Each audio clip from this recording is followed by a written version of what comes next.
Alright, let's wrap this up. I'd like to finish Kun-Lai today, so we'll see how this works out. Oh yeah, I actually had an engineer all the way up to Legion, I want to say.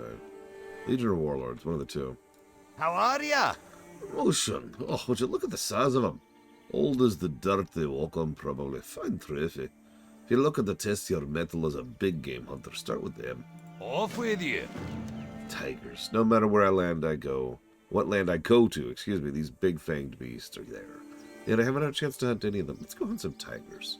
May your days bring you joy. I love hunting animals. And then not even eating them. I just love murdering people for its own sake. And by people, I mean animals. I love murdering animals. But we gotta be as cruel about it as possible. That's really important.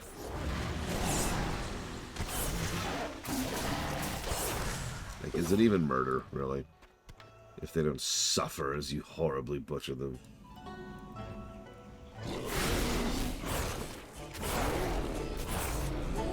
Damn, Shadow. Dita would like to know your location. No problem.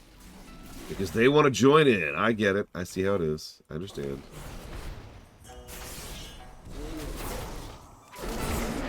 Yeah, Eva's like, yeah, I definitely have bad internet today. Wink, wink. Okay, now I have an excuse to leave, so I don't have to watch this loser.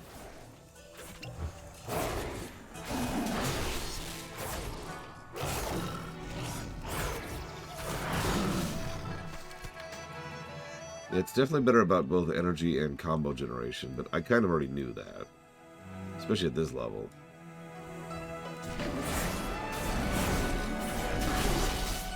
Look at that. Look at that. Good lord. Listen, I'll make a compromise with you, Evo. I'll believe you if you believe that you're an awesome artist who does some great work.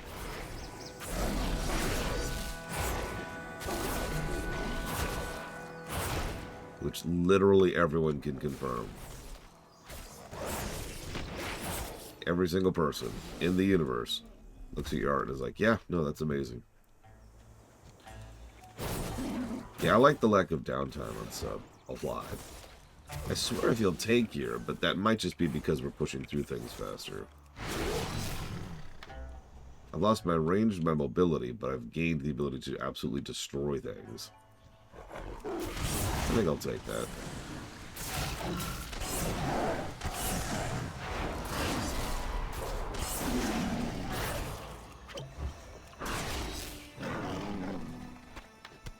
You see what I mean? I fought two things and I nearly died.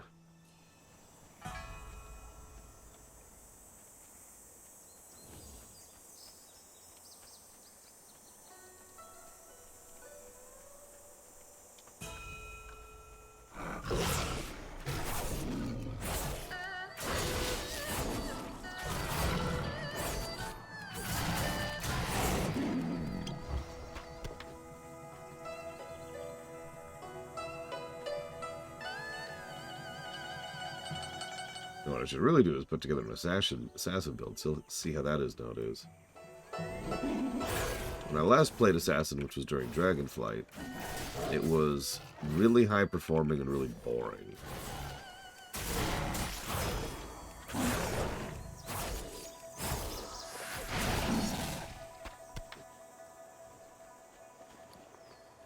Aw, I don't have any of the mage food anymore. I just realized. Sadness. It's a shame I can't just put mage food in my own bank and give it to myself, you know. Here you go, me. I got my back. Thanks, me.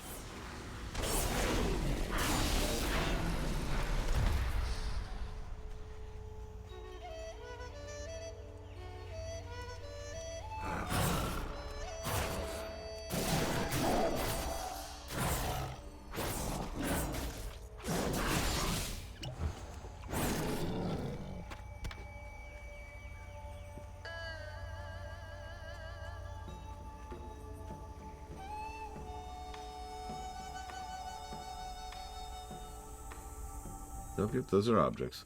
That's what I thought.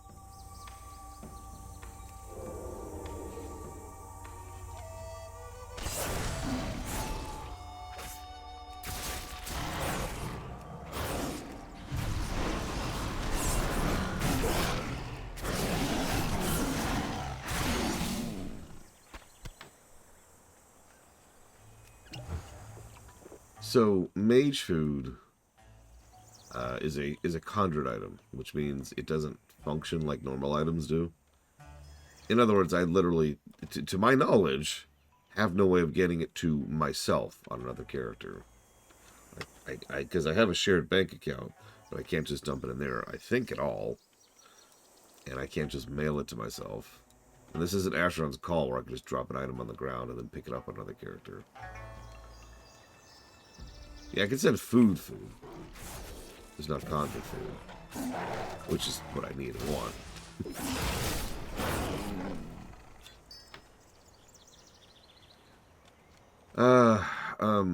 In, I'd say probably about 30 or 40 minutes, I'm going to be hitting up a couple of scenarios if anybody wants to join me for those.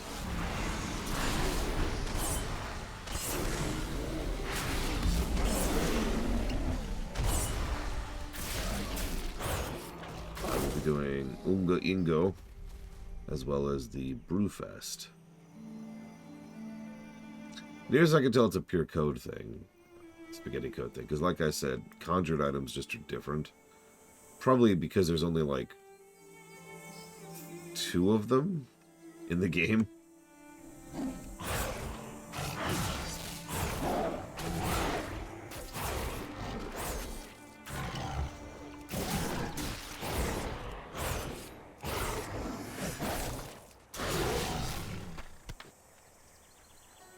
But being real, I don't know if there's any deliberate limitation behind it. Like if there's any design behind that.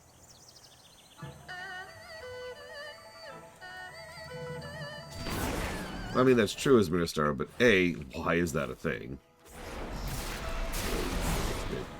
There's no real reason for that particular limitation to even exist anymore.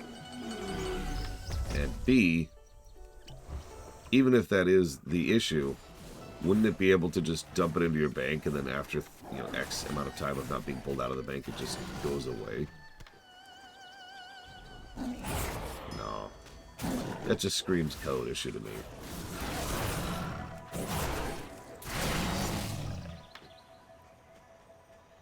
Like, it could be a server lag thing. We do know that an excessive amount of certain types of objects or item calls can lag the server down. That's why they got rid of the haunted memento, for example.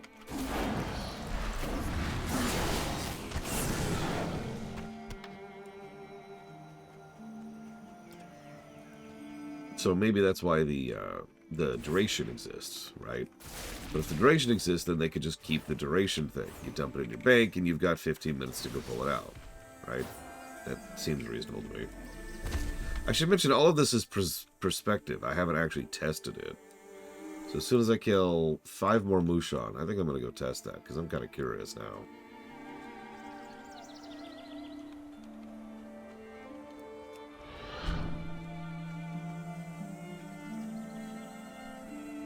Not me, Mr. Tiger. I'm just here to kill 15 creatures that are so big that they would probably provide enough food for an entire village each. And I need to kill 15 of these. Missing worry, what are you doing?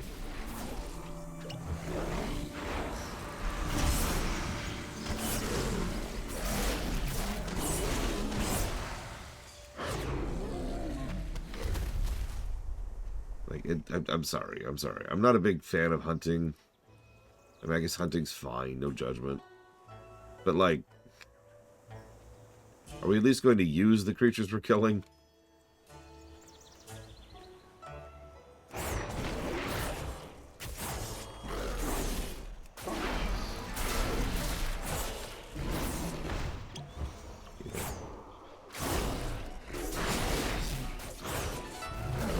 I mean, that could be exactly what's going on here, Blade to Fall. I don't know.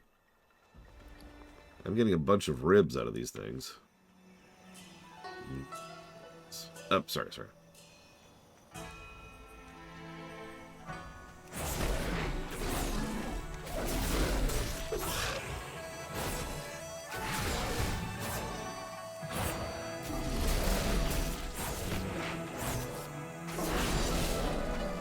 Let's go test this, shall we?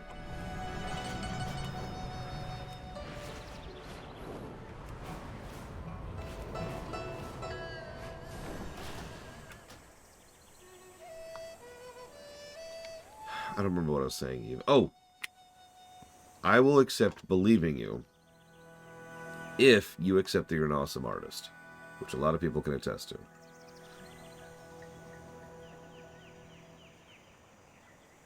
Hey, Drahexia.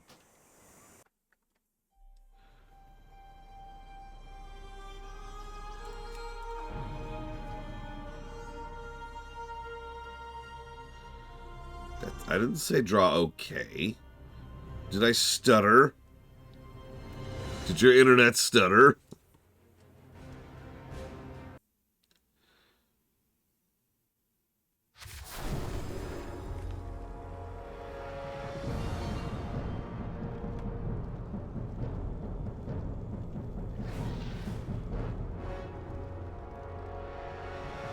Oh, yep, internet stuttered. That's what it is. I guess I don't believe you now. Alright, let's try it.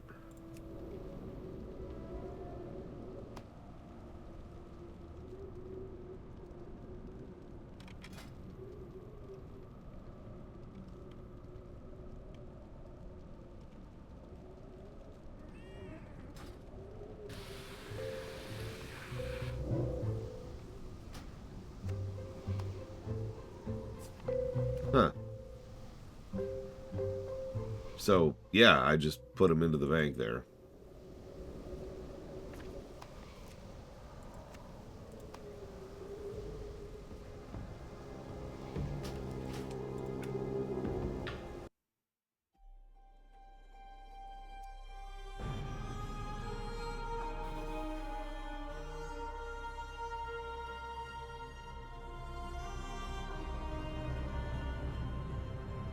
Hey, Nosians.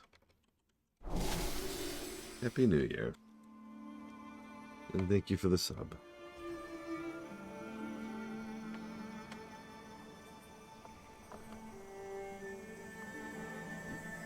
Let's see, we'll put that into automation, Stellaris, and Cyberpunk.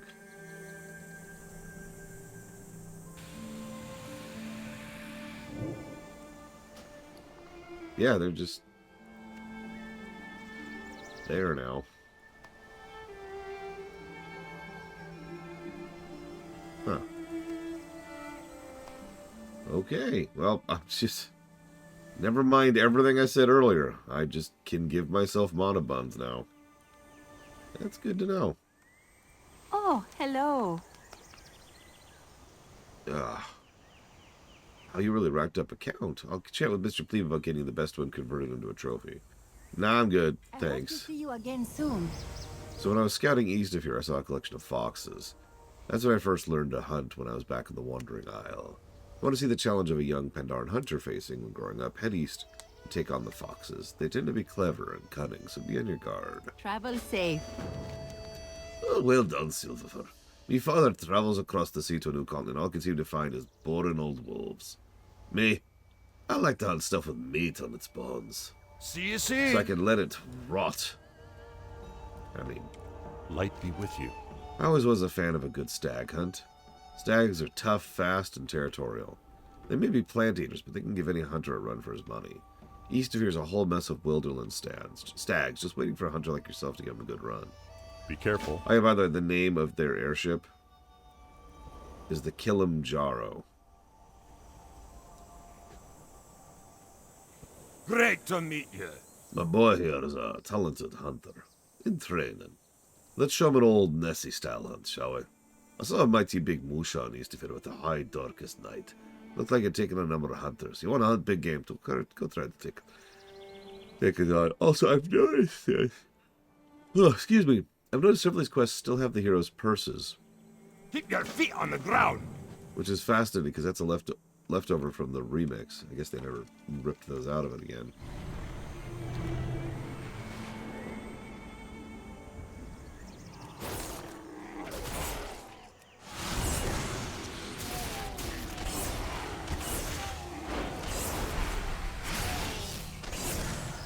Can I just say, by the way, Speaking is not a rogue main. I really prefer the new way that they do combo points. Could be his minister. I'm not actually sure. I don't remember what he looked like back in Vanilla. But the oldest we've seen him...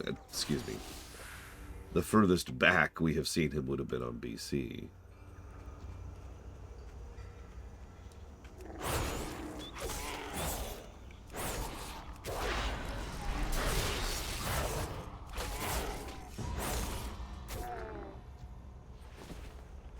For those of you who don't know what I'm talking about, combo points used to be on your target. So, for example, you know how I just built up a bunch of combo points on that mob? Well, having done so, I would then have to start over again on the next mob. Stuff like that.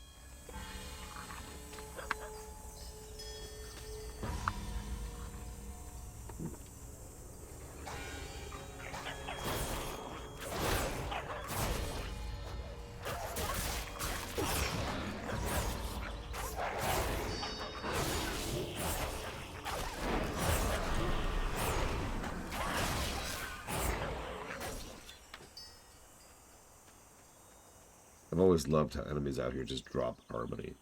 Hey, what's that in your bag? Oh, it's just a mote of harmony. Oh, what?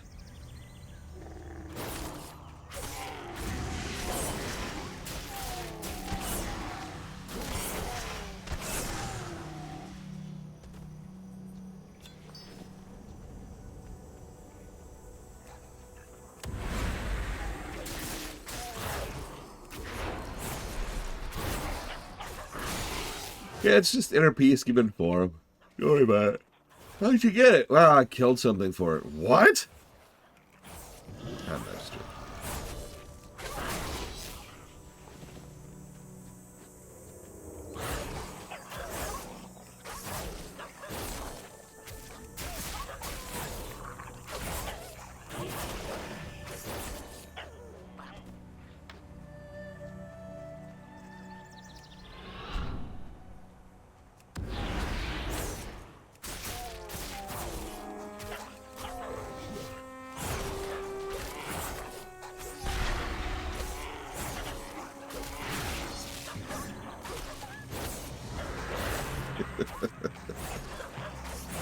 I mean, a world where everything around you is dead would be pretty peaceful.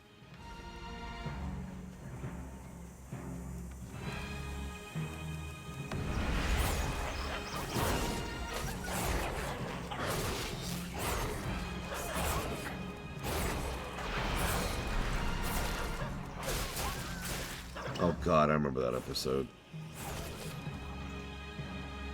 X-Files liked to dip in and out of whether or not it was, you know, whether magic, for lack of a better way to put it, was real or not, whether the supernatural was actually there or not. And then there's an episode where Mulder meets an honest-to-goodness genie who actually wishes every human being on Earth out of existence. Not a lot of debate about that one.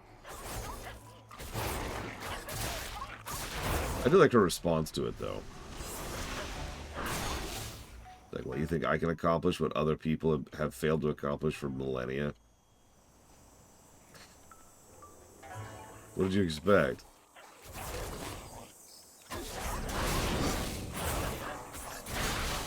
Ugh, don't even play Trifle.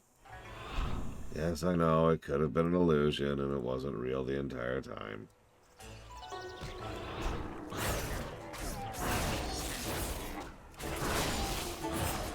Anyways, is what I'd say if I was a boring... Wait, I am a boring person. Crap! Well, fine. Nothing is good. Everything is awful.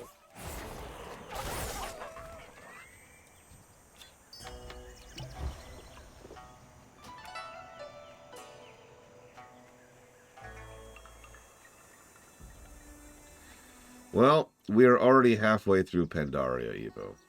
In fact, we will be over halfway through Pandaria by the end of the day, assuming I don't get interrupted 15,000 times by everything.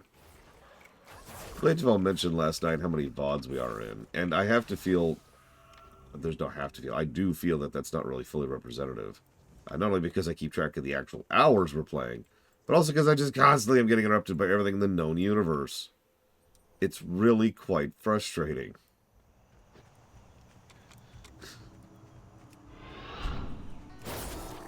No! It's okay, Evo. You can interrupt me. Sigh. Yeah, the world's just like, quit it! Quit streaming! Stop! In fairness, the interruptions go back before WoW. That's just been the last few months of my life. Anyways. But yeah, no, we're already halfway through Pandaria. We're about to be more than halfway through Pandaria. Even with the upcoming scenarios and dungeons we want to do. Ideally, there will be, let's see, 2 scenarios and... No, 3 scenarios, actually. And a dungeon today. Hopefully.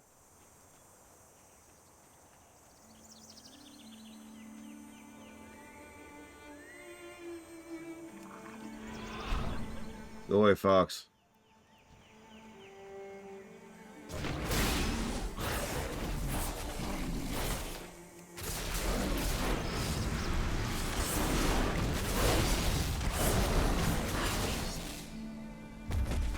Jesus. When I actually hit buttons, things just fall over. Subtlety's ridiculous.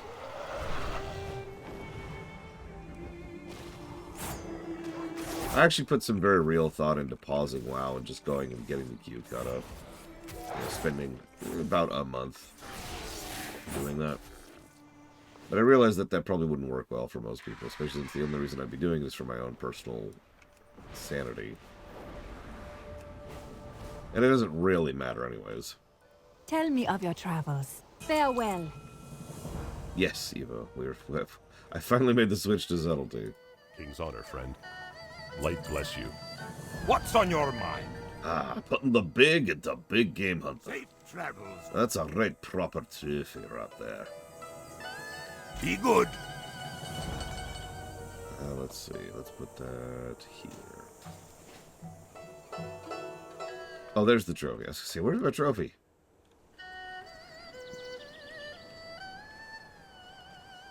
Oh, no, the prices are always fluid, Leighton. But we'll see. We'll see. Because part of the point is to have the prices at a point where they're the right, you know, the funded versus run thing is accurate. And I'm no longer streaming 7 days a week. That's kind of the long-term goal there. What can I do for you?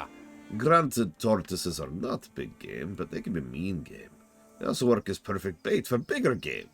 Gotcha got some old tablets saying the Toraji pit is a sacrifice in sight. The old empire used to feed unruly souls to the water. Well, I'm in to see what's down in the water. Gather me some fresh tortoise shells and meet me at the pit. Let's see if the legends are true. Watch your back.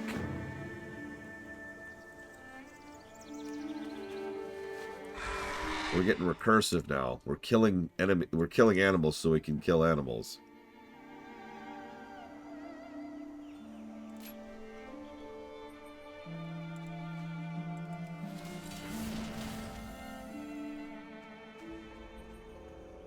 I mean, in the interest of fairness, I am closer in being caught up in the queue than I ever have been. Part of the reason the queue is as big as it is a lot of games that were in the locked and waiting category aren't anymore. They were added to the queue.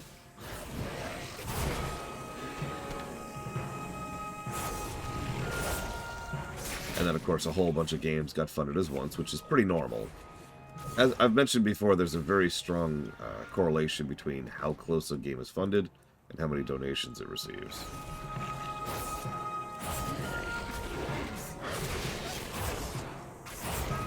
Like, I've tracked those metrics before. The moment a game on the website, the moment the bar gets, you know, like 80-90% full, donations will just all of a sudden start cropping up out of nowhere, even for people who've never donated to it before.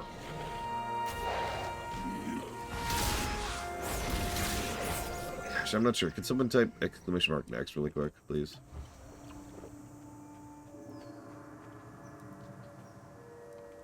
Let's see what we got coming up.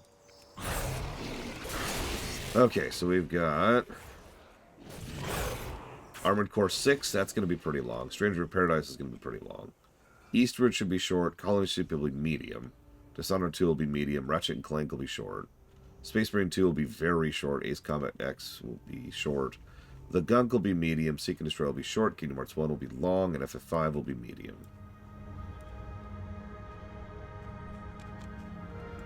To use extremely rough numbers.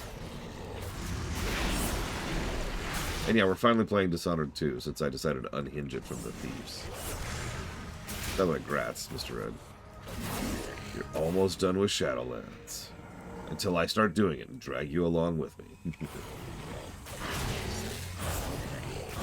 What I just listed, I'm pretty sure is the intended play order. I don't know, the website's up to date on that. So if the next thing isn't up to date, the website is. You got my attention. I've always been living in my father's shadow, but after today, folks are going to remember the name of Nessingwary Jr. Safe travels. See you soon. The tablets are correct. What we're going to do is do as a ritual, and the big old thing will be summoned. Alright, do it. Watch your back. Resorting to Hocus Pocus, are you? You'll see, Pop. I'm going to bag me a big one. Alright, let's see if this ritual works. Alright, step 1, dance. Step 2, heed my call. Waters of pain, bring forth to Jaw's pain. The master calls. Junior? Oh! Oh, God, come on. We got to save me boy. Pro tip. Do not do what that idiot just did. I found an ancient ritual I know nothing about. I'm going to do it.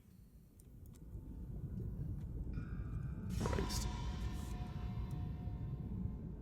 I do like this twist on the Nessingwary hunt, by the way.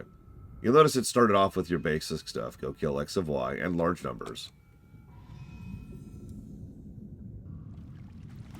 Now we have to hunt something. In a less traditional sense of the word. Junior? Junior? Hi. The master comes. Off with you. Watch the corners. I hear something coming.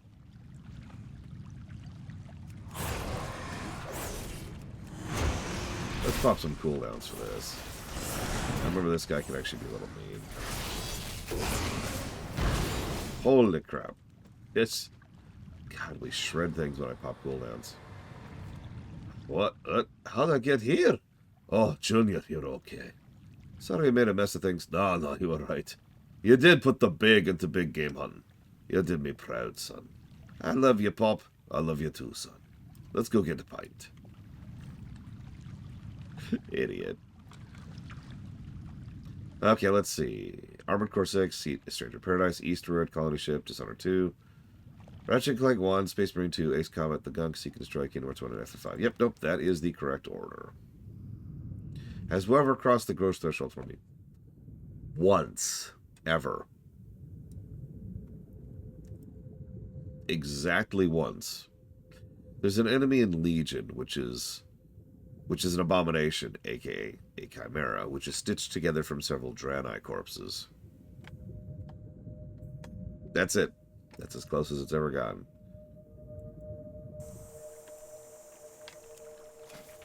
Here, I can show it to you.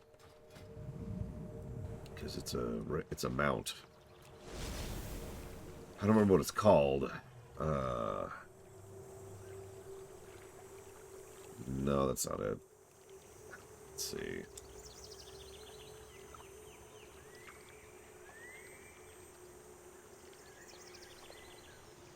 Oh, God. I don't know what it's called. There it is. That's what it looks like.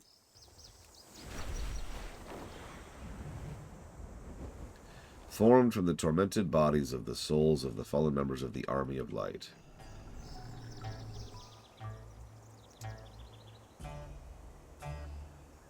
Yeah, we're good. How are you? Oh, you saved my son. I kinda thank you enough. Liz, take this for your efforts. See you soon. Thank you for saving me. Oh, you're a big one. That's fine. It's the one asterisk. The one unclean thing.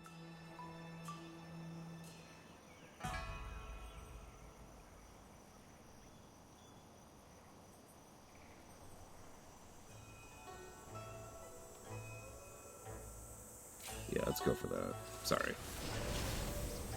Yeah, it's not quite as gross as some Diablo 3 stuff, but it's there. And yeah, I've decided to never farm that particular mount, because why would I want that mount? Okay. I apologize, I'm kind of tired. I woke up like 5 minutes before stream time. Let's try to get some energy in here, because it's time to finish the first major story arc.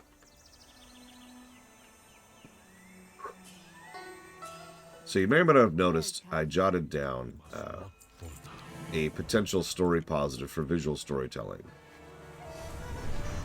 for this. Now, once again, and I pointed this out, this is the second time now, most of the people here don't seem to notice the Shaw stuff on the ground. At the very least, they don't reference it or acknowledge it. But they don't have to, because they're busy dealing with the Mantid. This is our very, very first look at the Mantid. And as you can see, they're coming over the wall.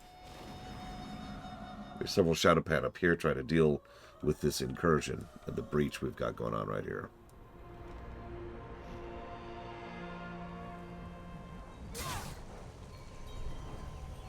Yeah, the other side of the wall is starting to leak through. Quite literally, in this case. Stoneplow, they actually mentioned this a few times. Stoneplow has always been the place where the adventurous Pandaren live. Because it's right there, right up against the Serpent's Spine, which is the name for that giant wall over there. Listen, Evo. Maybe someday. I don't know. Maybe someday I'll feel on top of the queue enough to be like, let's tackle a game series that's gonna suck.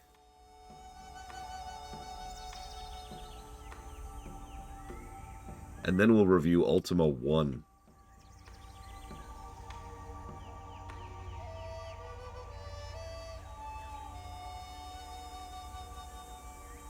Okay. Greetings. I'm not from here, but have you... I've never been here before, but I tell you something's wrong. The wall over there was built to keep the Mantid off of Pandaren lands, and now the Mantid are sending winged scouts over the top, as if the wall wasn't even there. I hope to see you again soon. What is it? So what is happening here? The Mantid are attacking, and we are shamefully unprepared.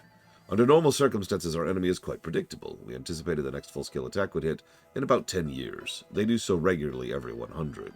This current invasion is hardly full-scale, but it's still strong enough to catch a farming village unawares. Had my Shadowpan not been keeping such watchful vigil, Stoneplow might have already fallen. I'm sorry, Shadowpan?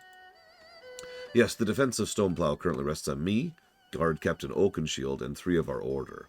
As we speak, those 3 are standing at the foot of the wall, waiting to defend against the next wave. This is our charge, to protect Pandaria from the enemies that the common people have all but forgotten about. While our numbers in Stoneplow are few, we do not expect reinforcements from Kun-Lai, unless the situation gets worse. Like, for example, that weak part of the wall starts crumbling. Yeah, what happened to the wall? A few days passed, I saw a bolt of dark energy crackling from the ground from the Tower Vigil. It came from the west, fractured the wall, and nearly broke through entirely. As you can see, the scars it's left. It's ruined these farmers' land. When Mantid scouts followed shortly thereafter, whether they had this attack planned or they're just capitalizing, I couldn't say. Maybe they're running away from whatever caused the crack in the first place. The wall. A few farmers remain in the field, some perilously close to the crumbling wall. I don't want any farmers pretending to be heroes. We will take care of this Mantid swarm, and then we can return to our homes. My Shadowpan are too busy defending the town to organize evacuations. You want to prove yourself useful? Get those farmers out of harm's way. Watch the shadows. And yes, this is actually our second interaction with the Pandarans. There's also some Grummels here. Hello, Grummels.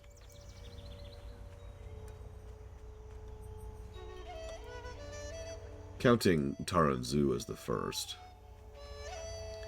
It's worth noting these quests don't actually fire unless you've done the MSQ chain. Whoops. From both Crasring Wilds and the Valley of the Four Winds. Hang on, I forgot to pick up a quest. Which is one of those interesting things. The fact they don't do these kind of multi-zone arcs like this anymore probably means a lot of people didn't do these. You are in for a treat. Excuse me, Silverford, did I hear your name correctly? I come from Stoneplow, the town you just left. They sent me to pick up emergency beer rations, but the brewery's all boarded up. It looks like your handsome friend there. No, not Mudmug, the other one. Has a few casks with him. Could you spare a keg? Farewell. I have a rule. Anyone who calls me handsome gets free beer. I don't know, Mr. Ed, what do you think? Is Chen handsome?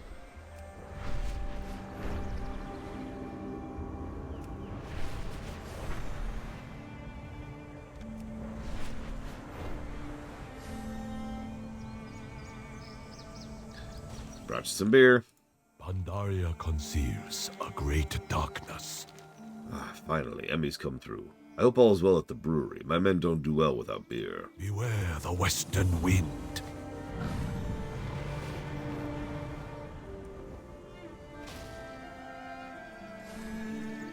Oh, hello. Listen, Lun Mai has issued evacuation orders. May your days bring you joy. I see. I'd hope we could wait out the invasion, but if the authorities want us to leave, we'll leave. Alright, gather your things. We're leaving the farm until it's safe. Oh, honey. Daddy, is the nice person going to kill all the bad Mantid soldiers? I don't know, dear. Well... Are you? And he turns to the player. Are you? I love this. I love this sequence. What do you need? Evacuate. Until next time. I'm a farmer, Rogue. That's all I know. All we have is our land, and the commander wants to give us that up to the Mantid. I will not do it. My grandfather knew what he was getting into when he planted seed in the shadow of the serpent's spine. I have my wife, 2 strong daughters, and 2 strong sons. Thank you. But we can protect this farm ourselves. You are dead. You have no idea what the Mantid are or what they're capable of. Also, I hope you were paying attention. They're attacking off-season. That's weird. Hello. There better not be evacuation papers, I see. Actually, yes. Keep the peace. Outsiders, you know nothing about the Stoneplow way. We're proud, we are strong. We're descended from the blood of the tiller himself. We don't run from trouble. That's right. Now please, leave us and let us defend our property.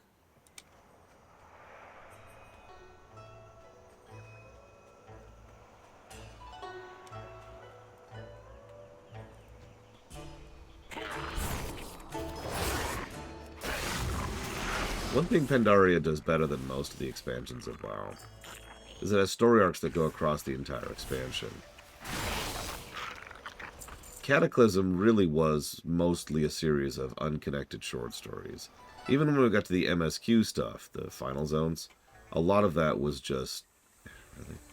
A lot of that was, you know, here's one completely separate story that happens to be following the same general thread, right? To put this in slightly different terms, imagine, let's say, 5 Star Wars stories, all of which are about the rebellion fighting the Galactic Empire. But it's 5 completely separate stories about the rebellion fighting the Galactic Empire.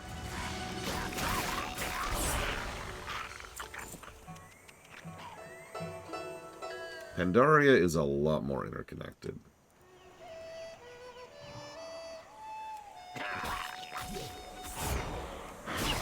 Poison's back up, I just noticed. Hey, Dakota.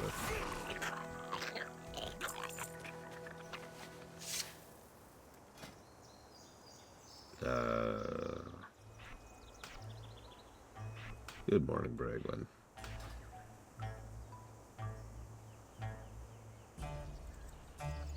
Yeah, we'll do that, I guess. Or not.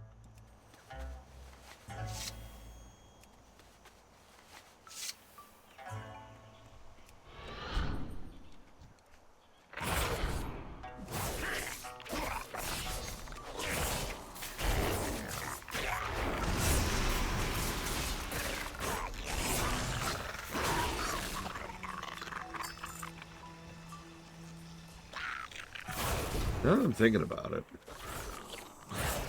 I'm not sure any expansion has had this level of internal continuity. Like, even Legion, which keeps track of a whole lot of things across WoW's history, each of the zones are still mostly self-contained stories. There's very little bleed over. Like, we've got some Suramar stuff in Ajuna, for example. And that might be it, actually.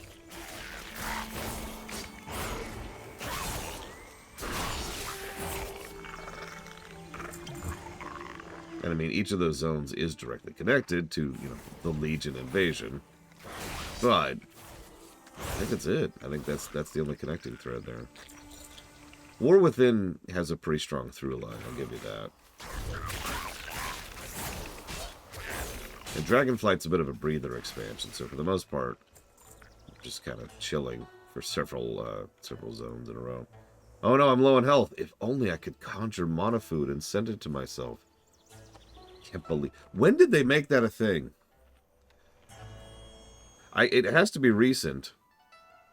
But then again, the Warbank itself came out with this expansion, so...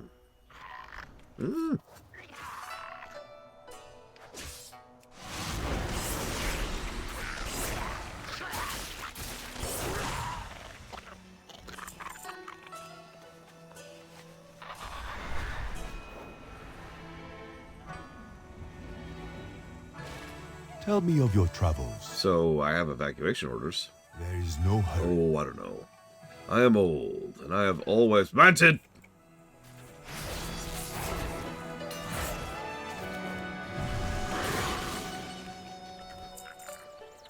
I've reconsidered. It's too dangerous to stay here. No piece of land is worth losing your life over. Let me see those evacuation orders. May the mists protect you. I fear this day would come. I will pack up my things.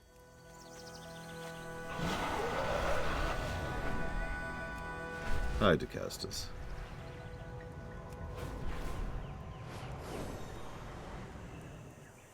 We are the sword in the shadows. Lynn asked you to help us out. Rather presumptive of her.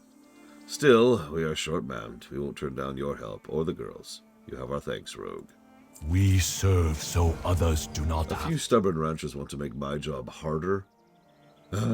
Fine.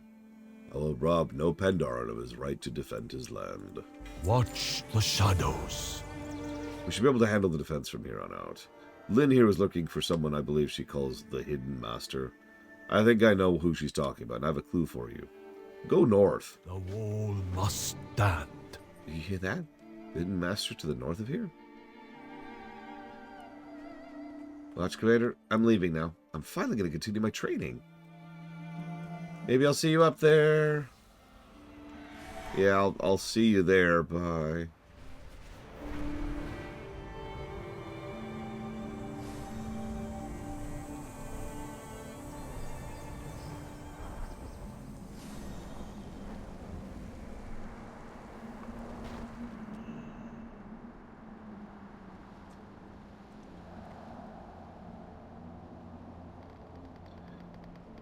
I don't remember if this is the first thing he did for Blizzard, but this is back when Blizzard hired James Hong. Yes? And James Hong is awesome. You seek training? He studies your physique for several seconds without speaking. Alright. We'll start with the test. Trial of Bamboo. Your friend Lynn over there failed this test. Wait, what are you doing, Lynn? Okay. What is it? What is it? Ah, this test is simple. All you need to do is strike the bamboo until it breaks. But it's too thick around, you might say. That is part of the test. Yes, to succeed, you must focus all your energy into one fist. Then, strike! Yes, just like that.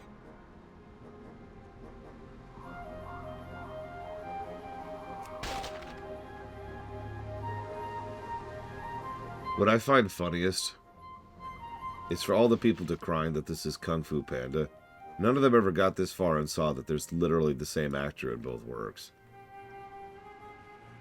Because those comparisons were always surface level, right? So, never actually made any sense to begin with. But yes, I tend to remember him most as Covetous Shen from Diablo 3.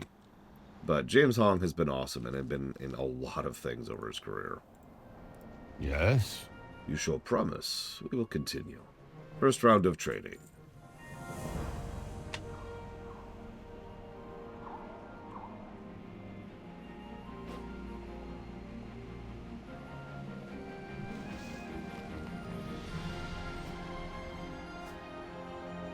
Gotta have a montage.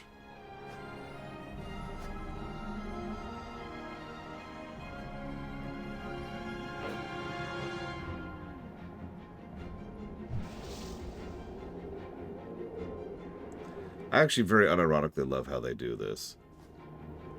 Fairly simple camera pans, really. But quick and efficient way to showcase things.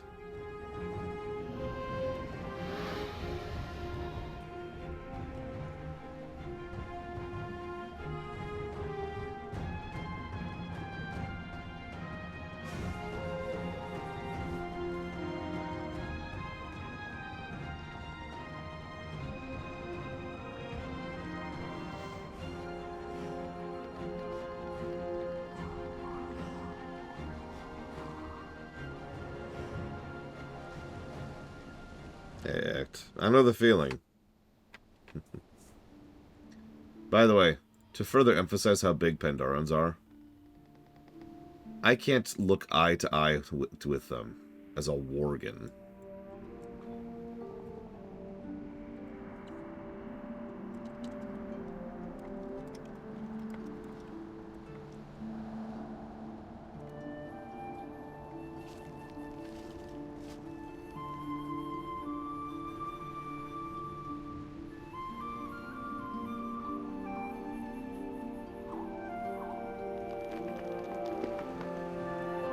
What is it? Yes? The mist in the forest is a constant nuisance, one which I'm glad to hand off to trainees like you. Strange creatures lurk in the mist between these trees, and they must constantly be pushed back. Consider this part of your training. Mm-hmm. What is it? Trainees, several wards surround us, hidden in the woods near my home. They're quite effective at dispersing the mist, but they require constant upkeep. Lynn? Welcome. I'd like to go tell Zhao Kang and the others I found the hidden master, but now he won't let me leave. He says I have to pass the test of bamboo first. How'd you do that, by the way? It looks like, for the time being, I'm stuck here practicing my punches against this rock. And my knuckles are about to cave in. If you could gather some jade moon leaves, I could prepare an ointment and at least numb some of the pain. Travel safe. Can I not picture what it's like to punch a rock over and over, please? Because that just sounds awful.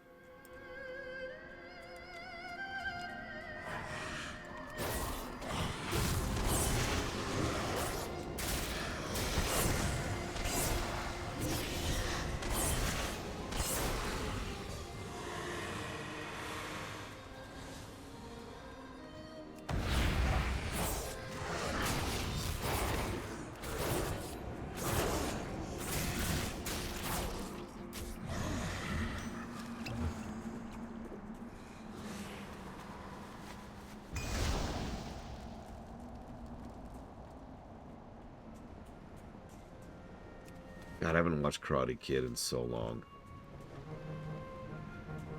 And there's only two scenes I distinctly remember from it. And they're the obvious scenes.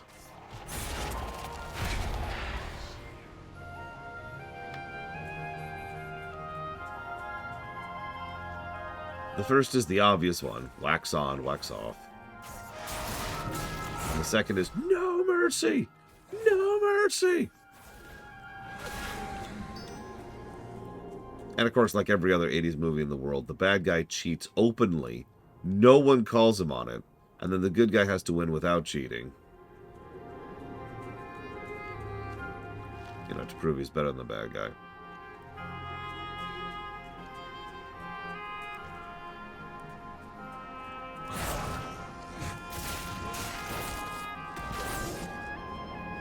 Who do you play in Kingdom Hearts 2, Mega Skull Munsbach? No, I'm serious. There's a lot of patterns to older movies. Some of it's still there that you can just see.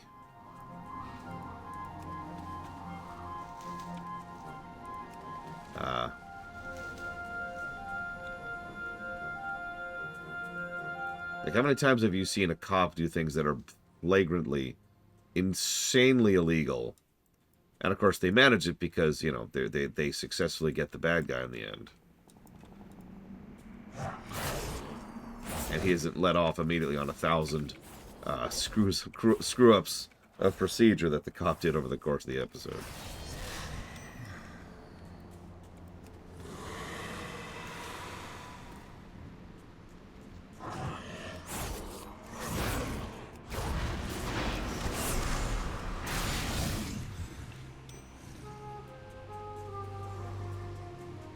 I suppose that's a bad example, but it was just the first one that leapt to mind.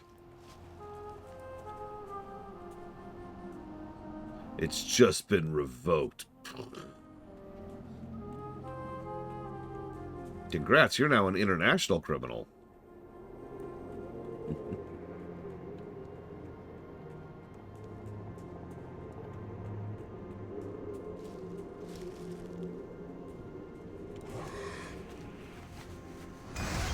It's actually pretty easy to describe how a lot of those movies work. And I'm not even necessarily against it, it just amuses me to point it out.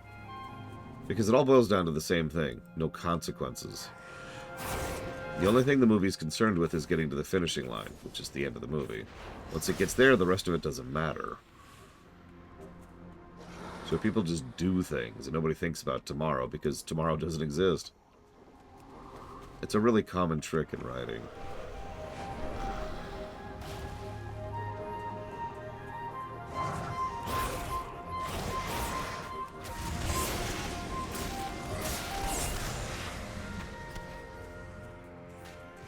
Also true, Blade Javal. If I can use a specific example, Back to the Future, the first one, is a pretty good example of a film that doesn't really think about tomorrow, no pun intended, and just focuses on being as good of a film as it can be. Yes, this is all in-game act. This is Pandaria. I don't have to turn off the music for Pandaria. Or honestly, ever again. Maybe in Legion. There is one song I get sick of in Legion. You know the one.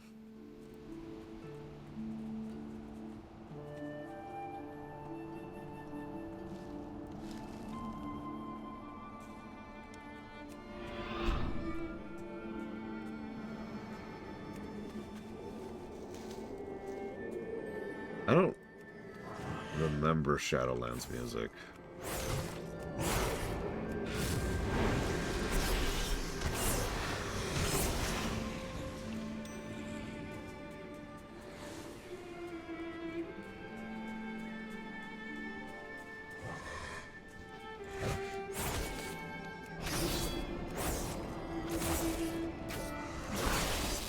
I was just thinking in my head of BFA music, which is, weirdly enough, some of the best music we've ever had in WoW is in frickin' BFA. Thanks for that.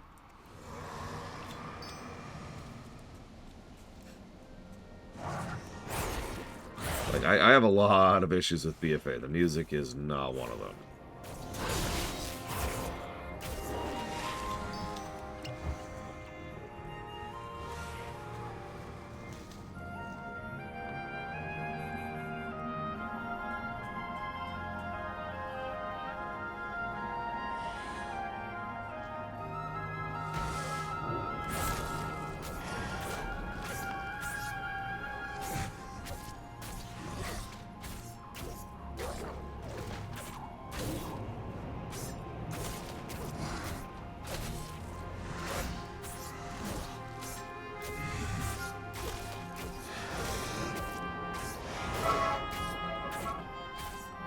Alright, just really quick. This is BFA music.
Sorry, just really good stuff there.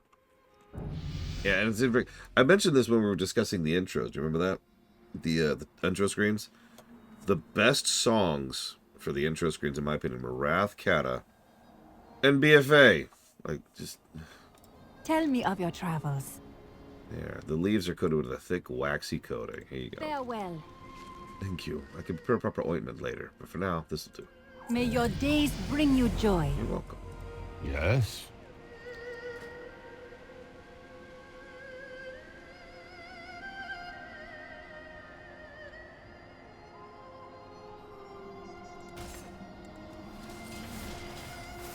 Yes, the login screen is what I meant.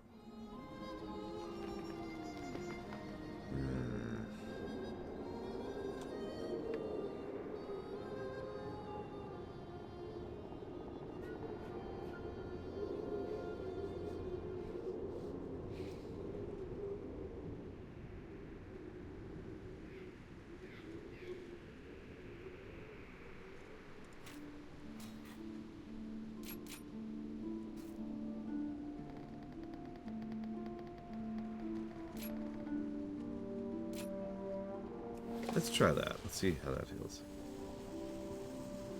Sorry, playing around with talents. Don't mind me. Yeah, we now have 7 talent points, combo points, just natively. Mm-hmm. What is it? You follow directions well. Mm-hmm. Yes? You honor your people. What is it? You've progressed in your training, I think. Come with me. We will attempt the trial of wood. Yes? This test is simple. All you need to do is strike the wood until it breaks. But it's too hard, you might say, huh? But it's not too hard. You are ready for this. You learn quickly.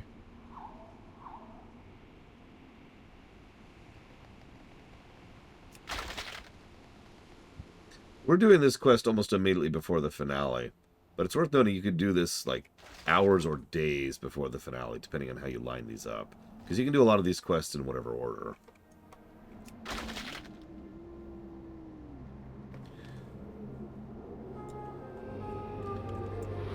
Mm-hmm. Yes? Mm-hmm.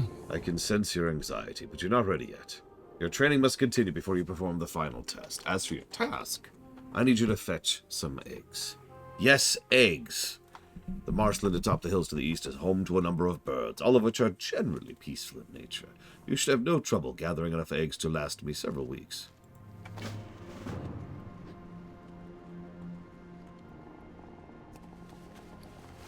Don't know why, but last night I was dreaming about Pandaran food. Like, there was what I can only refer to as a banquet of all of the different types of food that you get at that one cooking place.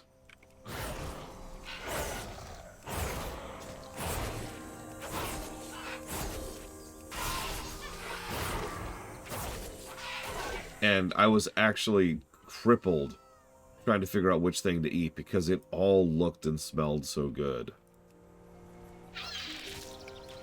It was just, oh my god, yes, yes, yes! Oh my god, a Pandaran buffet? Holy crap.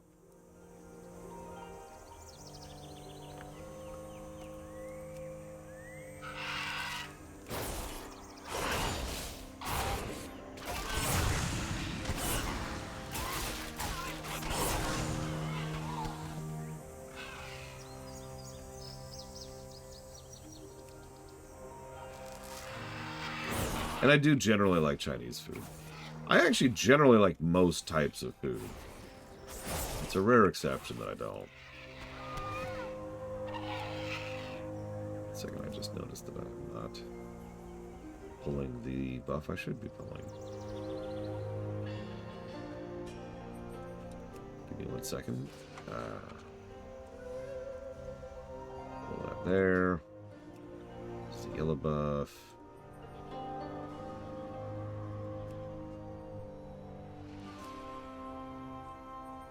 That should actually be good. So, boot.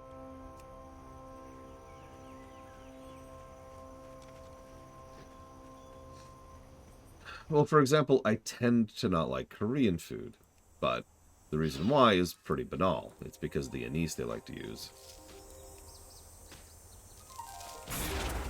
So it's hard for me to properly judge Korean food. Oh, I love pho. You kidding me? Yes and no, DeCastus. I only play with friends.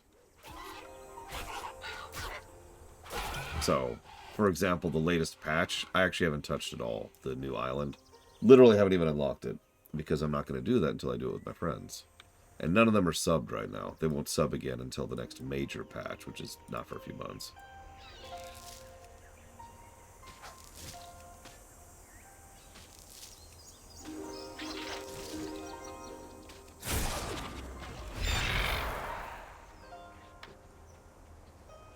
I guess it is January now. In my head, I was thinking February is a couple months away. Someone tell time to stop moving forward, please.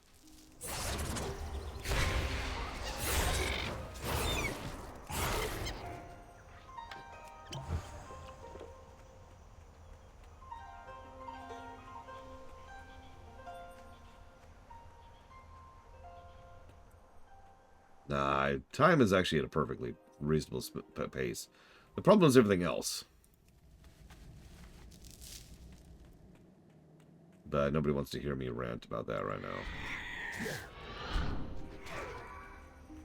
We as a species do entirely too much to ensure that we have as little time as possible to do anything that we actually want to do.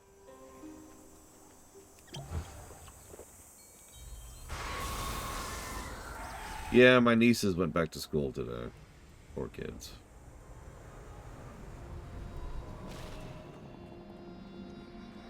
What is it? Mm-hmm. How's your egg hunting going? Yes? Now you know why I don't gather the eggs myself. Shall we continue your training?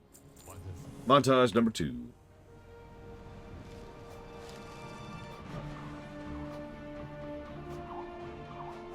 Stop throwing eggs at me.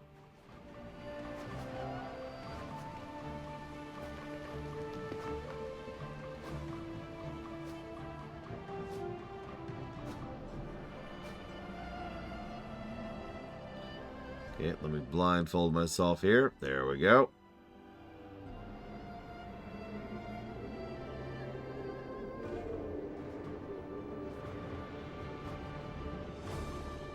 Gotta knock the eggs out of the air here. While blindfolded. Gotta eat the egg while standing on one leg. Look, it's fine, Eva. It's fine. Okay, really big egg time.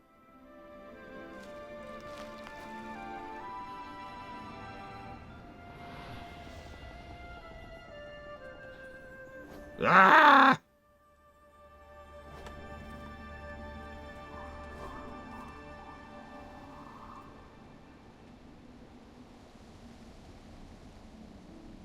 Yes? What is it? You have accomplished much in your short time here. I would normally not offer this test so soon, but I feel you're ready. Let us attempt the trial of stone. Mm-hmm. This test is simple.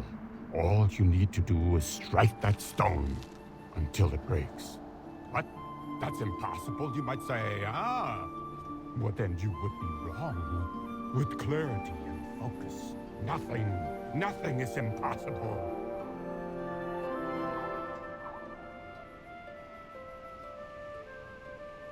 Well done.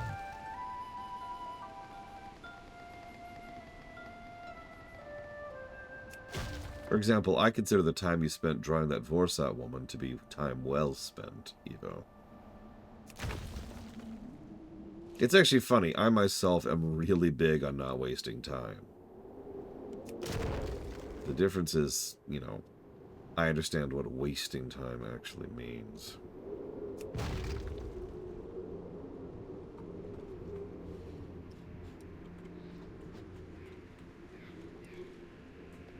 I mean, to use a very specific example, if Savacom sits and grinds in Lufia 1 for an hour, that's not a waste of time for her, is it? What is it? Mm-hmm. Stone quivers and breaks beneath your fists. You have the power to move mountains if you so desire. There's nothing more I can teach you. What the? Greetings. I told myself that if I ever made it here, I would learn everything I could from him. This is my chance. I am not letting it slip away. Still, I fear Stoneplow still needs us. We left early before we were able to finish pushing the mounted scouts back. I'd feel better if you check in with the watch commander for me. Travel safe.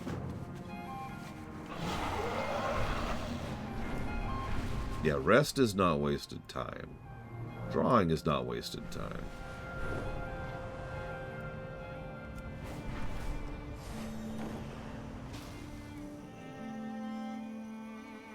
We are the watchers on the wall.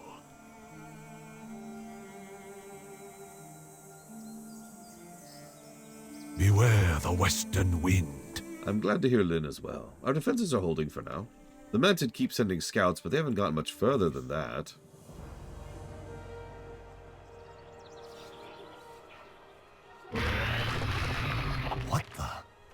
What was that noise?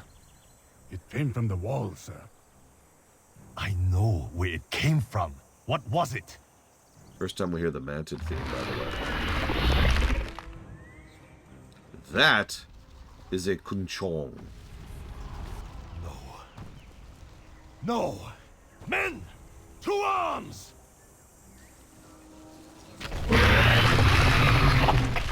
They look like that.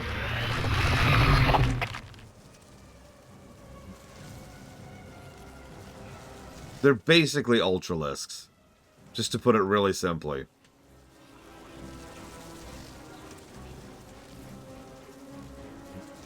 And they do not have a lot of them. Assist Captain Oakenshield in the front. Greenshill, Black Soil, cover our left flank. I don't want any surprises. Levin, take the right side. You're on your own.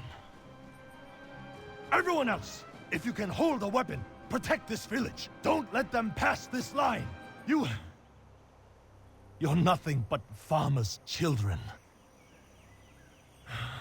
We don't stand a chance. Everyone, fall back! Fall back! Yeah!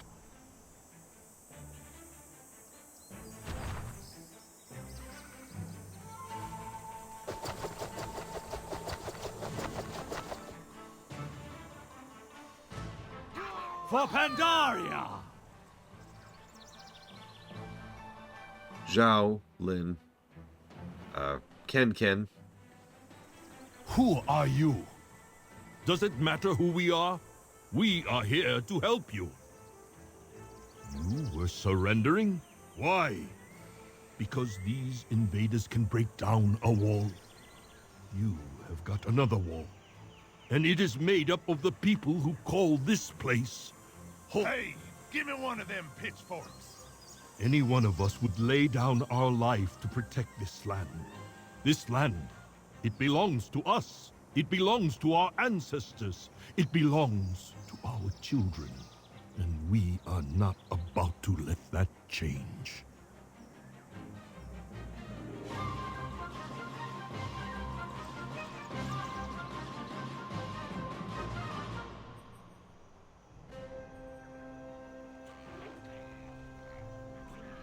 I love the fact that the Sunwalkers and the Sentinels are both here, by the way. I mean, a whole lot of other people are here, too. It's pretty much everyone from the first three zones. All the major characters we met in the first three zones are here, except for the ones that are currently resting up in Kun-Lai.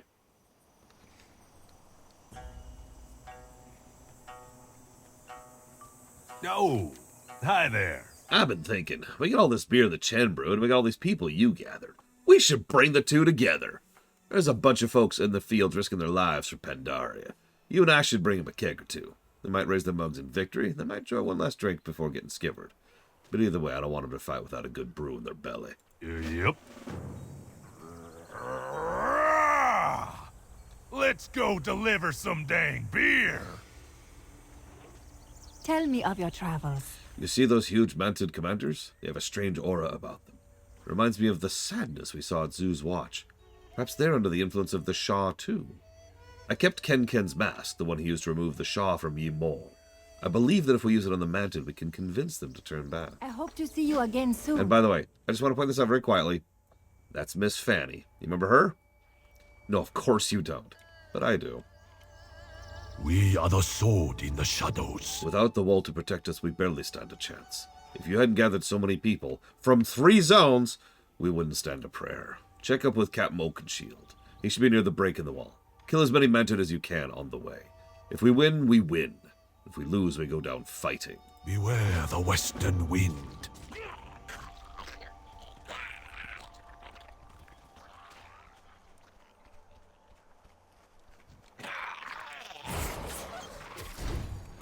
Oops.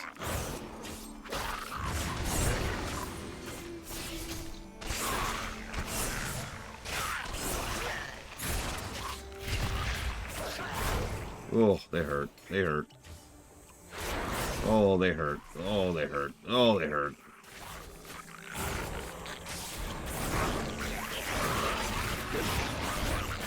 There's our cheap death.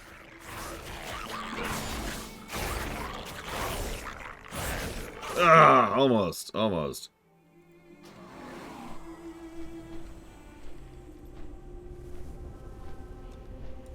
Yeah, I actually know several people personally who only saw this sequence of events because of the Pandaria remix.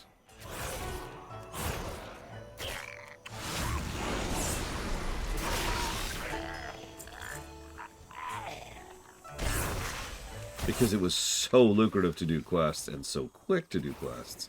More people did them than otherwise would. And they just kind of stumbled into this naturally. Go figure. Someone mentioned yesterday that there's this common perspective of being quest skippers, you know, nobody reading the quest dialogue. I thought about that for a minute, because what's funny is I've seen that in every single MMO I've ever played. Going all the way back to Asheron's Call.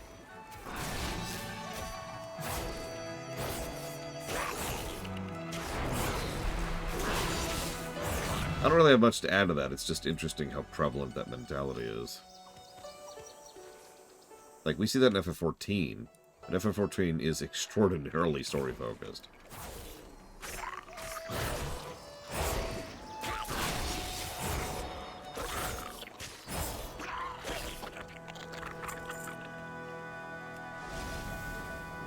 Getting close to having to lock down our exp.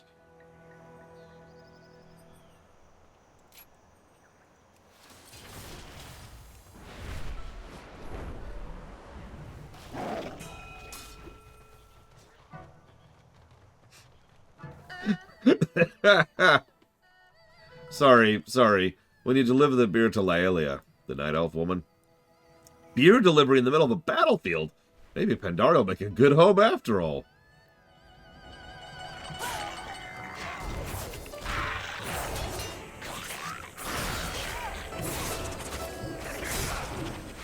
Good morning, Uthor. Let me guess. You don't like this sequence. Just say it. Just say it. We're all expecting it.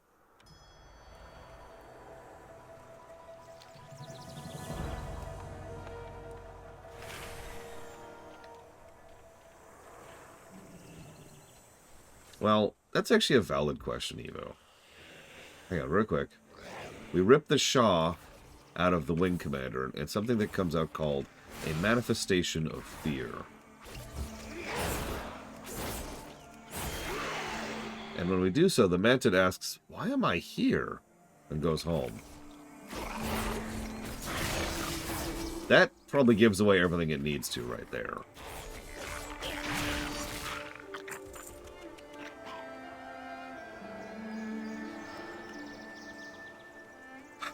Excuse me.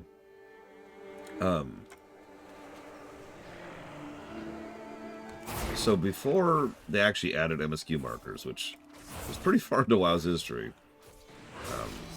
how did we keep track? The easy answer for me is that I just, paid attention. Now, the game doesn't get credit for that, of course, but if you pay attention, you can see the threads there. Let me use a specific example. If you go all the way back to vanilla, there are story arcs in vanilla. Nothing indicates that they're there. Nothing indicates that they are part of a chain. Let me phrase that differently. Nothing differentiates between, hey, go get me 20 bear asses, and, hey, this is part of a major story arc, right? Oh, shoot, oh, shoot, oh, shoot. So instead, you would just do the quests. And once you did them, it would be like, oh, okay, this is something a little bit more substantial.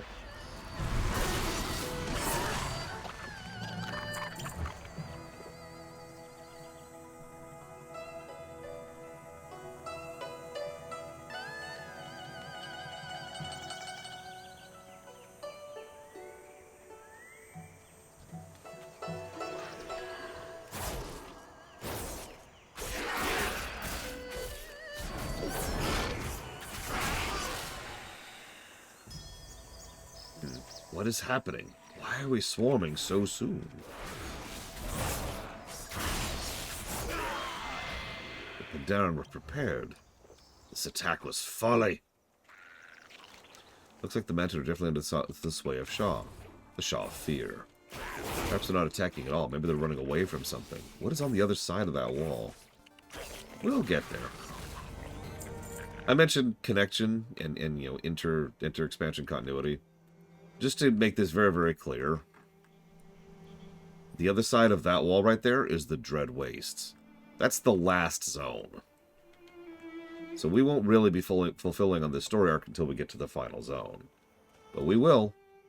We've already referenced it like 3 times if you've been paying attention.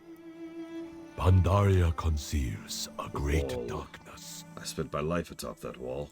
Watch the shadow. Those 5 students, the ones who looked for the Hidden Master, were sent to the front lines alone. I'd send Shadowpan to aid them, but I don't have any left. There's dangerous creatures up there near the wall. If you find those students, make sure they haven't fallen to them. We serve so others do not have to. Ugh. And thank you, Trafin. As always. Pretty much, Evo. That was it.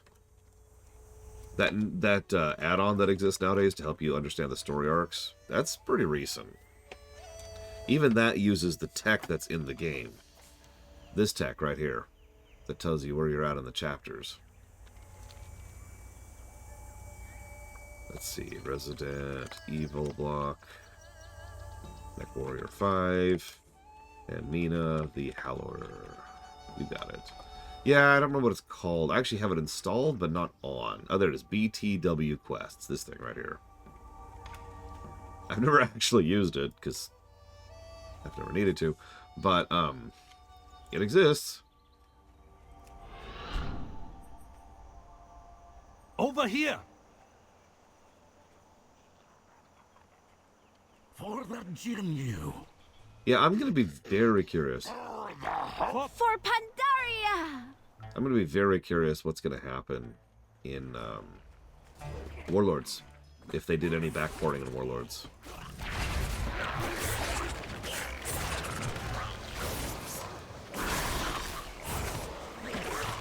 You know what? Actually, that's a valid point.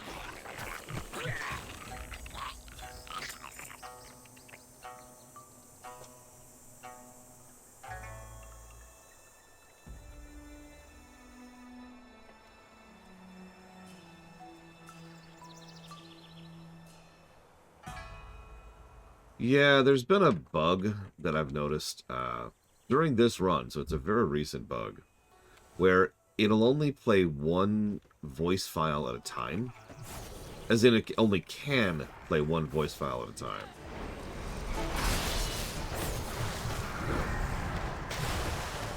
And so several lines that are supposed to be layered on top of each other aren't.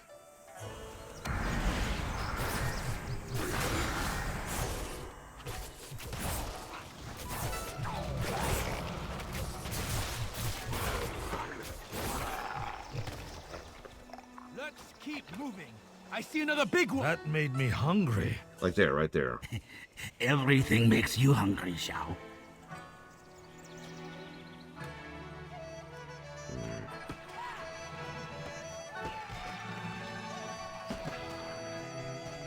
Well, I've got the audio channels cranked. That's not it. Cache size is fine. That's not it.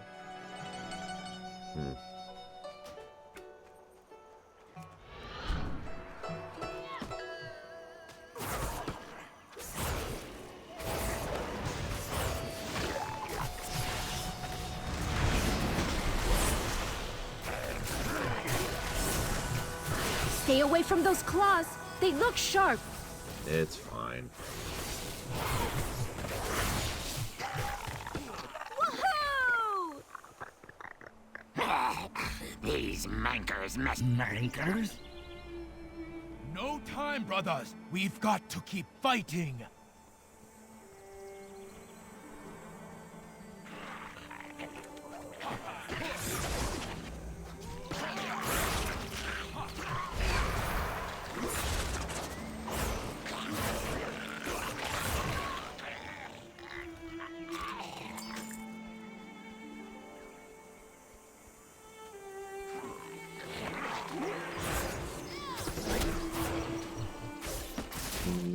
No, I've replayed it in my head like 3 times. You're wrong, Uthor. Sorry.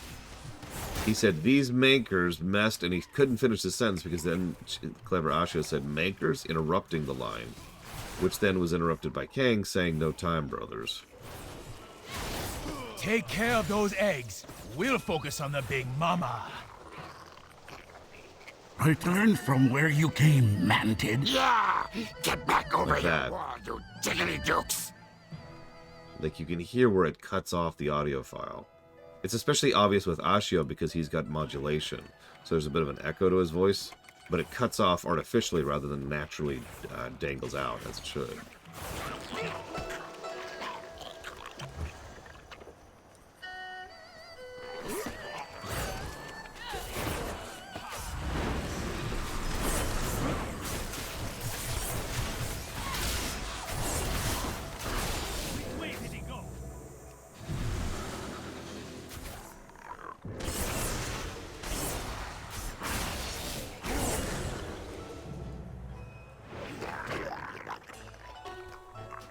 We cannot fight like this forever.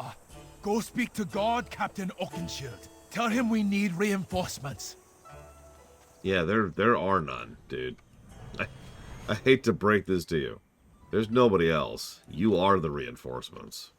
We are the Watchers on the Wall. They can't keep fighting like this forever. Those kids are downright heroic, but I don't want them to die as heroes. Time to throw in the towel. The Wall must stand. I'm going to retreat. We may have to fall back to the brewery or even Half Hill. That is Commander Lumai's call to me. You go ahead. Deliver a word to the commander. My shadow pan will be shortly behind. Watch the shadows. I mean, that makes sense, too. Even with this heroic effort, I mean, the Mantid are just swarming over here.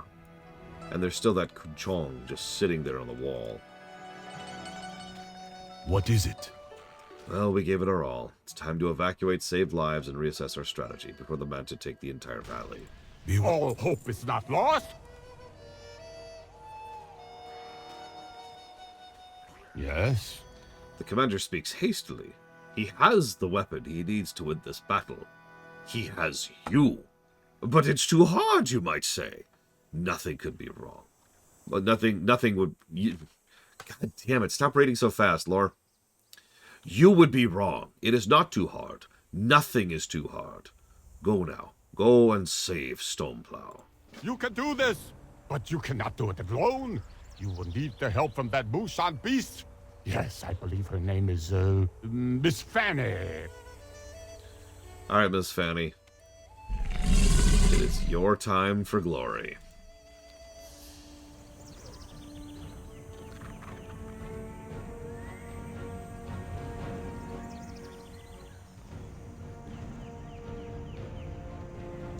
Actually, I do, Uthor.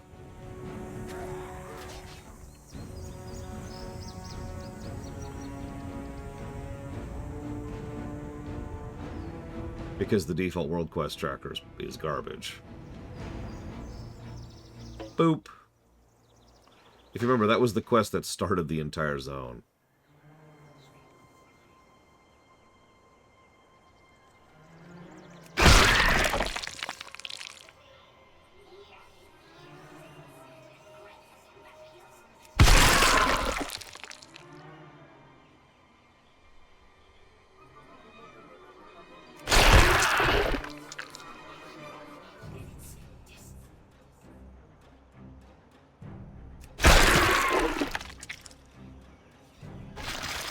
I mean, we are literally inside a Kunchong. Doing what we do best. And yeah, exactly, Dakota. To quote Dante, if the outside's too hard, then you just have to get it from the inside.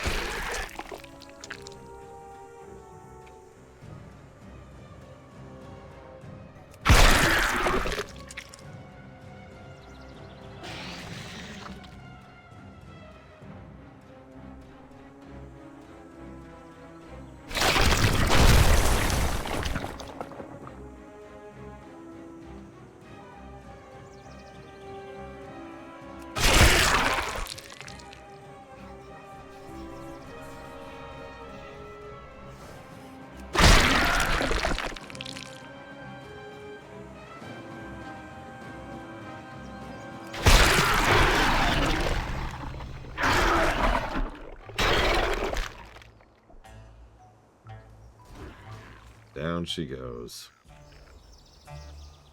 Now there's not quite as bad of a hole in the wall.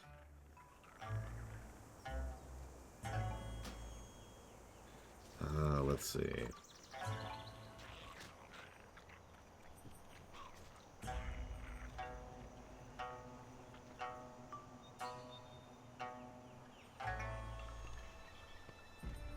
So I see in the lower left it says suppress talking heads, but I don't have any of those on.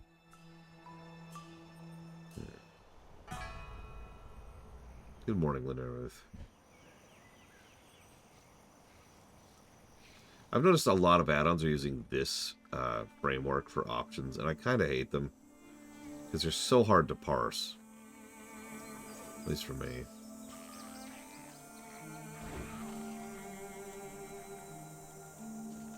Yeah, looks like unless it's one of these, which I don't have on. No. Sure. Why not? Disable all talking heads. Oh, you mean turning off World Quest Tracker? That's what you mean. Sorry. Sure. Unfortunately, we just finished a major cutscene story thing. Whatever. You never know. It'll be worth noting for the future because we're gonna have a whole lot more voice acting in the future.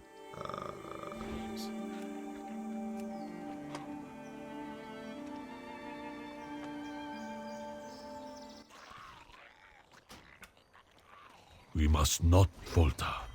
I can't believe it. You, a foreign-born, have succeeded where the Shadowpan have failed. You succeeded where the wall failed. We may hold this farming village after all. The wall must stand. One last thing. Don't worry, it's not another favor. You've killed enough Mounted today. We received a shipment of high-quality armor from Kun-Lai. I was planning to keep it for my men, but I can't think of anyone more deserving for it than you. We serve so others do not have to. Well, what's the bug, Eva, if you don't mind sharing?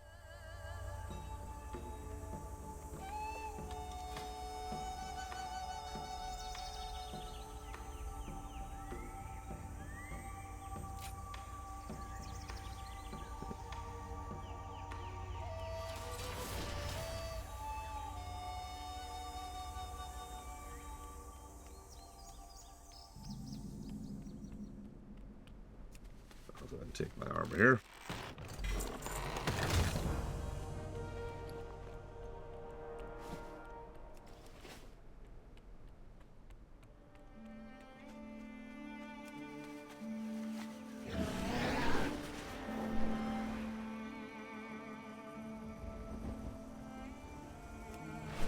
So just to give you guys a brief preview.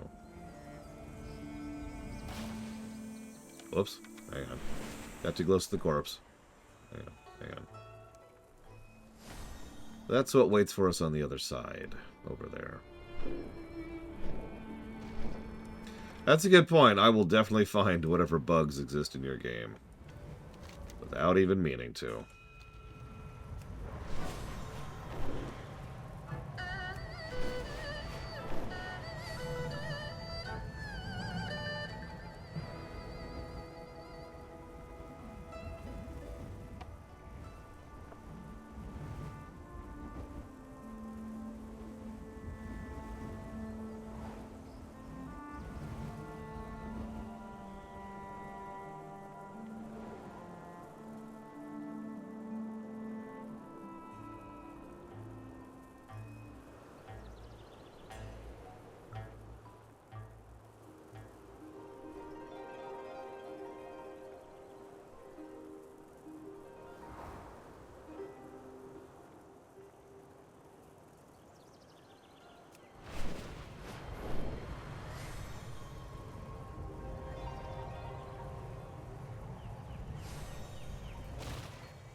Do I have anyone available to join me for something?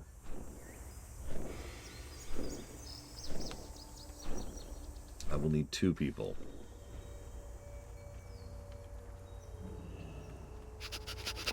The nose knows. May your yak always be clean. Hang on, if I got Fife and Mr. Red, that'll work out. We're going to be doing 2 scenarios back to back.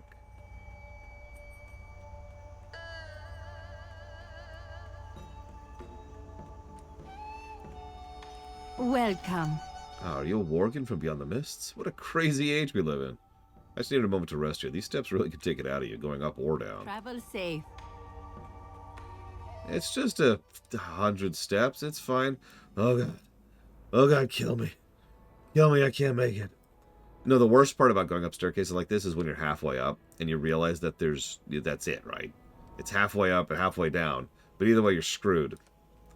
There's no turning back. Oh, hello. Keep going, you're almost there.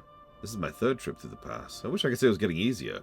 And at the top there's a wonderful inn called the Tavern of the Mist.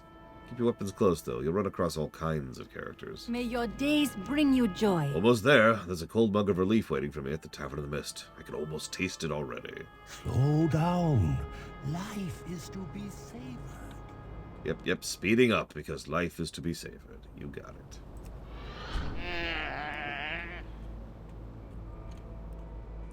Here, smell this. Okay. Ah!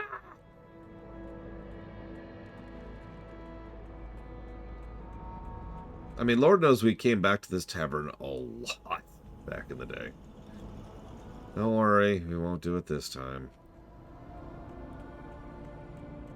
Is he even in here? He is! Hello, Raytheon. Is there such a thing as a righteous war? Welcome, Rogue. My contacts throughout Pandaria tell me you've been quite busy here. I admire mortals with your initiative. History finds us at a turning point. If you are prepared to meet destiny with me head-on, I will ensure you are richly rewarded for your efforts. I'm sorry, who are you? I have chosen the name Raytheon. To my knowledge, I am the last of the Black Dragons. My father was Deathwing, not literally. The Worldbreaker, the aspect of death to the Destroyer, but I hope you will not hold that against me. I have no love for my father, whose corruption destroyed my race, or for the Red Dragonflight, who stole me away and experimented on me to create me. Let's just say I am unaffiliated. I'm always on the lookout for like-minded heroes. Right. So a quick shot there so you can actually see Raytheon. Also, there's left and right. You might reasonably ask how he has so much money. Well, there's actually a pretty basic reason for that. And in the interest of fairness, we probably need to be thinking about if this is a negative to story. Oh yeah, there's the chest here. Forgot about that one. At this point, Raytheon is about 1.5 years old. No, so the answer is... Okay. This is the egg we saved in the Badlands. I mentioned it back then. I told you to remember that name. Raytheon. He is definitely a multi-expansion character. So, Raytheon, one of the first things he did was he got Mr. Red to show up and jump on his table. And then he realized that was a terrible idea. And instead decided to go ahead and grab as many individuals who are willing to work with him as possible and use them to systematically and very precisely assassinate the entire Black Dragon flight. You remember how we were all conflicted about what Lyria Straza was doing to, what's-her-face? I can't remember her name. The Black Dragon, you know, his actual mother. Yeah, Raytheon just genocided the Black Dragons. That was his solution to the problem. When I say genocided, I want to be clear. He was very thorough. Yeah, and that quest chain, which is a legendary quest chain, it is still in the game, at least. It is a rogue legendary quest chain. And yeah, it is the beginning of his entire story arc. Zandra, that was her name. And so, he has a tremendous amount of resources. Because he took all of the hordes of all of the Black Dragons. So he is uber rich. And he can just fling money around. And he does all the time. He does it during that chain, and he does it here in Pandaria. Which, because he's part of the second legendary chain in a row. He was part of the legendary cloak chain. That's been taken out of the game entirely. Because I don't know. Don't ask me. We'll be seeing more from him in the future. But what's interesting is you're probably wondering, what does he need all that money for? Raytheon is, because this is what you'll learn from the story arc that isn't in the game anymore. Raytheon is singularly driven to do one thing more than anything else. I just answered that, Linnea. And that is that he wants very, very hard to stop the Burning Legion. Now, he's a child. Doesn't really have any real sense of morality or decency or anything. And he's also kind of a mutant because he was literally experimented on. In fact, he is literally a Titan chimera. So, maybe a Lehuthor? That's the... Jesus Christ. Anyways. So, yeah, he tilts all his resources and all his efforts towards fighting the Legion.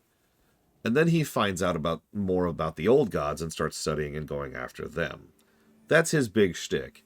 He's a fascinating character because he's kind of a big good, but he's an extremely arrogant and stuck-up big good. It's kind of a weird combo. Think Tony Stark, but a lot less affable, you know? Oh yeah, he's also extraordinarily ruthless. In fact, I'm just going to give this away. One of his character arcs here is that he decides to back either the Alliance or the Horde in this war. Why? Because he needs the war to end. That's it. He doesn't care who wins. He just cares that the war stops. And in his mind, the only way the war can stop is if one side completely crushes the other. Remember, this is a man who just genocided almost an entire species. So, yeah, you can see where he's going with this. I'm going to go ahead and give this away. He's backing the Alliance.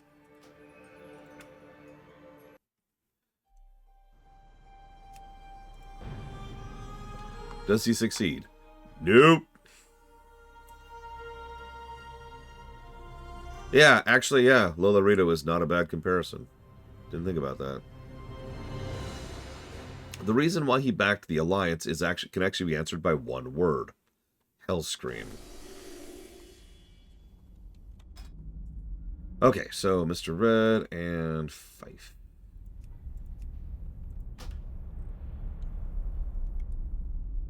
Hi, Fife. Okay, so first we're going to do this one. This is actually down in the Krasring Wilds. I skipped over it because we were making such good progress yesterday.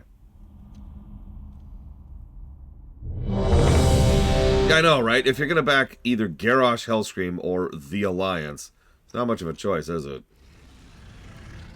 So, why are we here? Hello. You know the worst thing than a pirate? Hosen pirates. They raid our shores, steal our fish, our boats, our brew. No one steals our brew. No one. And that's why we're here. Jade Serpent, guide you. The trick with dealing with pirate Hosen is to have the element of surprise.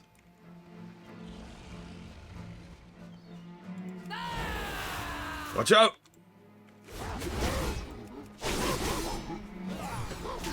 We'll talk about the transition in Warrior. Lord, playing a Warrior. We'll talk about the transition into Warlords later. Okay, so the new trick to dealing with Pirate Hosen is to do whatever you did right there.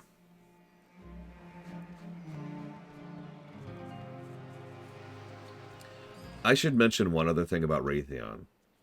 Raytheon is someone who believes in the singularity of the One.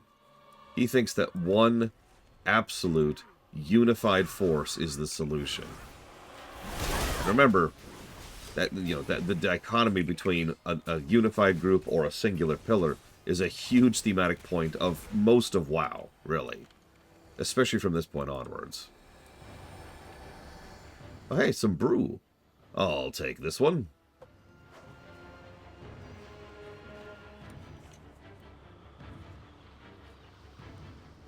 We better keep moving before the whole island finds out we're here. Hosen gladiators? Where'd they get all the weapons? Wickets! Wickets! Run! Run!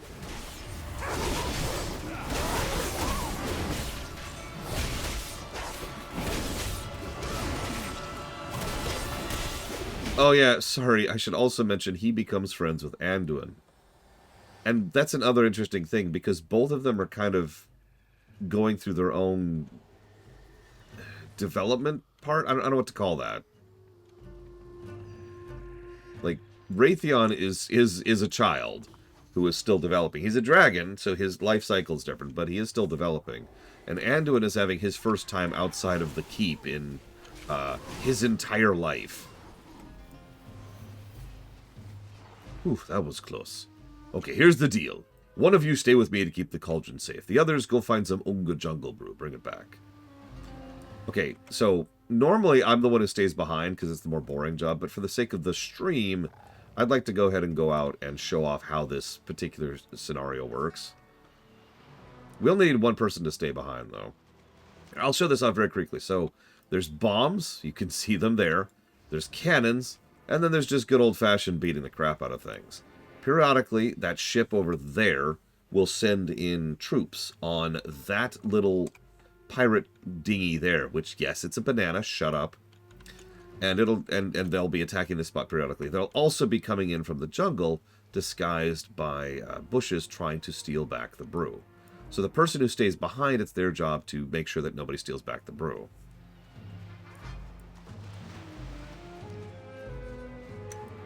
Everyone else rushes off to go get brew back.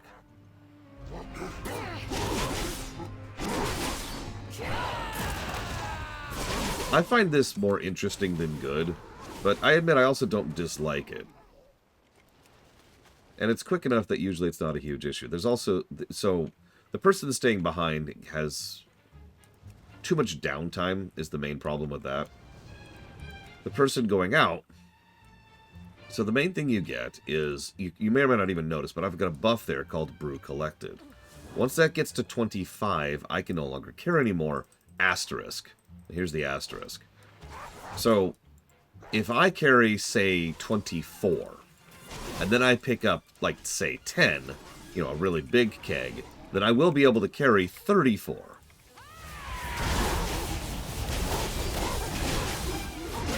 So there's a bit of optimization you can do to speed this up a little bit. So when you start to get close to the 20 marker, you just pick up these little ones, which only gives you like one brew each.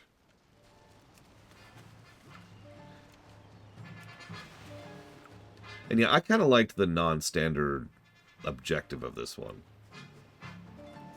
Our goal really is just to get all our brew back. Okay, so I should be able to get one more, but I don't want to push it. Let's go ahead and get a really big one. You'll notice there are sharks that are attacking. Who was that?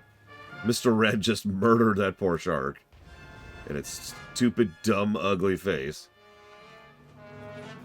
Mr. Red is also about to be robbed from behind.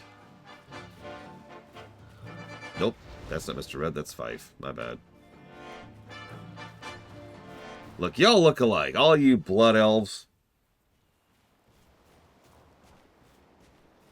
Aren't you a void elf? Shut up!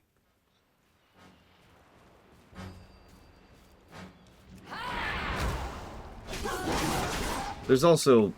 I also like that the scenario encourages you to explore, too. At least until you know where all the good ones are.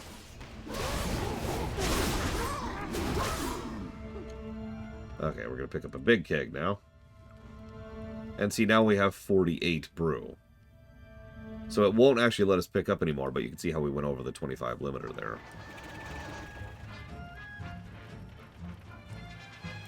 Look, Evo, all I'm saying is we should all play Blood Elves.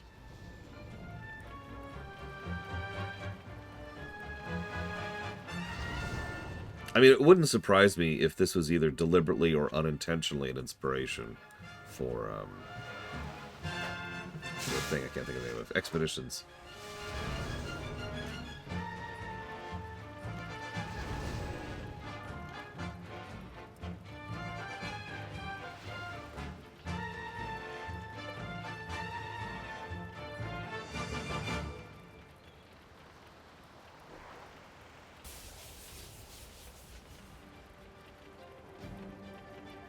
I'll pick up the rest of what's in here. I'm actually doing this a little bit bad, and that's on me. I apologize. I used to get really efficient about this one.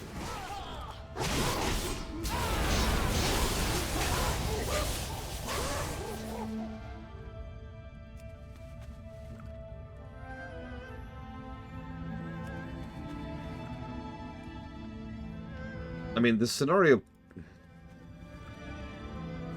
instances... No, that's still wrong. Viewable scenario instances? The scenario tech is still around. Has been ever since. They use it constantly. But I admit I liked scenarios. And the reason why is really, really boring. They were 3-man dungeons. I like 3-man dungeons a lot. Nowadays, we can do 3-man dungeons with follower dungeons, but that's a pretty recent inclusion. Probably not Ect. But then again, I don't think the fate of the world would be the same at all. Oh yeah, Delves. Delves is the other thing. Delves are also 3-man dungeons. I really need to make an attempt on soloing that one at some point. Just to see how much I'm completely out of my league on it. Anyway, sorry for taking so long.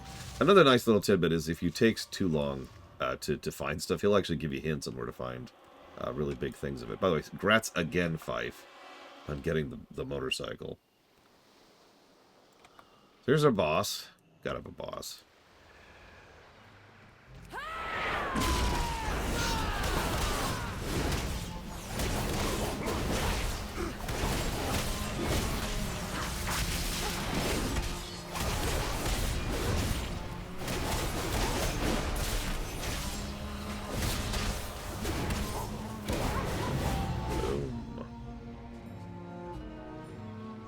What? Huh?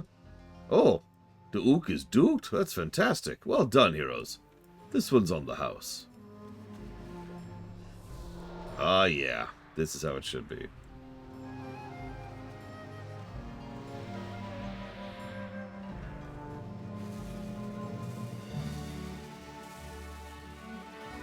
Yeah, we set up some fireworks. Yay.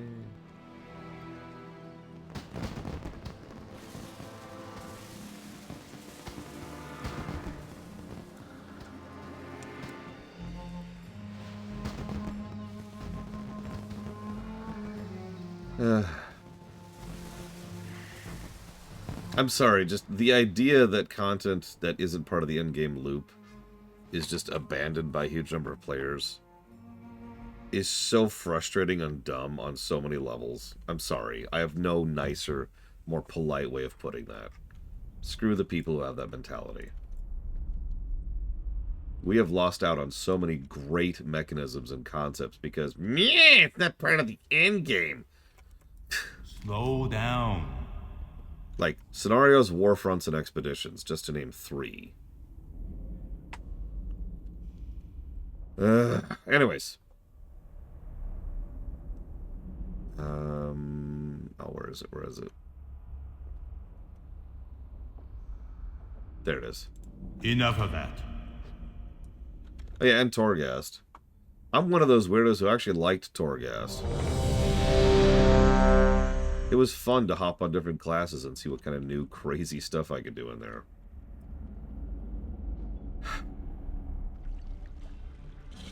So, Brew Moon Festival. This happens right before we go to Kun-Lai, which is why I'm doing this now.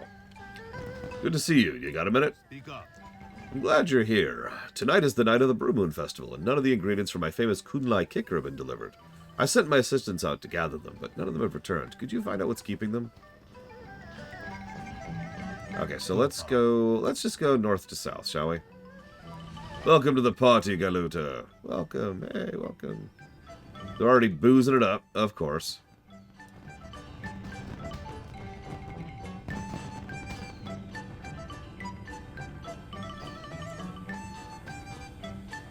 Yeah, what's up? Does your dog need help? What's up, Assistant Tart? Greetings. Boof sent me to fetch a vial of pure water from the water spirits, but Poppers ate the offering. No wonder Poppers is floating. Now I have no way to convince them to give me one, and they don't look very friendly. Do you think you can persuade them? Yeah, can you help me get on the water? Farewell. Thank you. And yeah, I hate to disagree with you on that, Braglin, but for all the many flaws that the Blizzard devs have, I don't think that's one of them.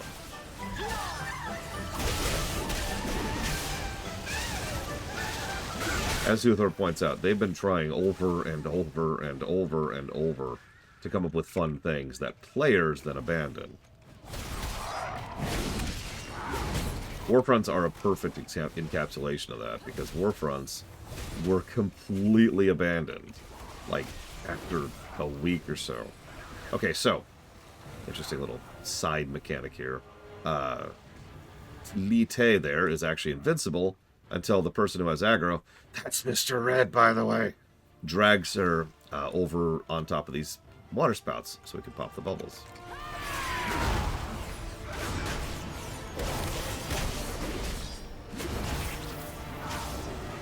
Like, I'm probably the weirdo there, and by probably I mean I know with absolute and total certainty that I am the weirdo there.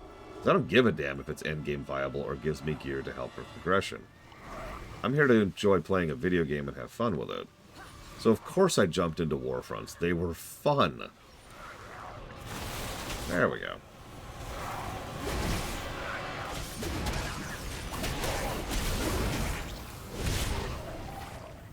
And of course I loved doing expeditions.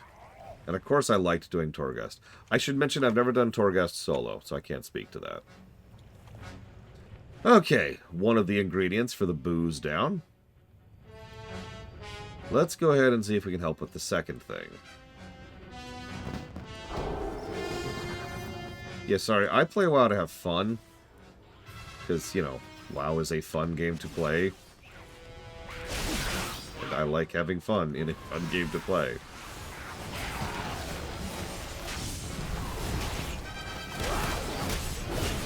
I admit at least part of my enjoyment of expeditions is boiled down to how insanely technically impressive they were. I still think to this day that most people don't understand what a technical achievement expeditions were.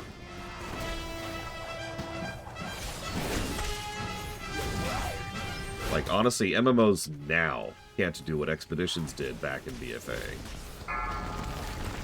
You know, like, not to attack FF14 here, but expeditions would be completely impossible in FF14. Fundamentally impossible. It's not even on the table. They do not have the ability to actually have a live, functioning, dynamic AI in FF14. The best they could do would be specific and careful scripts to try and emulate the idea.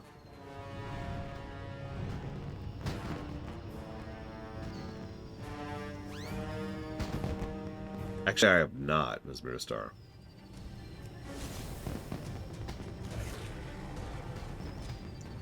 Okay, we've gotten the grain, we've gotten the water, and now to go grind my face off for endgame. Yes.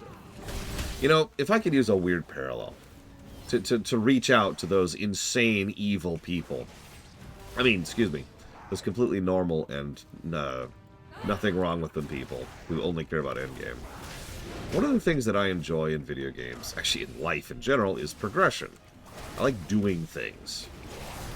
Mental loop, chemicals, blah, blah, blah. I was just playing Satisfactory just a couple of nights ago, and we didn't really get super far. But we did get quite a few things done. Go ahead and help the assistant here. He's just unconscious. I can wake him. Perfect. He was only downed, not dead. So I tend to enjoy accomplishing things. If I was to describe to you all that we accomplished in Satisfactory that night, it'd probably sound very pathetic. It's like, I got a couple of iron lines going, we got smart plates automated, and we found a coal node. Haven't figured out coal power yet, but we found a node for it, pure node even. That's kind of it. But that was extremely satisfying, because we were actually accomplishing things. Hugh, Tart, Bazaki, toss the ingredients in. Now comes the hard part. Everyone stand back. Precision is the key to the perfect Kun-Lai kicker. Yongle? Yongle? What are Yongle doing here?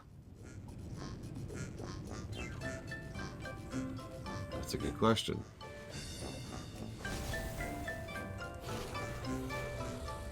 Brewmaster, Batari scouting parties have been sighted across outside the village.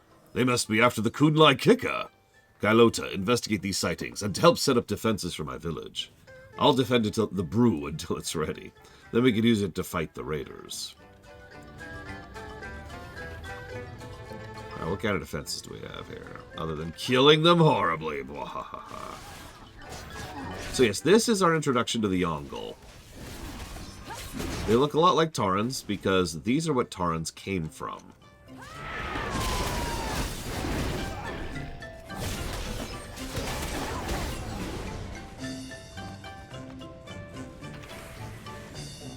Yeah, ironically, I can't stand Path of Exile, personally. Okay, so, what's our options? I got this from a goblin. Yeah, sure. What do you got? Place pulse wave emitters. And we've also got some healers set up. So this is actually a really cool thing, and once again, neat gimmicky thing. So we have to defend from 3 general areas, so usually we have to split up. But they also give us tools. Which tools they give us is random.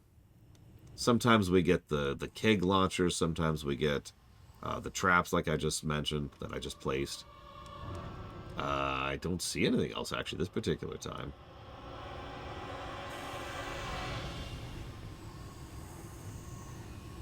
I guess we'll go ahead and place more traps, see what we got.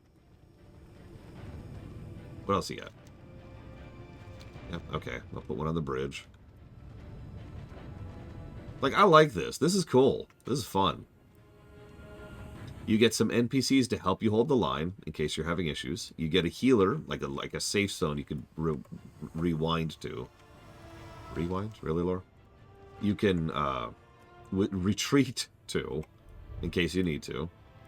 And they give you unique little gimmicks that you can use in order to help defend the line. It's a defend the line mission. Except unlike Hyjal, it's actually worth a damn. Yeah, that's true. This scenario will give us nothing. We will get nothing from this scenario. No gear, or currency, or leaderboard. The only thing we're going to get out of this is fun. I'm sorry. I know that that isn't the common perspective. I do get that. I kind of don't care. Let's set up another one up here, because the boss is going to come this way, too.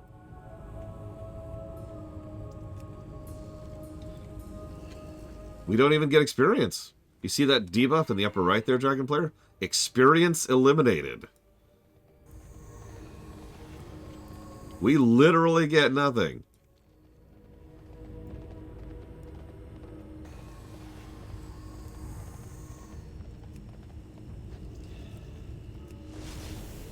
I will admit one of the types of complaints that irritates me the most in WoW, just on a purely personal level, is there's no content in WoW.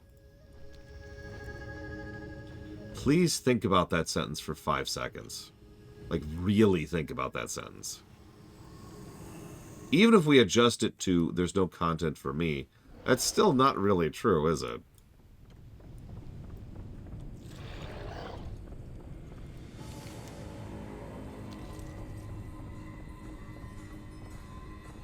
Yeah, I've heard that exact same complaint in FF14.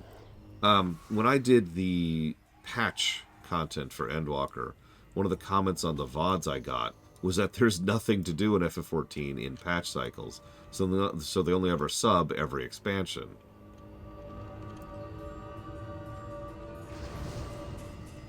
Yeah, WoW, WoW is an extremely and severely flawed game with many issues that are extremely aggravating.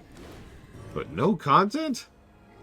And that's pretty much straight up a Hitler was wears pink situation.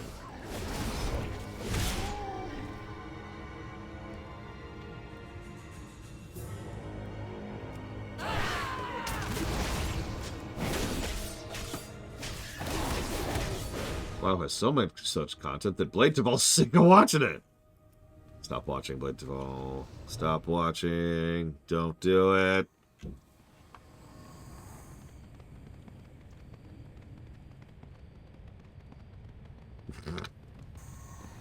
By the way, you probably missed it, but that's what the traps do. You notice how it just took out an entire wave there.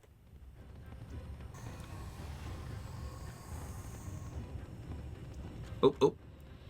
Brew's ready. Slow down. Woof, man.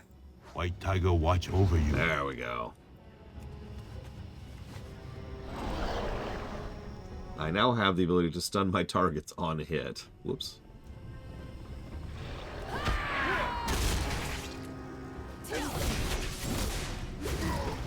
As much as I'm irritated that raids are functionally abandoned content in every MMO except for FF14, one thing that I do actually like and appreciate in WoW in particular is they went out of their way to patch and fix older raids because they know people go back and solo them to get transmog and achievements. Like what they recently did with Deathwing Spine is a pretty decent example of that. Or there were a couple of fights in the Heart of Fear that they changed around because people couldn't solo them. Nowadays, they tend to make bosses that will actually not do their mechanics if there's only one person in the group. So, for example, if there's a mechanic to stun you in place and then another person has to run over and free you, like by clicking a thing, those mechanics will not fire if there's only one person in the group. Stuff like that. And yeah, getting rid of the cloak requirement for N'Zoth, fixing Mythic Jaina Proudmoore, stuff like that.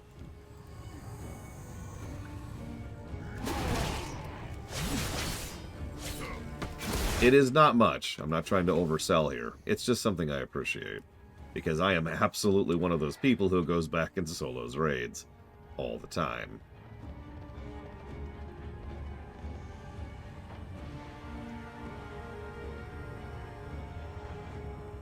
And that's why I put all 3 stuns right there.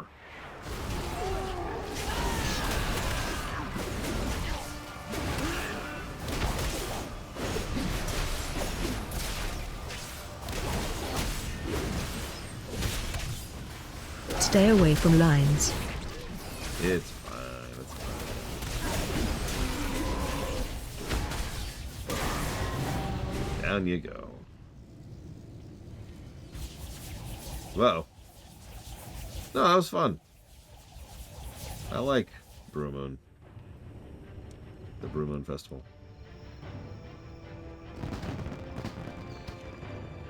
Let's rename the village to Gailota Town. Don't do that.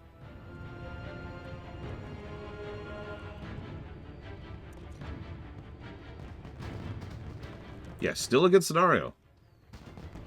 To this day. Speak up. Until next time. Goodbye. And again, to re-emphasize this, there's a random nature to it. Because which traps you get varies when you redo it. So if I was to do this again, I might get the keg launchers. Or if I was to redo this again, I might get the, like the tar traps or whatever the heck it is. Good stuff. Which means, now that we've saved the town from the Yongle,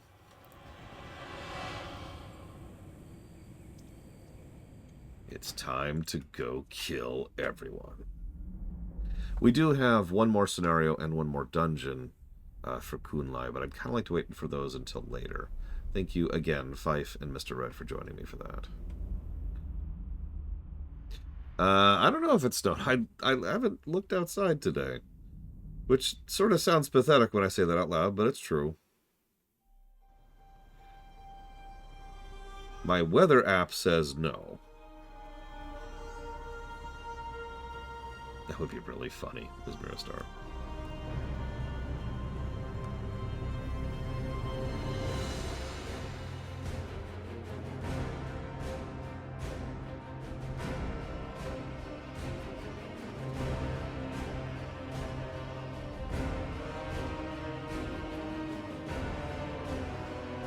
Yep, you gotta go grind more anima, Mr. Red, because you hate yourself. I'm guessing it's for a transmog, because I haven't looked at, like, anything this morning.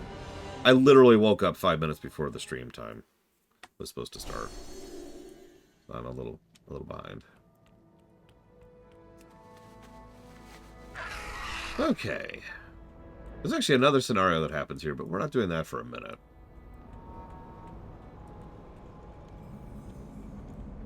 Greetings, Wanderer. Next one is on me. Ah, Rogue, I can make good use of your skills. A convoy was struck just up the road by a band of marauding Sarok.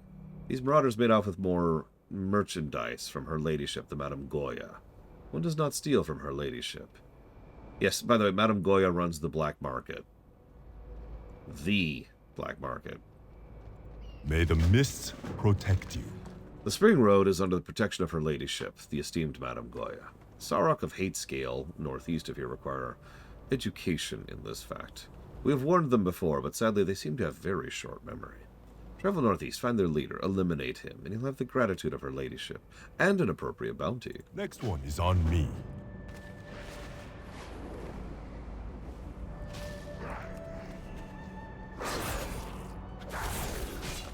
Right, subtlety. There's always just a few seconds of, wait, what am I playing? Okay, readjusted. Gotta shift gears. There we go. Okay, we're good.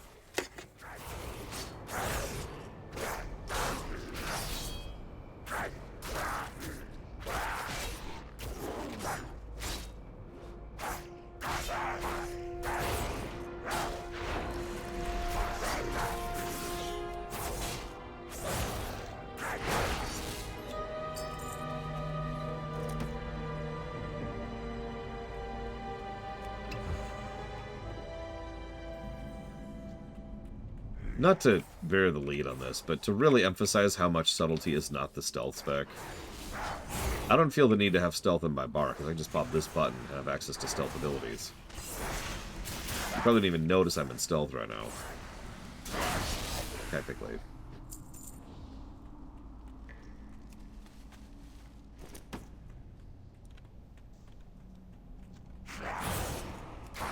Ugh. I actually had to grind anima for one thing in Shadowlands. I don't remember what it was, but it was one of the last things I did before I put the game down. I was not a huge fan of the action. Anima... I don't know if this is still true, but when I was playing, you know, when it was still launched, it was the first patch, anima grinding was arduous as hell because everything gave absolutely minuscule bits of anima. Just the tiniest little bits of anima. Uh-oh, I've been logged off too long. I can fix that.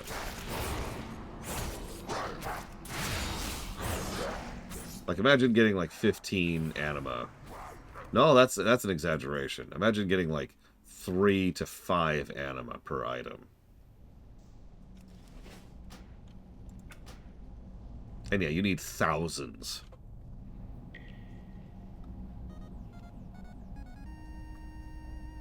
Hey, Indiana Joe. Shoutouts, as always, to the YouTube VOD watchers, who continue to be awesome. And thank you for your support. If you would like to put that towards up to 3 future streams, please let me know. And see, that's the thing that just bonkers me, Brigwin. Like, I hate to use this phrase, but I wonder if, you know, you think you want it but you don't, actually applies to that group of players, you know? Because that's the same group of players who didn't like either the artifact grind or the anima grind, which makes sense. Those grinds sucked. You got it, Indiana Joe. Thank you. Fife, you pick one of the things. Mr. Red, you pick the other one. And Blade Taval, you pick the third. And I'll explain anima in just a second. Because I noticed something weird.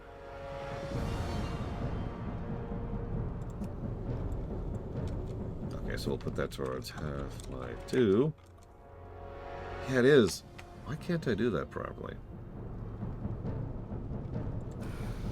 Whatever. I guess I don't need to... fine, whatever. Whatever. Shadow Hearts... Covenant. And then Fife is like... Or not Fife. Blade 12 is like, hang on. Let me find the longest game that exists on the list. And I'll put it towards that.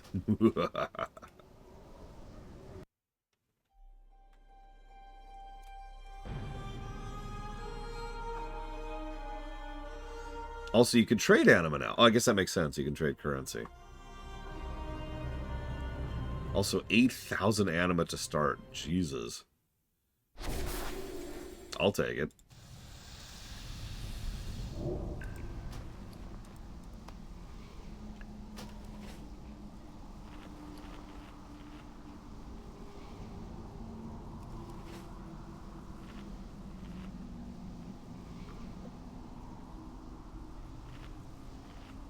Yeah, we'll get there, Judo Joker. I always knew this was going to happen. Like, the queue looked like it was good, but it never actually was, and I knew that because we had WoW, and then we had all the games in the locked and waiting category, all of which are now, you know, in the queue. However, there are no more asterisks. Once we're caught up with WoW, and once the queue as it currently is done, that'll actually be caught up. No really style. No more asterisks, no more ifs, ands, or buts. That's what's keeping me going right there. The good news is I'm not bored of WoW. I was actually thinking about that just last night. I know that sounds strange, but you know, a lot of games I'm like, oh god, I'm so ready to be done playing this game. I'm not even close to bored with WoW. It probably helps that we're doing better and better and better content as we go, unlike most games where the quality of line goes down over time. But still, I'm still enjoying myself. I hope at least some of you are. Yeah, that's true. We swap classes pretty regularly.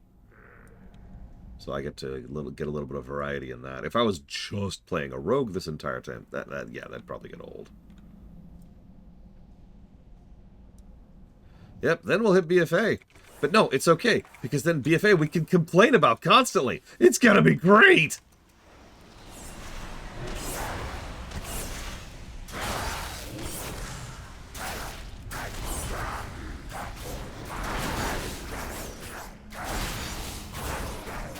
Shadowlands. We'll get to Shadowlands and be like, oh my god, it sucks, it sucks, it sucks. And that'll be the whole raid. That's just the whole stream. It sucks. Where am I? Oh, okay. I'm found.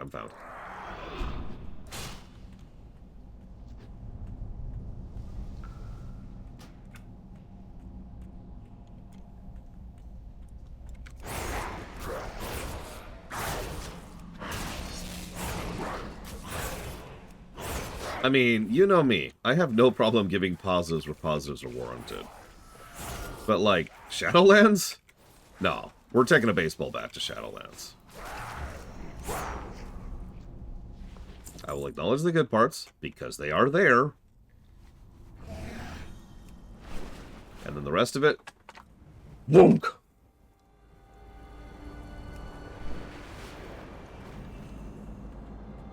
I mean, everything about Maldraxxus was kind of legit. And one of the bigger continuity zones, too. I mean, we've got, what, 4 characters from the rest of WoW just in Maldraxxus? Welcome. There is no hurry. Saurochs are seldom this bold. This item is of substantial value to those with morally flexible spending habits. Jade Serpent guide you. There is no hurry. Hey, Mr. Floyd Pinkerton. That's true, Bregwin. That is very true. Being able... It's going to be funny, Blatel. Being able to pick and choose leveling is definitely something I'm in favor of in WoW. I wish it was a little more signposted, and I have given negatives for that. But I do actually enjoy the fact that if I feel like leveling in such and such, I can. Hey there, I don't think you want to go down that tunnel on foot. Sarok are out in forest today and mighty territorial. Hmm? Oh, here's the Brewman Festival queue. Enough of that. Nobody really travels up the passage on foot. Goodbye. Here's the quest to do the festival we literally just did, by the way. Oh, many greetings. We have entered a dangerous place, my lucky do. This Sarok have grown very angry and attack all boats that pass through. Good fortune. I'll be fine, let's go! Ever been to Kun-Lai before? It's great. Long, flowing farmlands, beautiful mountains. Absolutely nothing dangerous whatsoever. Hosen attack grumbles. Well, yes, there are problems with the Hosen. Tigers?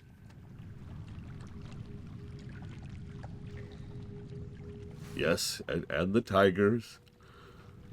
Ugh. Dark-hatched Sarok are very dangerous and very powerful. The spears are just for show. As long as we don't get out of the boat or make eye contact or get hit by a spear, we're fine. Sarok are very dangerous. It's safe. I brought Lorewalker Cho and his companions on the way not long back. The orc tried to punch me. You had that coming, waving your incense in his face. Wait a minute. Something doesn't feel right about this. They've renamed it to Gylotaville. Are those refugees? Do I hear fighting? These people are farmers, not fighters. They need our help.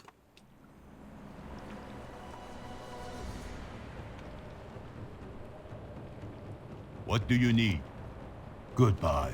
Well, we made it. Welcome to Gylota Village. White Tiger watch over you.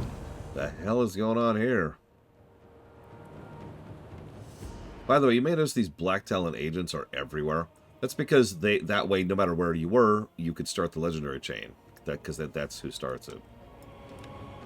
Oh, a foreigner. He looks very exotic. Don't stare. Don't stare.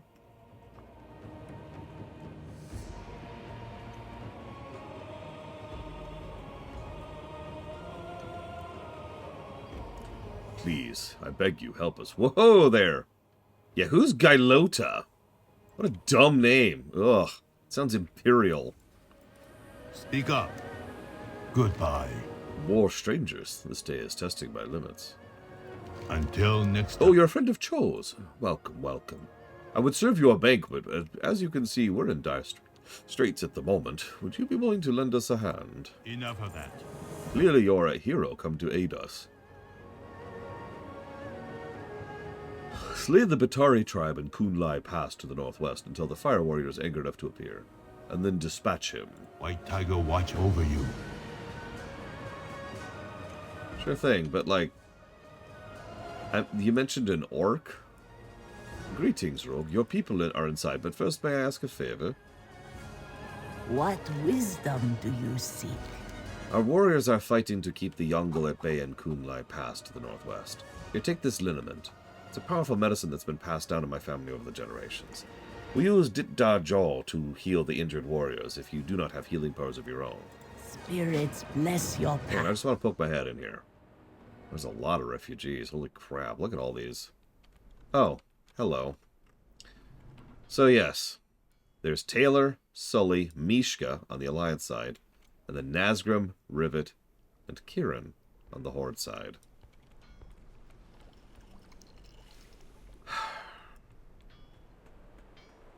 I'll debate the anima thing. And that's my answer to that. Especially since it's going to be interesting to see how artifact power is on a brand new character who's never done Legion before. Speaking of which, let's get this out of the way right up front, because I keep putting this off. Kun-Lai, ladies and gentlemen. Biggest zone by a decent margin, actually, in Pandaria. Still not the size of the chonkers of Dragonflight or Vashir, but it's pretty big.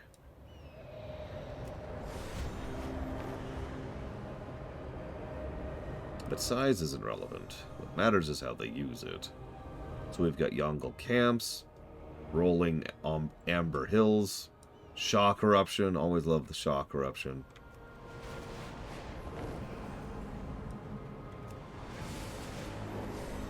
I like how we've got like basic hills, and then they transition into these much more fascinating, much more complex actual mountains. Holy crap, Anger's up. Oh, right, I'm time walking. Of course, Anger's up. I also love how the actual mountains have, I don't remember what these are called, but mountain trails. You know these things? They use these in the desert, too, in a similar way.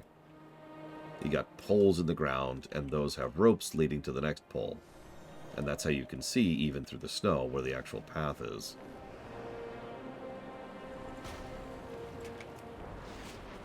For what being essentially a basic, you know, snowy mountain cap, there's actually a lot of detailing up here. And of course, then we get to the actual architecture, which is left up here. Remnants of the Mogu Empire.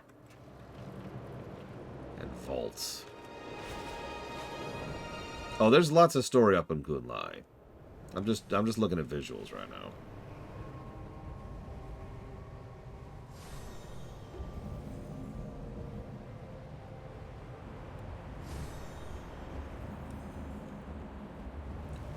And of course, this is the most important vendor in the entire game. Right over here? Yep, this one. Used yak salesman. He sells this mount.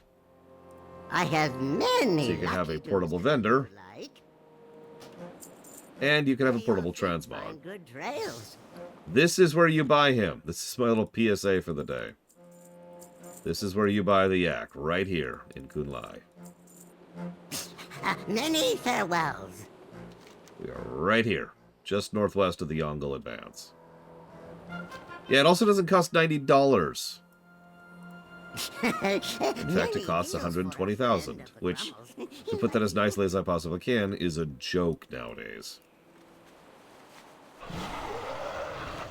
See you around, Act. Get some good rest. Yeah, don't buy the real money one, of which there are two. Buy this one for 120 grand gold. Save up if you gotta. In fact, what is the WoW token right now on the Americas? Not that I recommend that either. 300,000, yeah.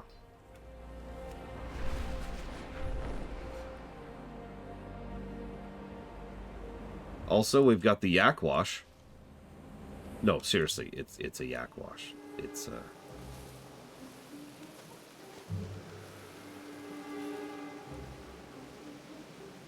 I have nothing to add to this. I don't know, I don't think it's quite at the level of, say, the Jade Forest, which is just gorgeousness incarnate, but Kun-Lai is fantastic looking. Really.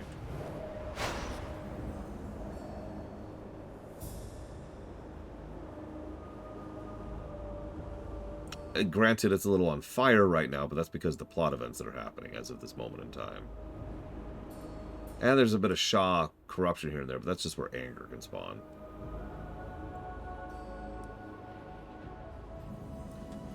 I know, right, Uthor? A big vertical mountain designed with flying in mind. Pandaria was very clearly, you know, here, have flying, go for it. And yeah, that mountain right there, it's huge. It's so tall. It's like the first hop up in Dragonflight.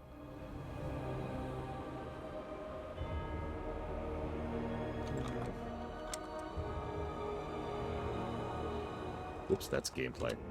I need story. I love how you can still see Hellscream's fist down there, by the way, just dangling off the cliff edge.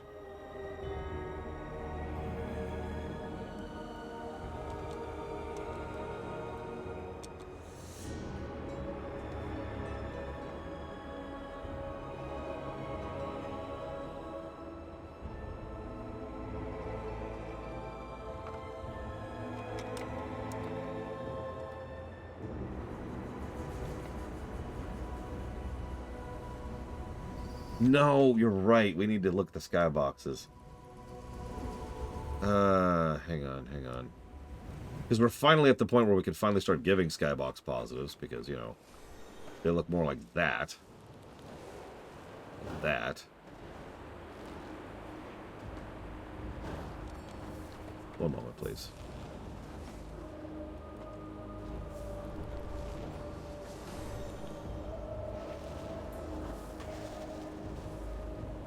I think that's because our initial Horde character is Nazgrim, and he's got his head screwed on a lot more straight than most Horde, even in this era. And on the other side, we have Admiral Rogers, a woman who is so bloodthirsty she will literally commit treason in order to kill Horde. No, yeah, that's a pretty solid skybox, I would say.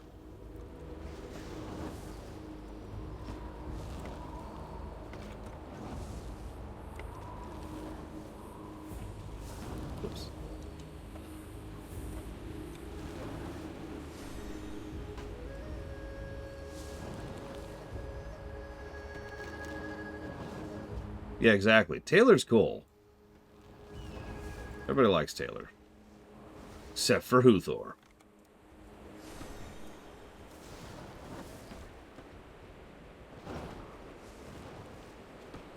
I think we'll call that for now. Let's go look at some other skyboxes while we're thinking about it, just really quick. There's that skybox, of course. So here is the Jade Forest skybox. This is actually an interesting one, because it's still got the low... Oh my god, did I just explore Ding? I did! Ah! So it's still got the low pixel rate things, but then it actually has real clouds in the distance. Nothing too fancy. But again, a definite improvement over what we've seen so far. I will admit, when I think of good skyboxes, my mind immediately goes to the Honor and Plains, but that really is cheating.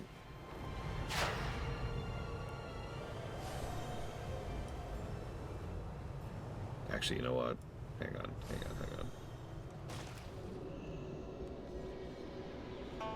Since we just hit 67...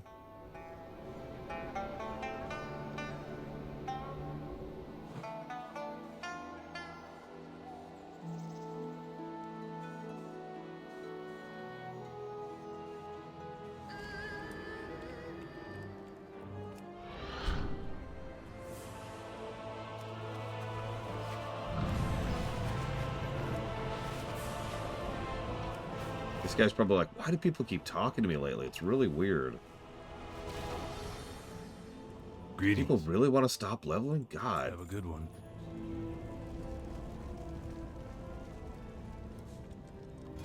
And our last point will go over there.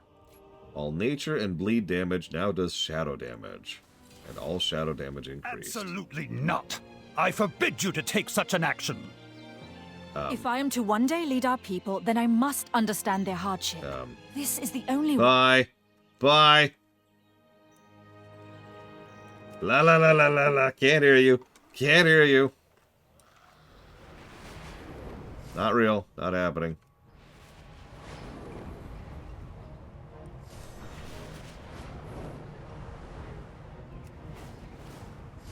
Oh yeah, someone asked about this. And yes, they've never gotten rid of this right here. If you don't know what this is, don't worry about it. But you can tell it's from a modern expansion because look at the detailing on that ground. Actually take that in for a second. I know you hate it when I talk about grass, but look at that. Look at how many layers there are to that. We've got straight dark brown with dark green, dark brown with darker green. Then we've got dark green. Then we've got bright dark green, and that's just the textures. Then, oh, I'm sorry, I wasn't even talking about this stuff, which, by the way, if it's not obvious, is both a physical object and a texture. So there's actually some 3D nature to it. And, of course, over here, we don't just have your basic grass, although we do have your basic grass.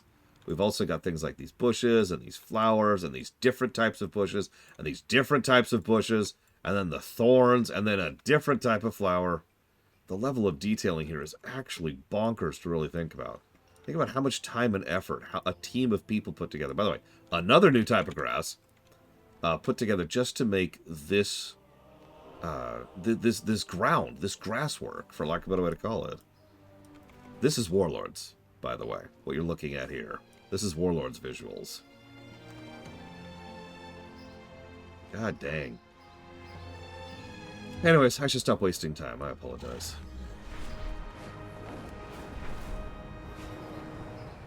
So that is the conclusion of a dungeon, actually. And they never followed through on that thread. As with so many elements of Warlords, they didn't actually conclude the story arc. It just stopped.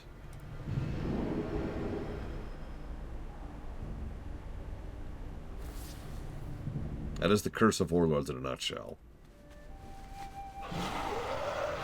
Some of the stories never finished, and some of the ones that did finished really badly. Because you see, Draenor is free!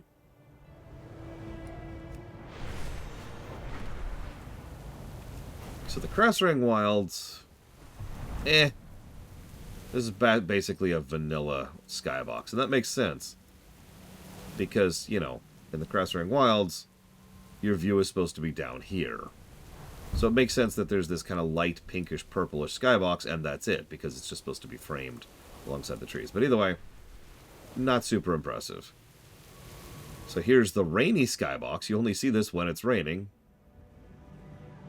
It's going to go away soon. There it goes. And here is the Valley of the Four Winds. Looks like this is just a modulation. Looks like this just doing this cloud thing a lot, aren't they?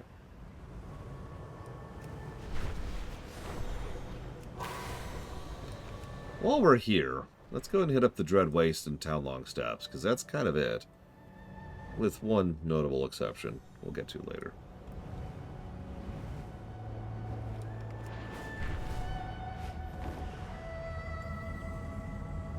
Yeah, Dread Wastes, well, we'll get to it. In just a few seconds, actually. There's the Serpent's Spine. Here's the giant hole in the Serpent's Spine. And here's the Dread Wastes.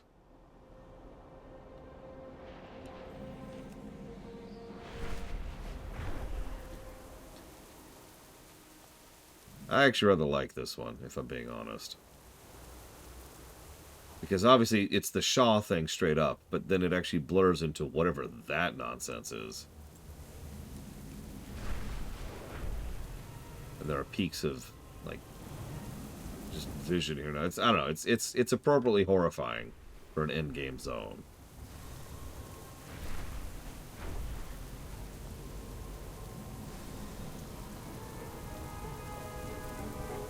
And the Townlong Wastes, which will be our last one for the moment.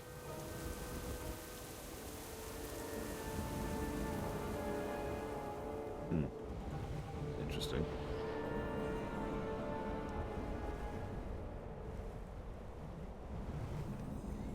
No, we can't be handing out penalties for punishment. Very uncouth of us.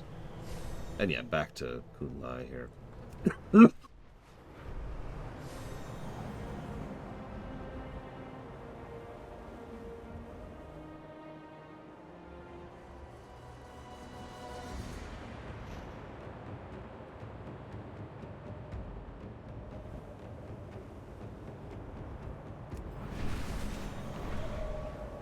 as Huthor pointed out, the Kun-Lai skybox actually looks best when you're up here in the mountains.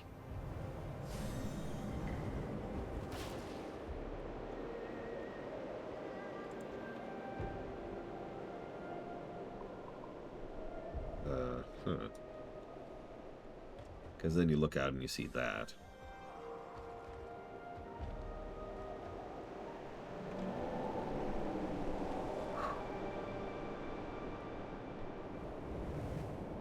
Thank you, Evo. That is good to hear. Listen, clouds are ugly unless they're in the sky. Only sky clouds allowed around here.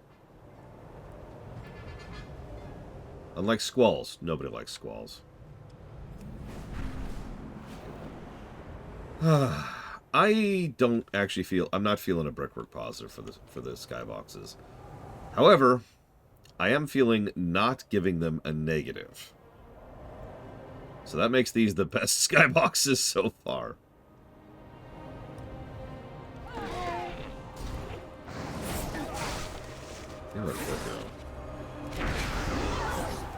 Oh yeah, ignore the red star over there. Ignore that. Just don't think about it. Don't think about it.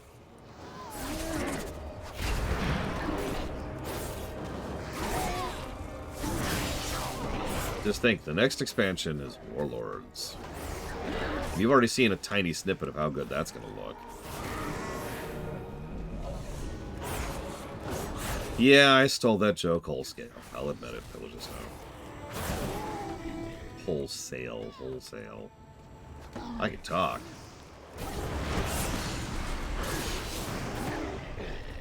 I'm having a random thought. Hang on. I'm going to... Indulge me. Indulge me for just a second.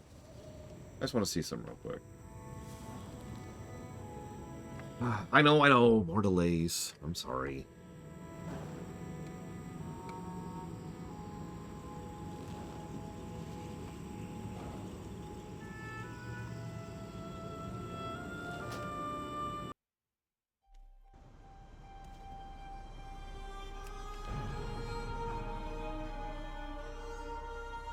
Yeah, their version of Vincent is just gross. Which makes sense.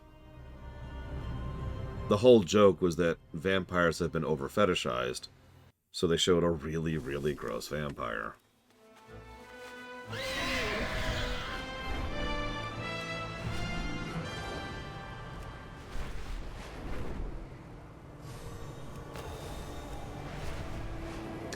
Ironically, Shadow Moon's skybox was the exact one I was just thinking about as Mirror Star.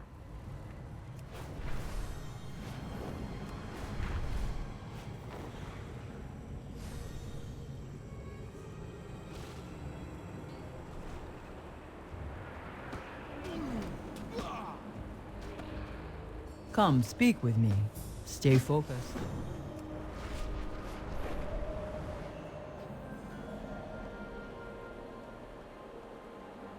Slow down. That's what I thought. So, something I like, and I just wanted to show it off, in action. Tell me. Well, let's say I really want to do Pandaria. And let's say that, by coincidence, I have 2 characters I want to level. Well, one of them just hit max level, but I've got another one at 23.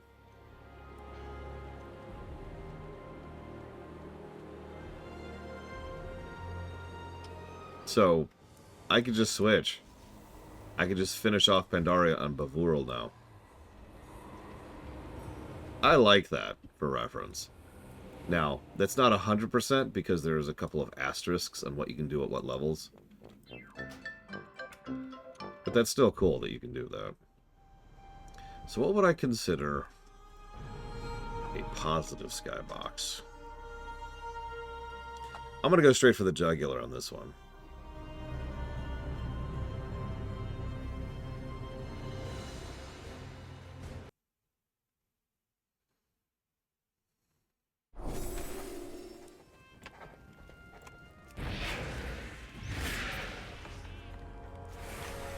Yep, it's obviously Orgrimmar. Check that out. Yeah, that's a skybox.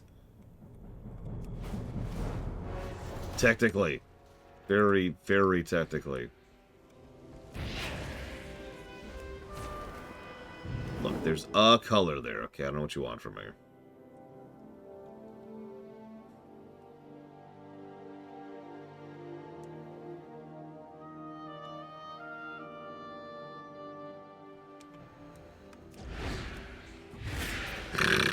That's funny.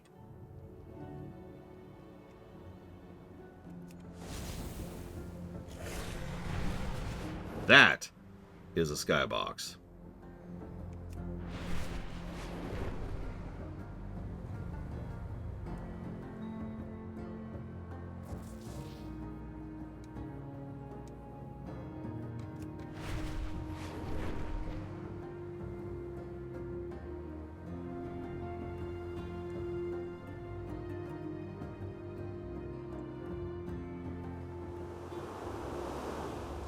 I think my favorite part is it's not actually static, but it's moving so slowly, you barely notice that it's moving at all. Excuse me. If this is not sufficient for you, I give you... Well, okay, it's all green because it's apparently Emerald Dreamy right now, but I give you the Honor in Plains.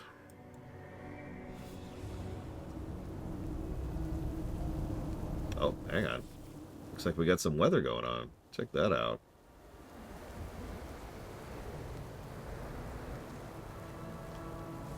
I don't think I've seen this one lately.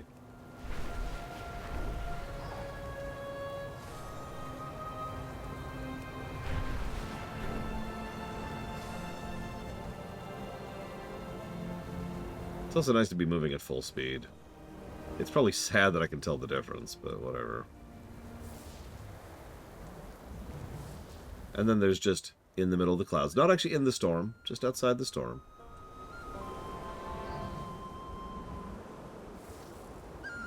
And then we'll transition into this.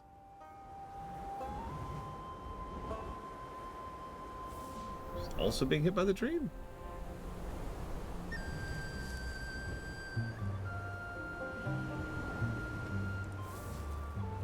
Now, like I said, this is going for the jugular. What is most likely going to happen is the moment we hit warlords, we will hit positives. And the best part is I can show that off in seconds because I have a hearth that goes straight to warlords.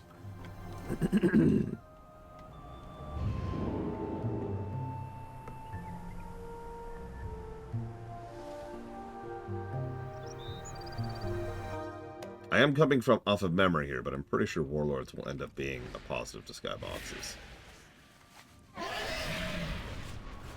So we got that to start with. Again, it's not the level of quality of what we just saw, but you can see how that's a noticeable step up from Pandaria.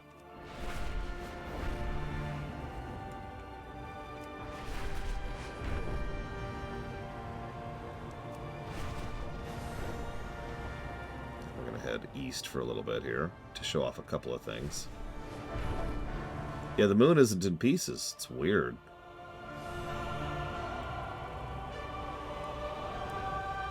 Well, hang on, Evo. Hang on. So here's just, you know, cloudy coast. Kind of a generic-y one. Which should transition soon. There we go. So here's Talador. I like this one. It's kind of hard to see with all the contrails going around me. I wish I could turn those off, honestly. But there's actually just wisps in the distant at ground level. And then, of course, that. What? Oh. Okay, no, that makes sense. Ignore all this. This is all in the past.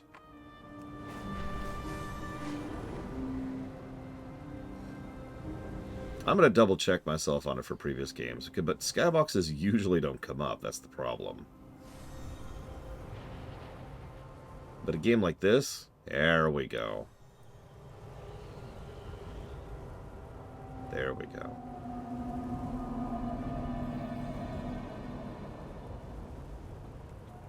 This is Shadowmoon Valley.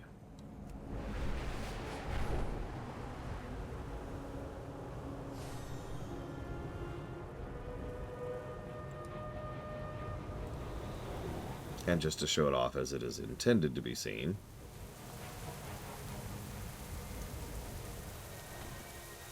Come on.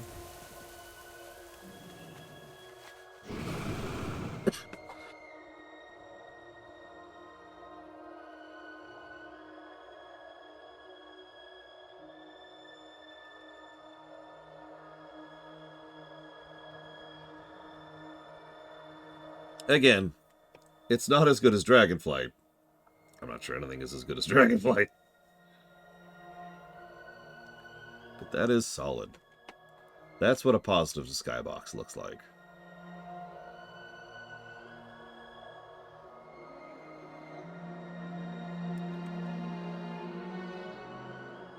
Have I killed you?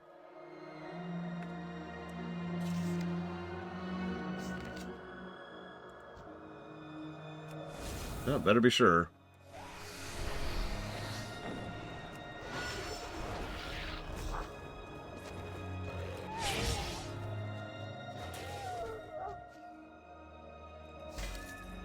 No, I definitely have.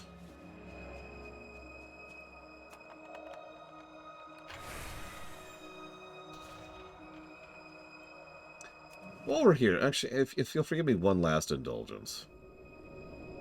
I'm not going to go to Shadowlands. Don't worry. Or Legion. Or BFA.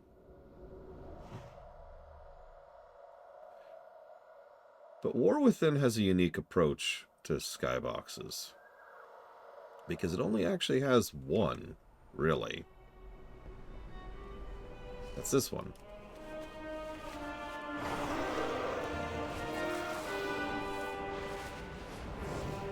It is, of course, quite good. Like, seriously, look at that. Look at that. But that's not what I really wanted to look at. Yeah, they don't call it War Within for no reason.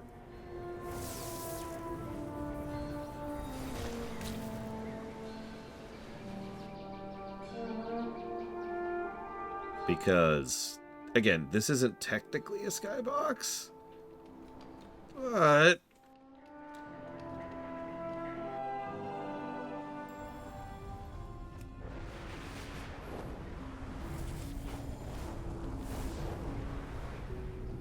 every time I fly through here, I'm blown away by how good it looks. Every single time. So obviously there's the ceiling. And they could have made a cave ceiling look really boring. And they didn't. Look at that.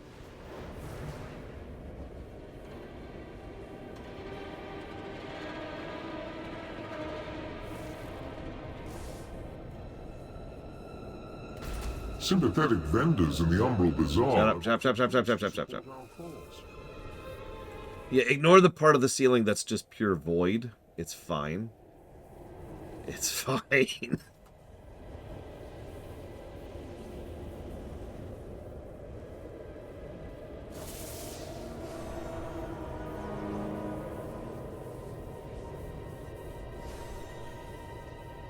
But since you brought it up. Ugh. How that tastes foul. I was gonna say, this is once again going for the jugular.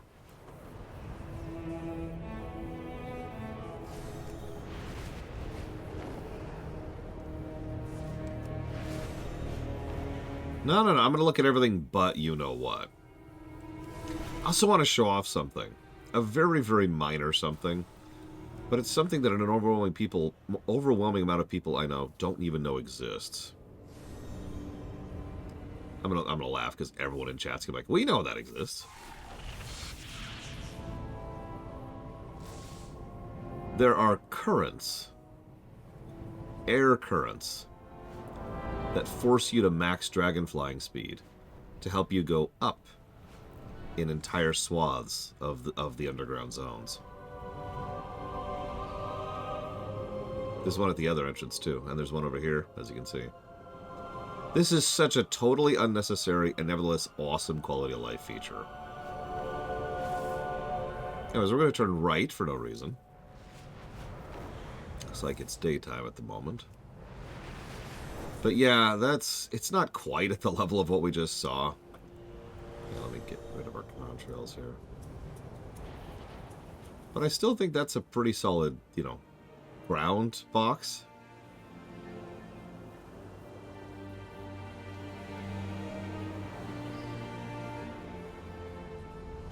I love the waterfalls peering down through the ceiling. Of course, we literally have rivers and lakes down here. Look at that. Really take that in for a second.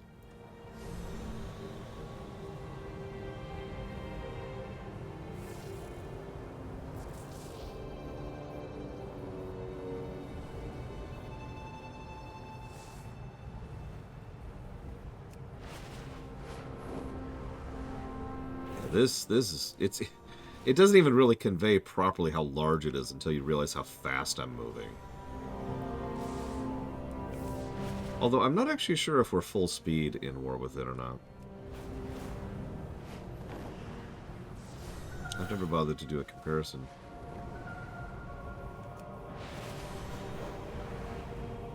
I say we should be. There's essentially nothing preventing that.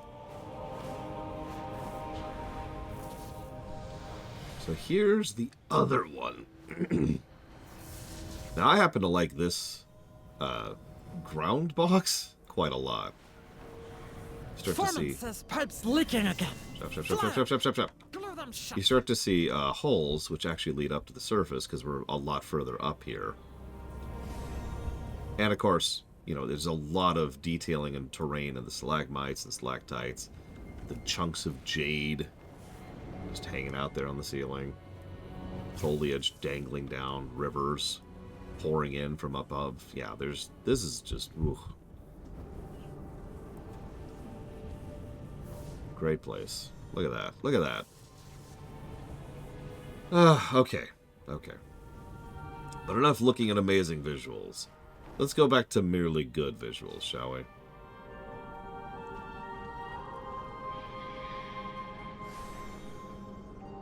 What makes it irradiated?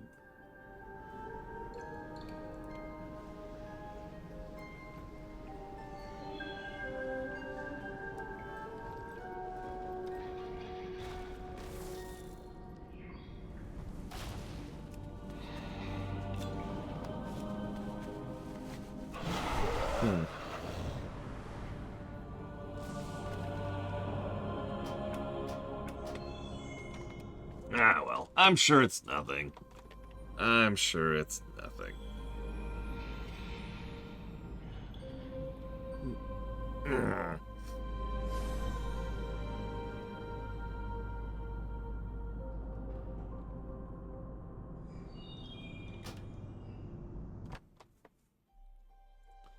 Let's take a bite out of Kun-Lai, shall we?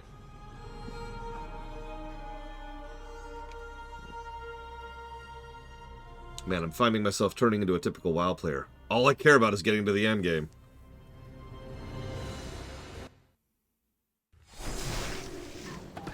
Okay.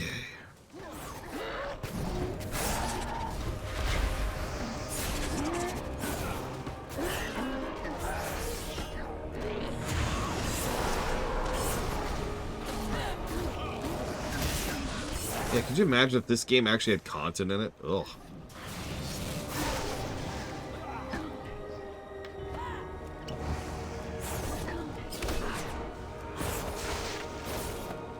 Yeah, when's the frickin' Undermine coming out? God!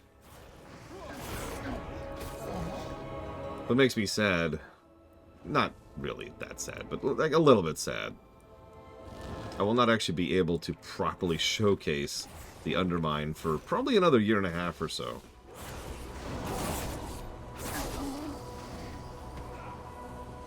I'm gonna do it, assuming my friends want to go do it. We've actually got a lot of co-op games on the list right now. It's kind of funny. But hopefully, be able to play some of those soon. We're in the middle of Trine 4 still. We've got 5 or 6 major stages left. We got some time left on that one.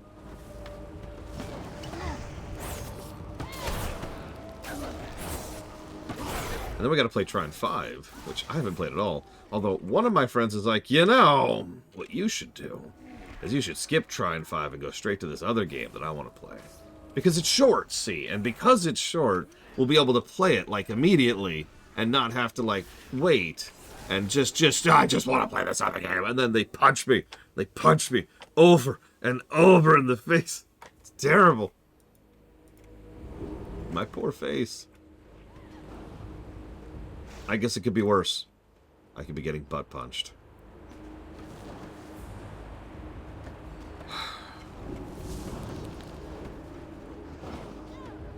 I will say this, because I was thinking about this last night, too. Even BFA and Shadowlands, despite being the dips that they are, I'm looking forward to them.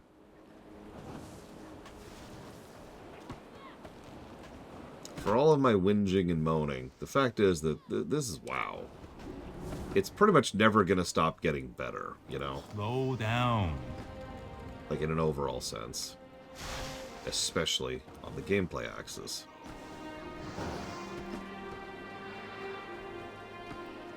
What is your hurry? There's only a couple of asterisks to that. I do plan to give co-op negatives to BFA.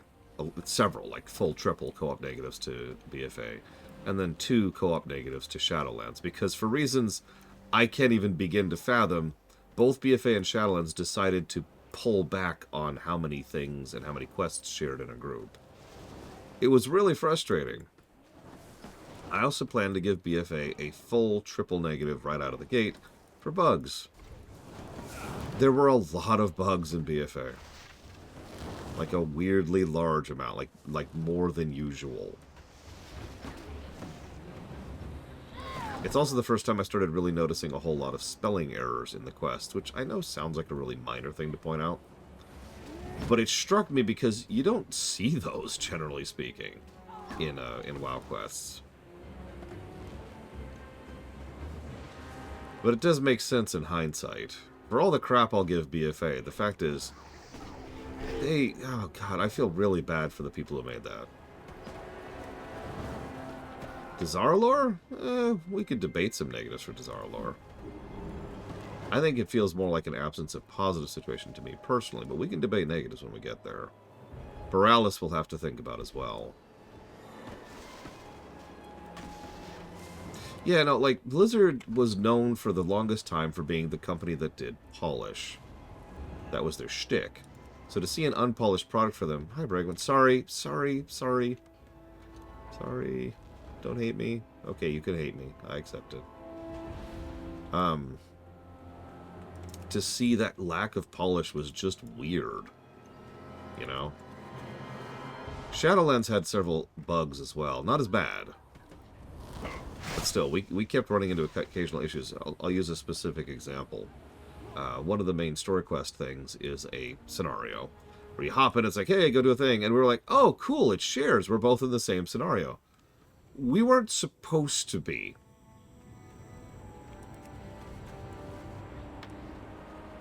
So, that was a bug. We were not supposed to be in each other's scenario at all. Patience. It really screwed with it. Goodbye. Really, really screwed with it.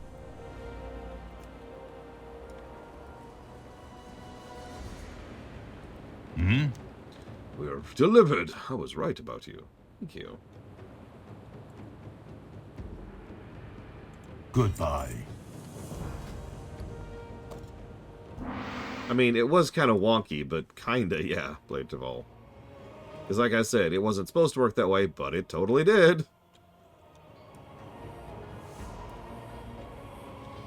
To explain that a little bit for those of you who play FF14, you know how there's those solo things? There's like the glowing light under the NPC, and that indicates it's a solo instance.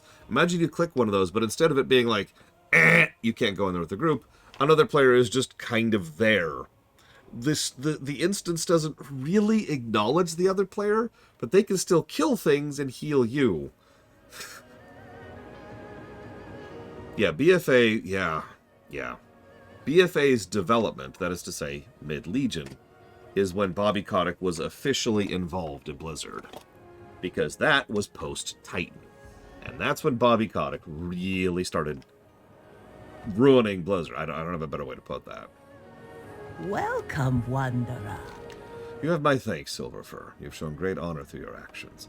I hope my family's Dit Da Jiao was of some use to you. Keep your eyes and heart. It would seem your Admiral Taylor has awakened. Live for your dreams. All right, Taylor, what do you got? You, over here. I have a name, you know. This land tests us, friend. Is that you? I can't believe we survived the destruction of the Jade Serpent. Some of us, anyway. The Alliance... I hope you have the courage to die bravely, human. I'm in the mood for a good fight soon. You and your Alliance will only be found in Azeroth's history books. Uh-huh. Jade Forest was a disaster. Anduin's gone. We lost some good people. We didn't stop the Horde from advancing. But I think I found a way to get the locals on the side. You just helped fight off these Yongle, no?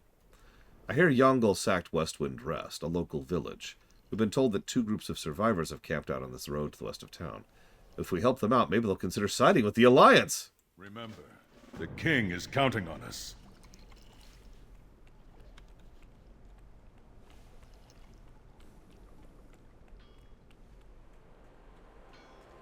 Yeah, that's one of those weird things to gauge. Because, yeah, Microsoft... I need to just conquer the world. I need just to be done with it. Sorry, everyone. Sorry, I'm just taking over. Y'all have failed. We're done. We're moving on here. Before we deal with Nazgrim and Taylor, the water speakers over here could use our help. You have the eyes of one who has traveled much. They took my son. They took my goods. I've lost everything. What could have changed these Jinyu? May you find... Of course, the first priority is finding my son, but if we save ourselves only to starve, what have we accomplished in the end? Please, I need you to recover some of our supplies that the Jinyu took from our caravan. May the Red Crane live forever in your heart. When the Jinyu attacked, he ran off in the confusion. I don't know if they've done anything with him or if he's alive. Nothing else matters if I can't find him. I'd ask May, but something's wrong with her. She seems too impulsive. Family, friends, food. These are what... The Sword Mistress does not look well. There is a darkness to her eyes. I don't think I've ever been as furious as I am. What a betrayal. I fought a few of them off and killed them here and there, but Merchant, she is too much of a coward to let me finish the job. Don't do it for me. Kill them. Kill them all. Keep the peace. Yeah, Kennex Cow. Kill them all. My people are corrupted. Shai Hu, a local warrior, was the first to drink of tainted waters. He was strengthened, emboldened, and urged the others to do the same. I warned them against it. I sensed danger. There's great dissent in Inkil. Elder Shai Hu drank the Shah-corrupted waters of the Mirror, and forced the others to do the same. When I protested, Arachi of the town guard confiscated my ritual staff and banished me. Now I am not only in exile, I am unable to speak with the waters that once gave me guidance. I am not a fighter. But if you are, perhaps you can recover my staff? Not all of my fellow villagers are corrupted. Many heeded my warnings and did not drink of the Shah-tainted waters.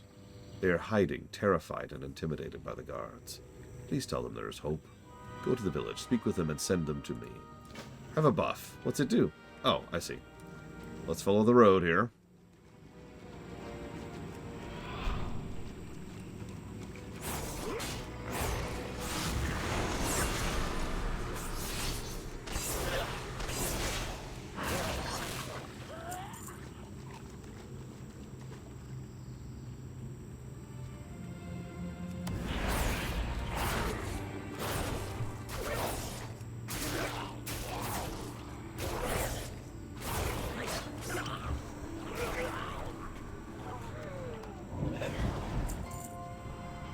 As you can see, the Shah have started to break out around here, too.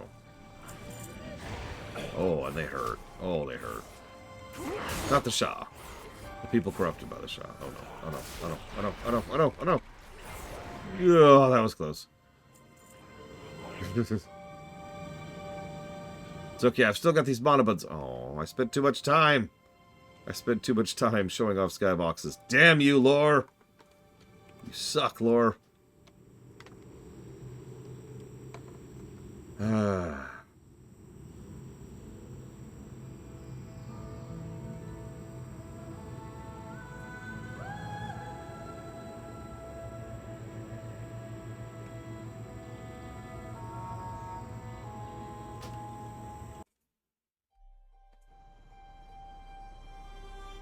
Make myself some food.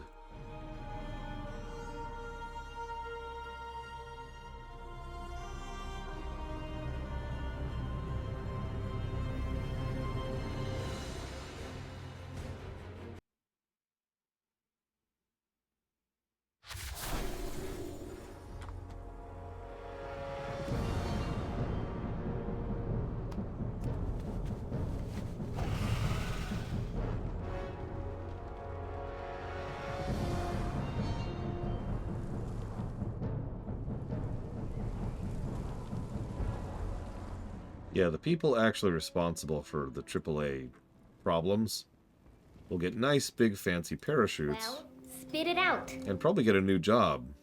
Because they have a really fancy Don't resume. be a stranger. Or they can retire. At least until they lay their head on the guillotine.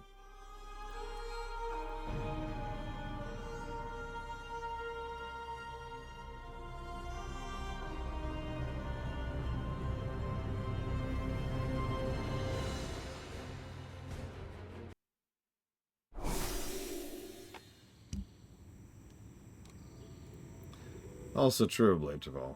Oh, god dang it. It's off cooldown. Whatever.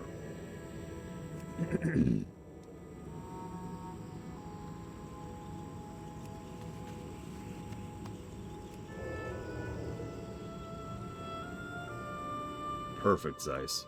Here, have 3 gold for this guillotine.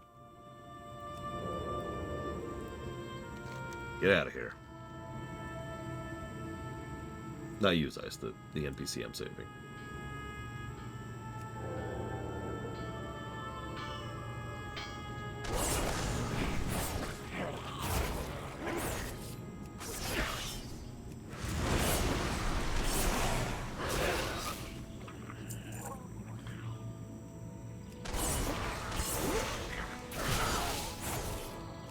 Good point. You're right. I deserve it.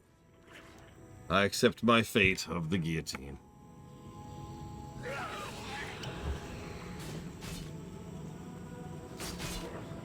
I love how some of these guys are just attacking each other without any rhyme or reason to it. They're just that angry. As it happens, I've already shown you what's going on here when we did our flyby earlier. Because the Shaw of Anger is a overworld raid boss. What they usually call a world boss.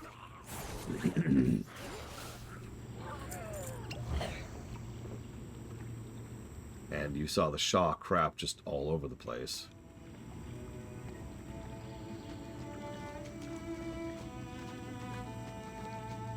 I mean, I never got that mount until Remix, I'm just saying.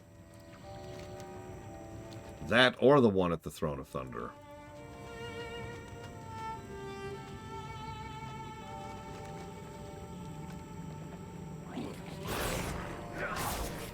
I like to think that someone somewhere actually thought about that when they added those mounts to the remix, to something you could actually freaking buy. First ones I bought, too. Just in case. I ended up getting everything, but just in case. Of course people were pissed about that. People like this thing where it's like, you know, I'm more exclusive than you. Because I paid for this privilege, and I got it, and therefore no one else should ever have it, because it's mine. This bowl is mine. I paid top dollar for it, and then I pulled up the ladder behind me so no one else could get it. Of course they were pissed about it. They're piss ants.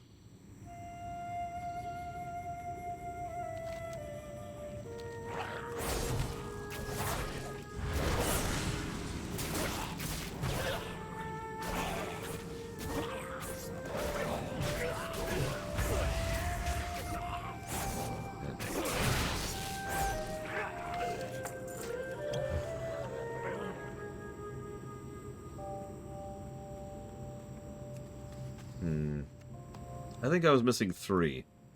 There was the Throne of Thunder guy, whose name I can't even remember. You know, I am born of thunder! That guy. Then there's the Shaw of Anger one, which, duh. And then there's the one off of Horadon.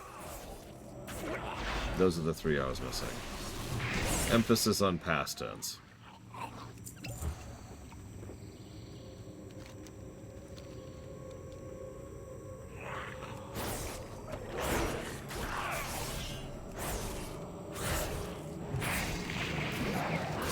Xenogears is in kind of a weird place. Because all the people who worked on it have long since moved on to the Xenoblade series. And they're still working on the Xenoblade series.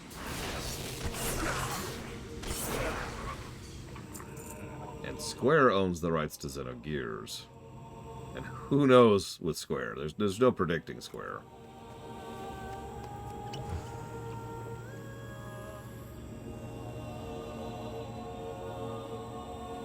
That is my one regret, Huthor. The one and only thing I didn't do in the Pandoria remix was mash out all the mythics.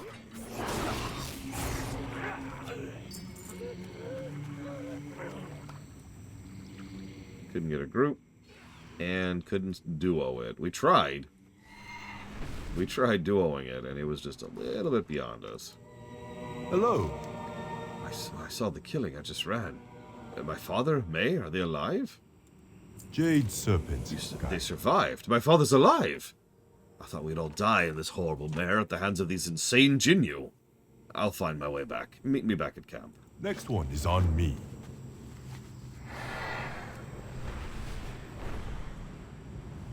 I mean, that doesn't surprise me, Takoida, because the writing, let's call it style, is noticeably different from the Blades to Gear.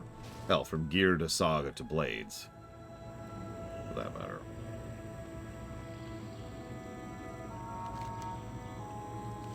Have you found my staff? Oh, good. Now we have some hope of redeeming this situation. Though it may not seem like much from these inauspicious beginnings, I know we will rebuild. Thank you, friend.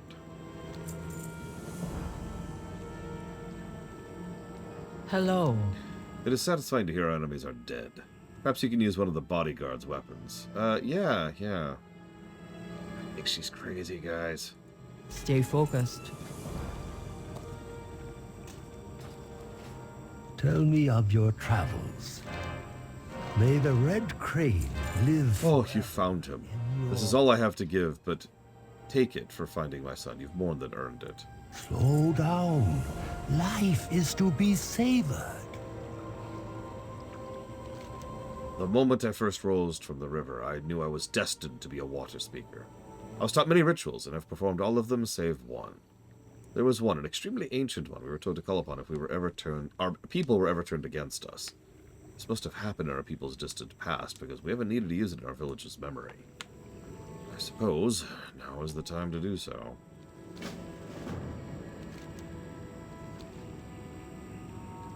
I've never performed this ritual. I don't know what will happen exactly.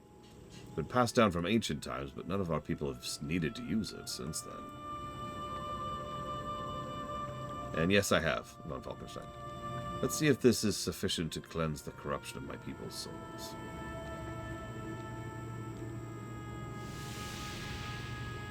It worked. It worked. What's happening? Why is the ritual affecting her? What is that?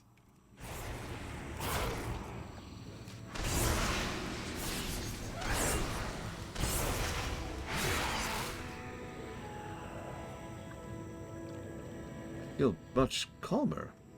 What happened? A beast emerged from you when I began the ritual, and Silverfur slew it. I felt a presence, a burning pain and rage in my mind. That must be what was controlling the villagers. I now know what we must do.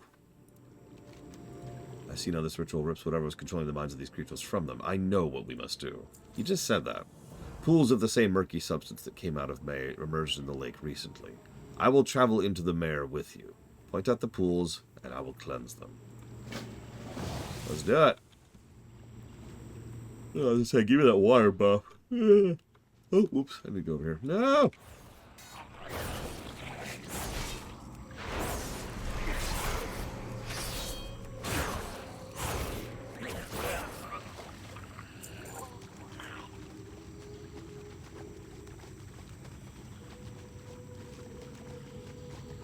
I don't remember what item level I got up to, but it certainly wasn't as high as I could. Once I got everything other than the mythics, I just kind of backed away from it a little bit.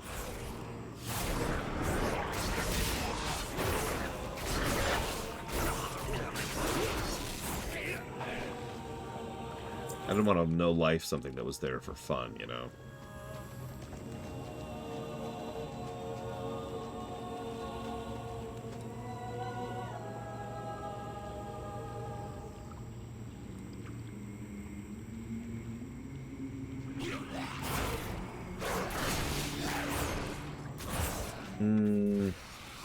I mean, Guild Wars 2 does that, von Falkenstein. So I suppose by definition, yes.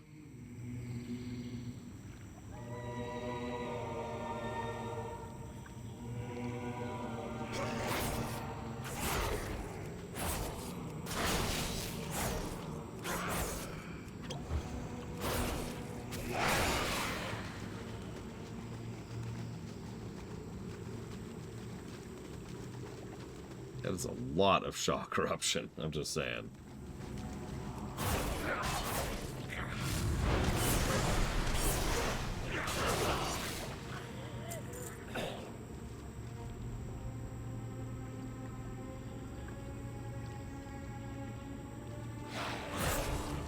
I guess that's unfair. Guild Wars 2 isn't completely devoid of power creep.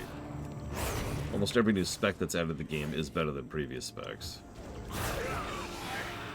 Oh, WoW's 100% going to get another squish. Problem is, how many problems are they going to have with it? Because every single time they do a squish, a few things fall through the cracks.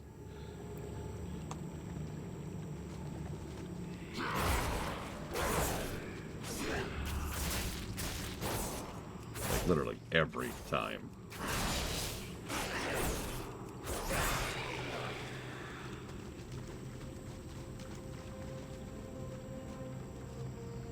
It makes you wonder, excuse me, how exactly they do the squish. Like, physically how they do the squish. Do they have, like, a spreadsheet of abilities and they just go down the list manually, automatically? Like, I don't know.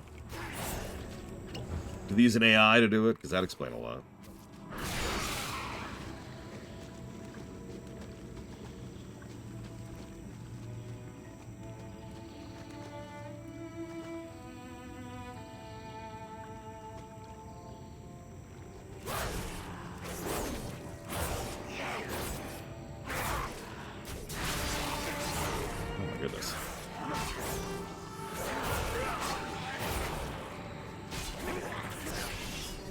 AI or an intern? What's the difference?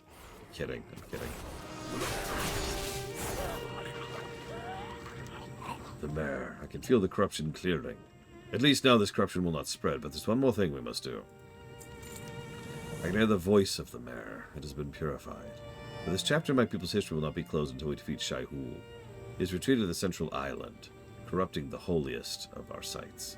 Beware, he is strong. But after all we've done, I am confident we will be stronger.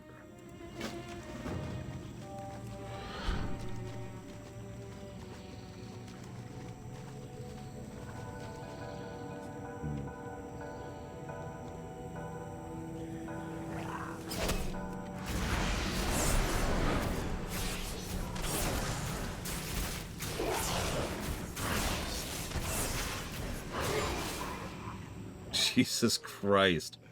Sorry, that's the first time I've ever actually done the full burst combo completely correctly. And I just melted him. Just absolutely ran roughshod.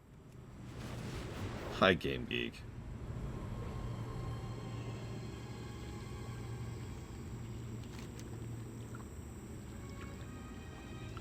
Thank you, Silverfur. You have assured that this corruption will not spread, and my people, those who have not been corrupted, will be able to live and found a new village.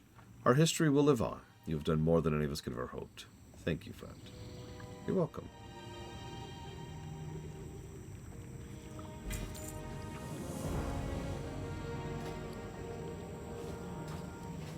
Oh, now they're going to name this place Silverfur Village.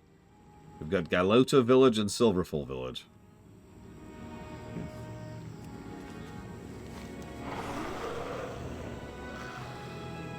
So, Kun-Lai has a lot of side questy stuff, more so than most of the zones so far. Like this whole arc we just did, this was effectively a side quest, but I kind of liked that one.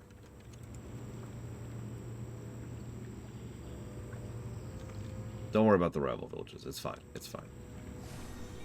They're secretly on the same side. Don't tell anyone, though.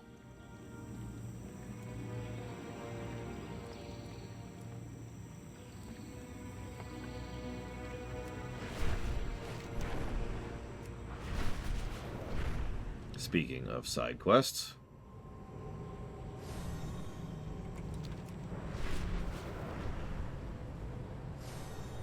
you know what I like more than anything else? Yaks. Speak up. White Tiger watch over you. What the heck are you supposed to be? A rogue? Never heard of one of them. You here to help or steal my yaks? Look, if you're insistent on helping out, go find my boy. He got himself grabbed by a bunch of sprites and probably doesn't even know we lost the ranch. They dragged him off to Prankster's Hollow. Go rescue him. I'll see about giving you a reward of some kind. Until next time. If you really want to help, I could use your help getting rid of the spray stuff. Ugh. The Grummels don't believe in luck they can't smell. They'll pay better for yaks that have the fresh needle scent. Enough of that. Yeah, we haven't really talked about Grummels yet because they haven't really come up until now. But the Grummels are... Well, they have an extremely good sense of smell. Like dog-level sense of smell. Fingers crossed. Kennex go.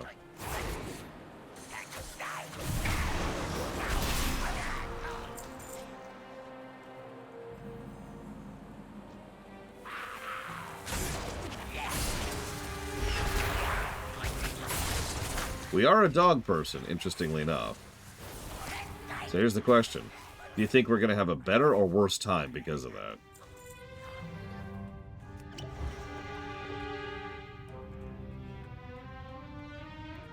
What's interesting is the Grummels is only one of, I believe, 3? No, I'm wrong. 4 races in this setting that have a really big thing about scent. Like, culturally. Well, I guess biologically, but you know what I mean.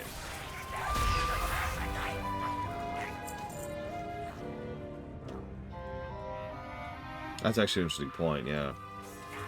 So, I'll go and explain what Grummels are. Grummels are trogs. Now, how many of you in chat right now are like, what the hell's a trog? And that's a valid question, because, you know... I mean, what else to add to that? I think it's not going to be here. Let's try over here. There we go. This is a trog. If you remember, trogs were a specific warped mutation of the earthen as a result of being afflicted with the curse of flesh. But you're probably thinking, what the hell does that have to do with Grummels? Well, back in the day, there were these guys called the Mogu. Stop me if you've heard this one before. And the Mogu decided, you know what our bosses used to do? They used to craft life. So we're going to do that too, because we've seen our parents do that, so we're going to emulate our parents, because that's what the Mogu do, is they emulate their betters. Hello. So they decided to go ahead and craft life, and so they used their flesh crafting, along with a few other things, on the Sarok, in order to turn them into a servitor race. And I don't know why I told you that story. Sorry, I must be tireder than I thought, because that has nothing to do with anything. No, the real reason that the Grummels are the way they are is because what you're looking at is arcane order imposed on a mutated flesh degeneration of an earthen, and that creates a Grummel. This is like the Jinyu. The Jinyu used to be Murlocs. And the Murlocs were exposed to the waters of the Vale of Eternal Blossoms, which, remember, is arcane-infused water. And so that resulted in the Jinyu. Same general concept. Could you, like, not for 5 seconds? Tell me of your travels. Look, my father's crazy. I love him, but he's crazy. These Yongols managed to completely obliterate our ranch and scattered our yaks every which way. Ugh. If I know my father, though, he's going to try to head back with the Yongle to get the yaks back. Do you help us round up some of the yaks so my father doesn't do anything stupid? Just ride him over to the yak wash so we can clean him up. May the mists protect you. Okay. Yeah, for some reason the Jinyu, the Murlocs got taller and the Trogs got shorter. But either way, the Grummels, as weird as this may sound, do actually make sense if you consider that they are Trog, because Trog are extremely durable and extremely strong, just like Grummels are. The difference is Grummels are organized, because arcane order. So a Grummel is capable of, for example, managing the steps of Kun-Lai, the mountain peak there. That's why they're primarily up here. They're also the biggest messengers of the era. I just got a quest called Yakety Yak. So So, you know, generally speaking, if you have a package or a thing that you want to have be delivered to someplace, Grumbles are probably the ones who are going to do that. They also get very well paid for that. So they have a lot going for them, is what I'm trying to say. Grumbles are more or less literally the glue of Pandaren society. They would not be able to function as a polity without them. Something the Mogu learned to their dismay back when they were still in charge. Let's go ahead and get a yak wash here.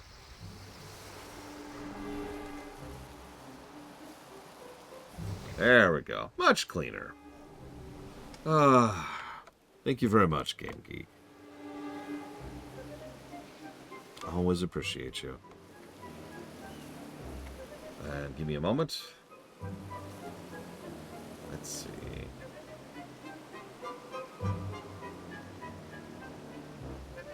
It's going towards Splinter Cell Double Agent. Hitman Blood Money. Mercenaries 2.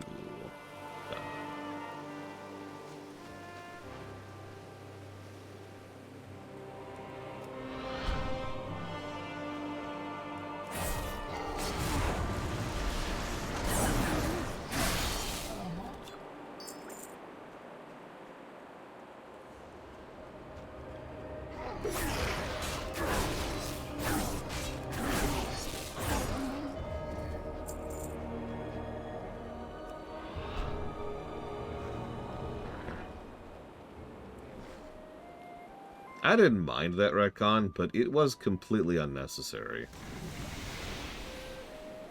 Like, there's no purpose behind it. You could have just made the Draenei and the Eridar. Make Eridar playable. I mean, I guess they technically did do that, but you get my point. Separate them, right? Keep them different species.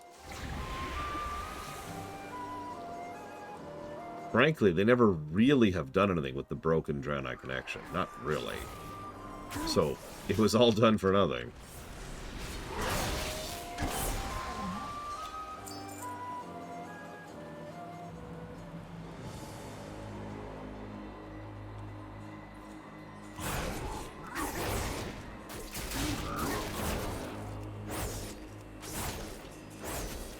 I sometimes wonder if Yoshi P ever has to go forward and do just like a public apology for something like that.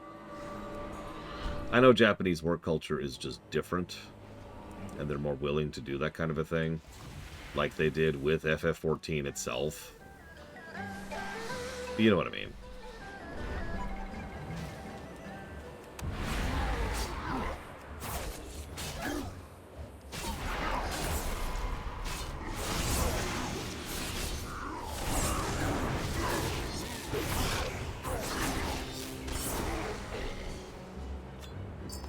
Yeah, exactly, Takotas. I don't know. Look, the Alliance are the pretty guys. The Horde are the ugly guys. It's very simple. If I wanted to play an Uggo, I'd play Alliance.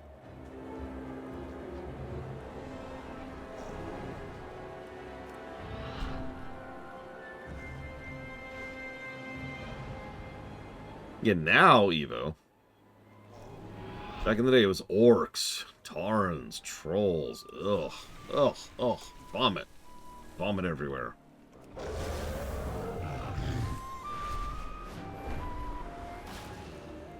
And Forsaken. Oh, that's even worse. Literally rotting. With their weird, dumb faces. Okay, you know what? Blade Tool's gotta go back. That would be fascinating, wouldn't it? Like, okay, you want to play an Uggo? You play WoW. You want to play Pretty Boy? You play FF14.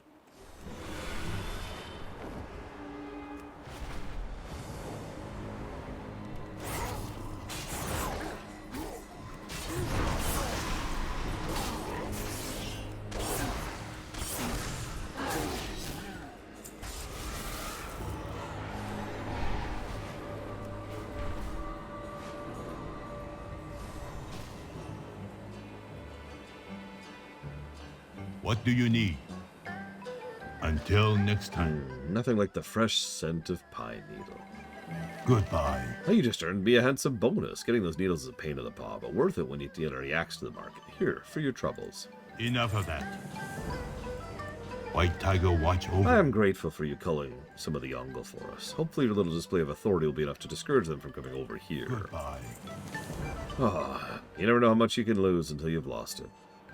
My wife passed a few seasons ago, but I can tell you this day when I could use her smile the most. At least she doesn't have to see what the Yongle did to her beloved ranch. White Tiger, watch over you. I'm not going to take this anymore. My wife, bless her, poured her heart and soul into that ranch, making it as what it is today. Them Yongle got a leader over there, being all smug and whatnot. I'll pay you handsomely if you knock that smug smile off his filthy, stinking, not good-for-nothing face. Until next time. Welcome. Yeah, we're long since past Crassering, Spartan.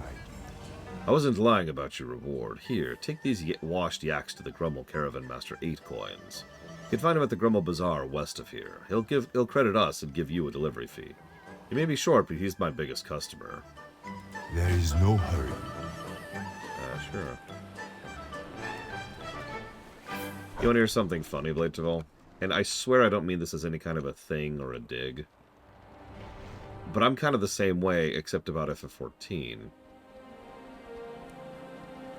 There is a huge quantity of gear, specifically in FF14, that I really don't like the look of. It's one of the reasons I am so specific and so precise about which outfits I like to hold on to. If you've paid attention to my transmogs in FF14, there's really only 2 outfits I've carried forward with me across the expansions. Everything else I just use whatever the current class artifact gear is. I can smell the luck of your yaks from here. Come, Rogue, I will give you much fortune in return. You smell of good fortune. These are Grummels, by the way. They're awesome. What's a lucky do? A lucky do? It's a person, place, or thing of good luck and fortune. It is a most high compliment from Grummels to be called a lucky do. Usually a lucky do has a special smell to it. Grummel noses are keen for finding luck by scent. But what's a Grummel? Well, we are the Grummels, the mountain fairies, packer of trails, the guides through the mountains and the deliverers of supplies. We are the people who keep the defenders of the wall fed, and we are the people who travel the burlap trail. We also have the best noses for smelling luck. Good fortune to our friends. Ooh, that is a nice trinket. I will take that. Farewell, friend of the Grummels. We'll finish those quests in just a second. Yeah, Grift is here, by the way. We'll talk about him in just a second. Sorry, I did this a little out of order. Sorry. Let me, let's do that. Let's go kill this guy really quick. I gotta see a man about a horse. And by horse, I mean yak, of course. Do this first, and then this, and then we do this, this, this, this, this. I screwed it up. No! Still murdered his face off, though.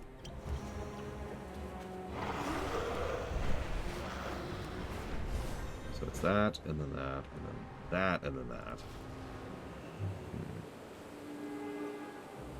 Slow down. Yeehaw! I knew you Worgen might be good for something. Must have made a very satisfying thump when he hit the ground. Yeah. Enough of that.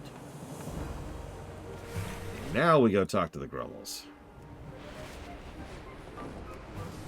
You notice how even the secondary quests chain into each other? Excuse me. So, Grift is here, yes. Let's see. I don't think he sells anything new. Yeah, sorry. No fancy new things for us.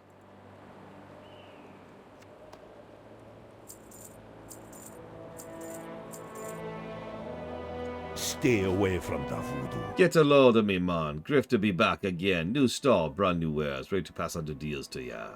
You want more of the mountains? You want to buy the best lucky dude you ever smelled? Step right up. Don't be talking to the Grummels. Just let your old friend Grifter lend you right. These miraculous baubles be cheap at triple the price. What's your lucky do? I mean, that's true, Blade Travel. The game we're playing right now has that problem, too. I think one of the reasons I like the mix and match... excuse me, the mix and match thing you can do in WoW is it's easier for me to make an outfit I actually like. Ugh. Good fortune to our friends. The Yongle store our lucky doos. Mean riders with spears took them from our caravan of brothers coming down from the Burlap Trail. This is very bad fortune. If the Yongle discover the secrets of lucky doos, all Grummels will be in big trouble. Recover our lucky doos from the fire camp. We will pay many fortunes to you. Farewell, friend of the Grummels. Like, I know I'm weird. I do not like the look of Dragoon gear. I have many Just to name a specific lucky doos example. that you like. Not a big fan.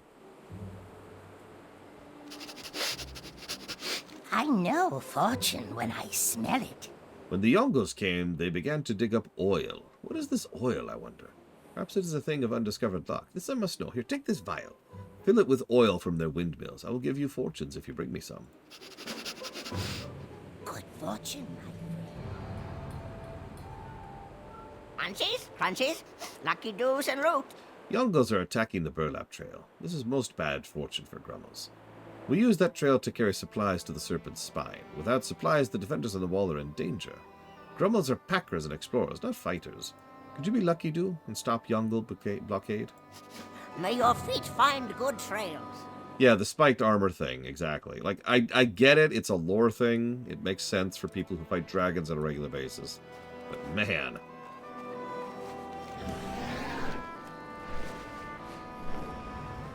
There is no hope, Mr. Red.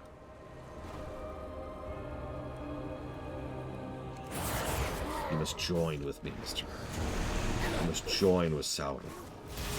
It would be wise, my friend.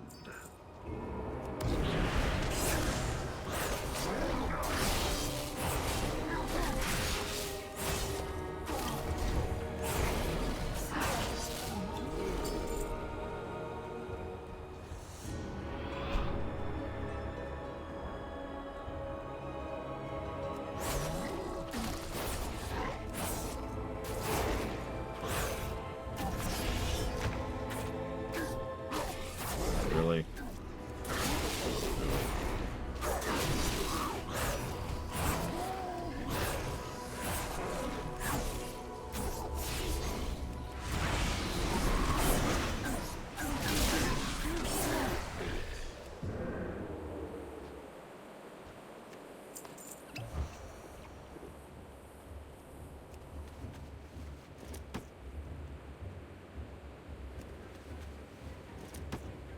Wait, which one's your favorite zone, Magister?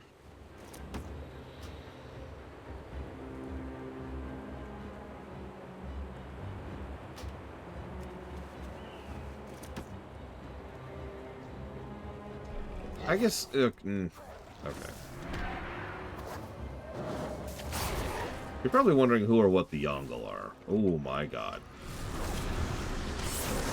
Ow. Oh my god.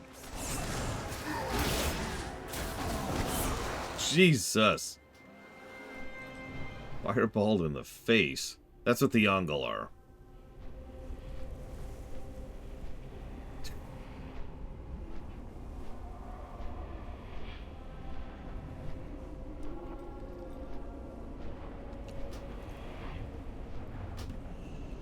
Just for that nonsense, we're gonna blow some cooldowns on you, boy.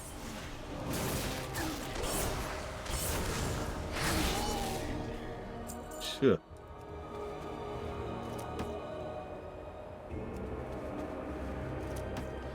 Well, okay, so yeah, we do know the Tauren came from the Yongle, and as with all of the native races, they've never actually explained where the native races come from, and I'm fine with that. I've mentioned that before. That's not what I meant.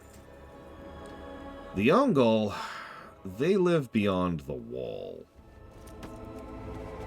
In other words, all of that safety and, you know, fun stuff and, you know, bountiful riches and plentiful resources, yeah, that's on this side of the wall.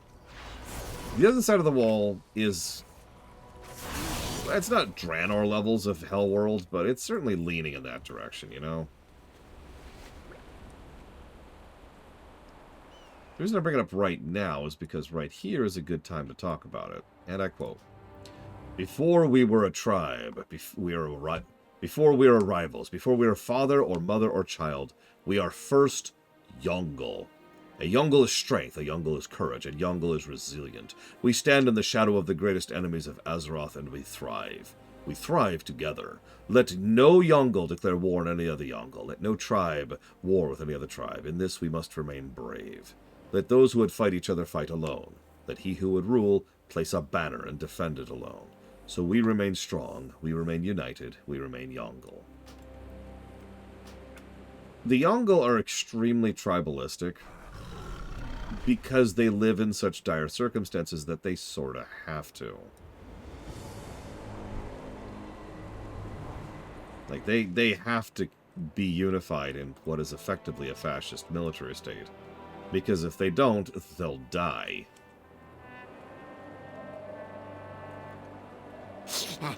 Greetings, friend of the Grummels. May your feet find good trails. A lucky do is a thing of much good fortune. Yongle know nothing of how to use lucky doos. Yet. Oh, our lucky doos. Many thanks and fortune to friend to Grummels. Good fortune to our friends. Well, hang on, Gamekeep. I'm not gonna hit the stream breaks. Not yet. What I am gonna do is I'm gonna hit this button. I'm gonna start loading the spreadsheet. And put that in the background while it's loading.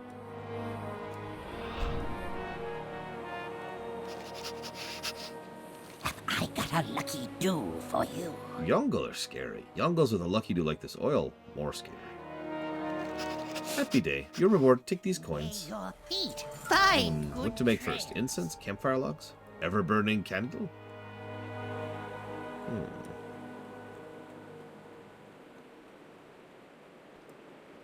Come, shop, browse. Smell. It is good fortune that a Worgen comes to help Grummels. Good fortune sends to all friends of Grummels. Beware of Yeti. A lucky do remembers to bring incense on the journey to the mountains. The smellier the luck, the better. Can you journey up the road to find one keg and light the incense you find on the way? This will give good fortune to Grummels that travel on the road. Brother Lint Pocket can help you when you arrive. Speak to him when you get there. Of the Grummels. There's ESO. ESO currently has $258 put towards it from 12 people. I knew it was there. I'll figure out why it's not on the website later.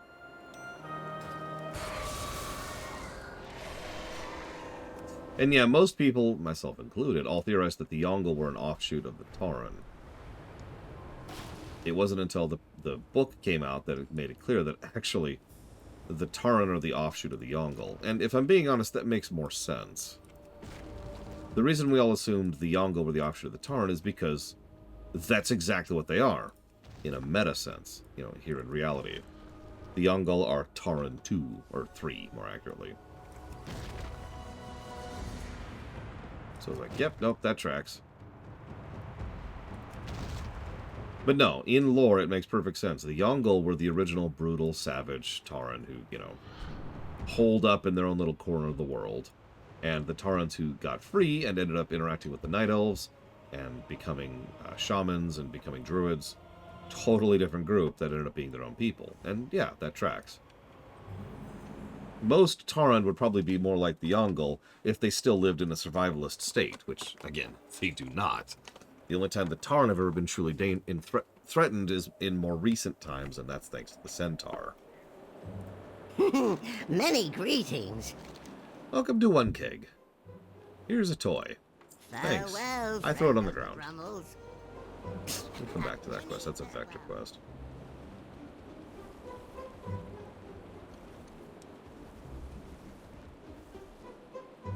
Greetings. The toughest roads often have the most to teach us. I will no doubt learn a great deal from following the path of Shao Hao. Is this the quest I think it is? Hold up, hold up, hold up, hold up, hold up.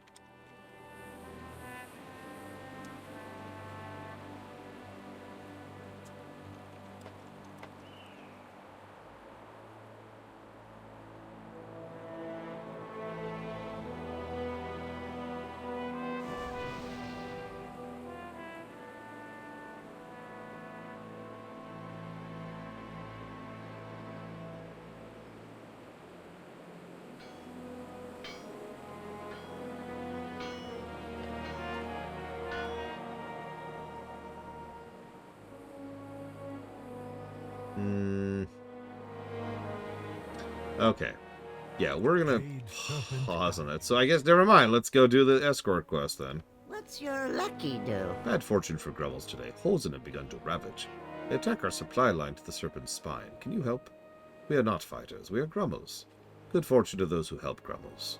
Go with group of Grummles to the burlap station. Keep them safe. Make sure at least one Grummle survives. May your feet find good trails.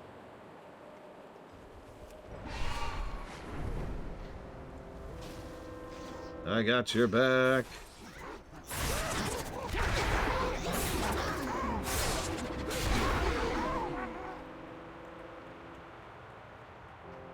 Yeah, interesting little side note. The Grummles, I remind you, are really strong and really durable. But they don't fight as, for lack of a better way to put it, as a cultural thing.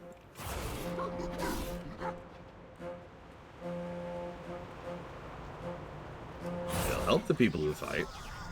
I mentioned earlier, they're pretty much the only reason the Serpent's Spine is maintained at all. The people who are actually on that spine need food, they need stone and mortar. Like, maintaining a wall that big takes some time and some resources. Ignore the Shaw of Anger right there. It's fine. It's fine. We're fine. Everything's fine.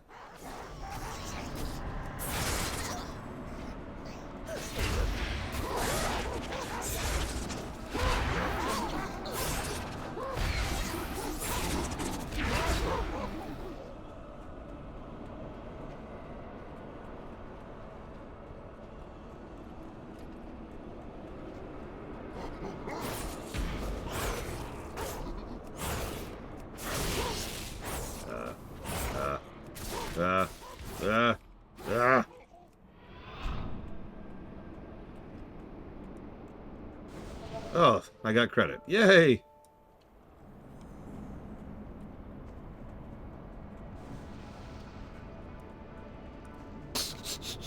You smell of good fortune. Many thanks and fortune to you, friend of the Grummles. The journey to the Serpent's Spine is not safe yet. Many farewells. The Broke-Tooth Hosen stole a rabbit's foot. He was the Grummle with the biggest lucky do. It was very bad fortune indeed. Please, we need Rabbit's foot back. We need good fortune back. Can you search for him? Farewell, friend of the Grummles. Or... I can do that. Hello? Many greetings. Are you... They stole my lucky do. Their leader took my... Here, Momo. He took my rabbit's foot. It is most bad fortune for Grummles. My rabbit's foot is big lucky do for Grummles everywhere. If Hosen learn how to get luck from rabbit's foot, all is lost. Can you please get it back? Sure. May your feet find good trails. Not that I would ever do this, but that would be an interesting addendum to the system, wouldn't it? You only get positives if something else exists for that positive to build off of. For example, you can only get a visual storytelling or brickwork or doodad positive if, you know, the characters exist or whatever. Okay, that hurts a little. Just gonna do that there. The ancient preserved rabbit's foot reeks of various oils, incense, and assortment of animal odors that curl the nose. Ugh. But it...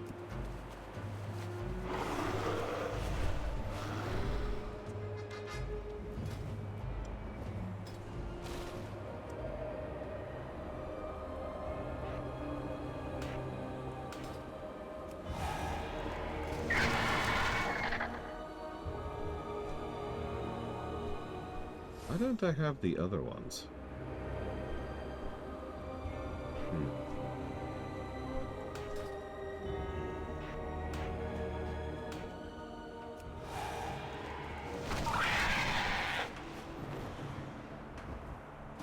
Well, it's worth noting Evo has played through Pandaria, and then Dragonflight and War Within. Greetings, friend of the Grummles. Good fortune to our friends. Look what Broke-Tooth and Knuckle Thumbs do to Grummle Way Station. Hardly a lucky do to be found. See runs eyes. Don't forget to polish the guillotine. Grummles had a deal with the Hosen. We give them food, they don't ravage. Whenever they think to ravage, Shadowpan reminds them not to ravage. Well, the Shadowpen are away defending the wall, and the Hosen want more food than Grummels have. Many farewells. The Grummel's named for lucky dew that gives most fortune to specific Grummel.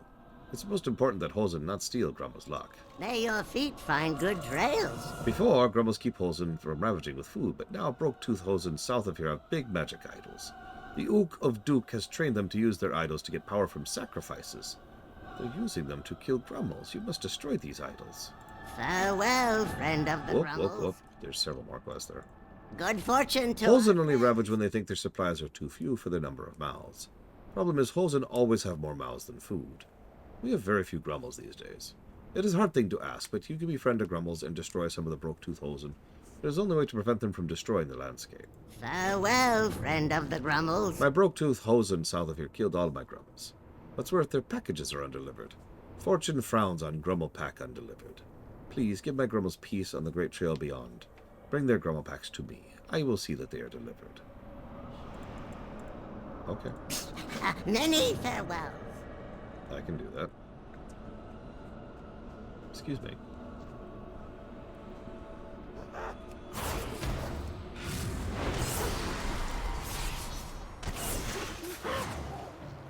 I like murder and Hosen. No, that's what I mean. Die, Hosen.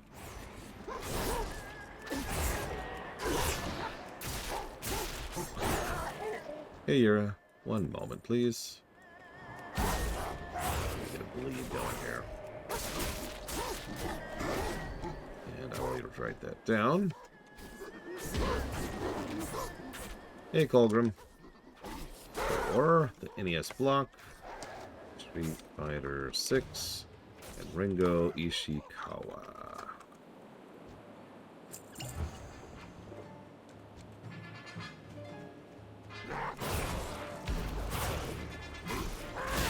And thank you for being part of the show, Yura.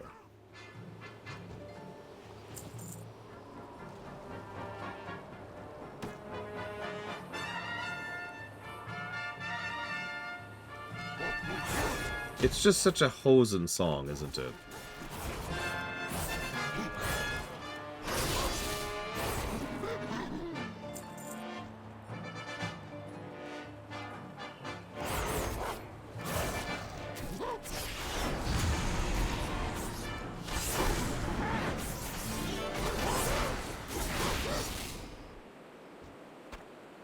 That's true. You're right. Let me just go ahead and sacrifice this Hosen here. That's not what I was going for, but you know what? I'll take it.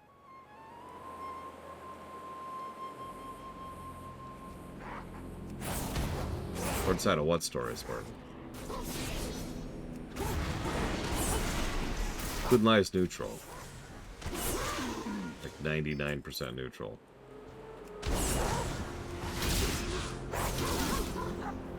Oh, Pandaria in general. Okay, I was gonna be like, what?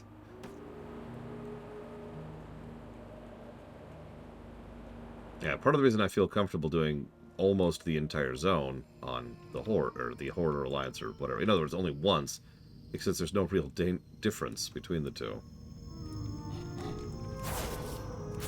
The only exceptions to that, interesting, are the beginning of the Jade Forest and 5.1.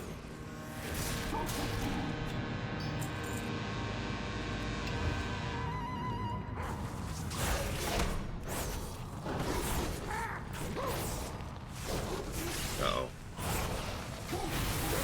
The monkey idol is talking to me. The eyes of the angry Hosen are upon you, Uger, is what it says. I think being a faction agnostic is good or bad. I'm a little bit biased on that, admittedly. See, the problem is, it's a good thing. Because, you know, the factions are bad. There really should be no factions. It was dumb in vanilla, and it's dumb now. But I want to go down that rabbit hole again. The thing is, I like unique content, too. I like it when there's content that you only see if you do X, Y, or Z. Like, for example, class content that you only see if you were such and such class. Now, that's not just a personal preference thing, though. There's some, you know, backing behind that. If you have something that encourages players to make an alt and then go play the game again on a different character, so they'll see new stuff, that encourages replay. That encourages people to keep playing.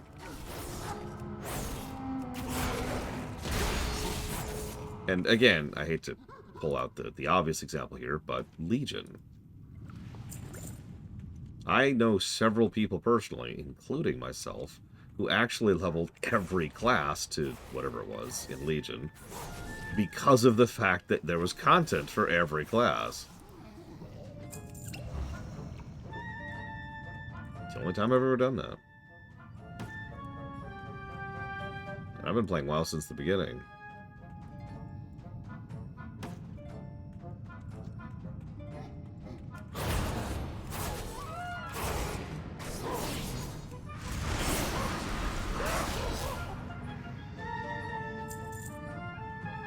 Yeah, you'll notice they walked away from that pretty hard. There's faction content here and there. It's not very common, but it is there.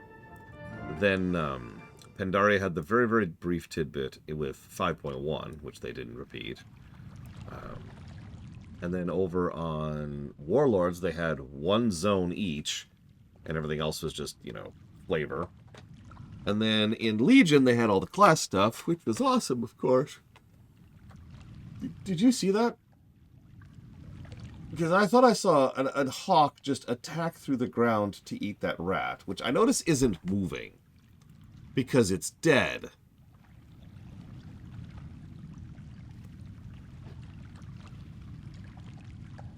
Anyways, so I liked, you know, God,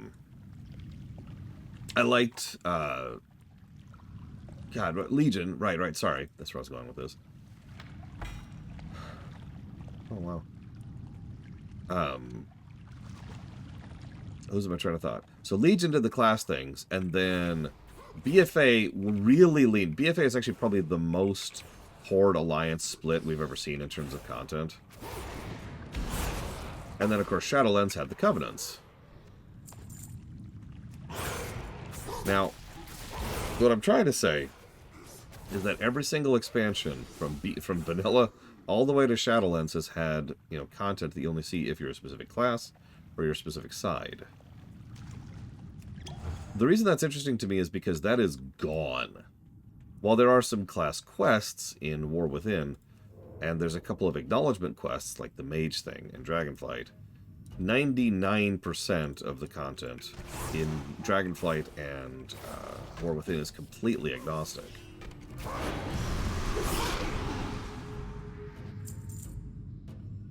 And from a production perspective, I kind of get that. It allows them to polish the content that's there even more. But on the downside of that is, well, once again, what's the point of leveling an alt other than just trying out a different class? There's no new content to see. There's no real reason to bring your Alliance or your Horde. You just bring whichever one you want to bring.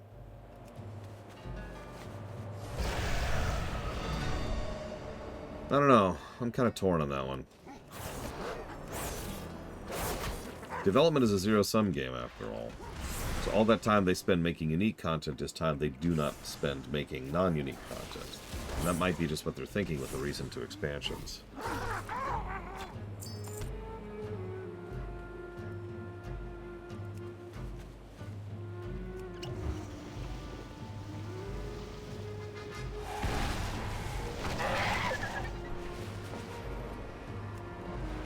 They are making a lot more things faction-wide, or faction-wide, account-wide, which I am 100% in favor of. You smell of good fortune. A confident Hosen is a dangerous Hosen. Thank you for your help, friend of the Grummels. No problem. Good fortune throw to this our on the friends. ground, as is tradition. May your feet find good trails. Farewell, friend of the Grummels. While you were gone, I saw a group of Grummels going down the Burlap Trail. It was led by my brother Yakshu. When Knuckle the Humps attacked, they took my brother and his Grummels north. Please save my brother. He always has bad fortune and no luck, but he is my brother. Look for him at the altar. Good fortune to our friends.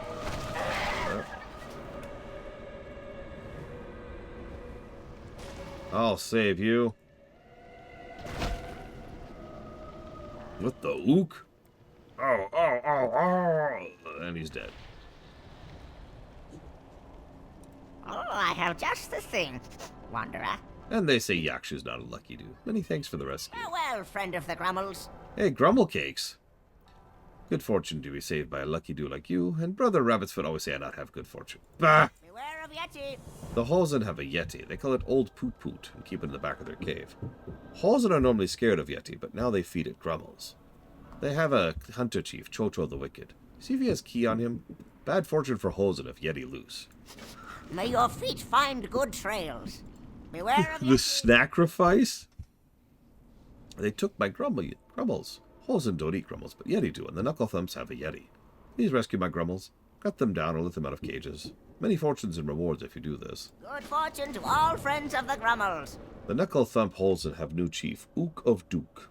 He sees fear in the west, anger in the south, hatred in the north, and Yongles in the east. And so he sets his Hosen to ravage, gathering food and supplies for coming famine.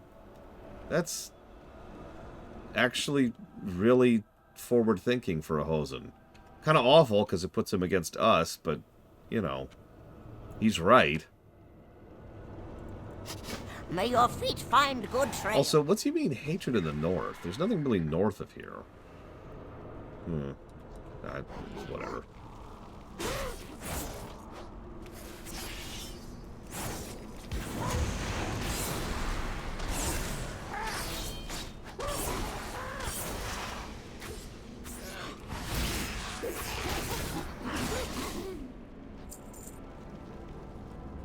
Yes, the name of this quest is Snacrifice.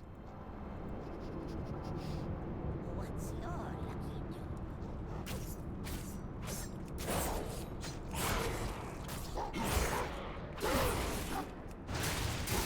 Gotta be honest, if you're gonna kill me, I'd rather be a Snacrifice than a sacrifice.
Of course, the Hosen would use a cave as a base. Now, think about it. They have trouble building stuff as is. Why bother? Just use this. Excuse me, Chocho. Poot Poot belongs to Chocho. Are you sure about that? Well, let me pop every button I have. Oh, you're dead. Okay.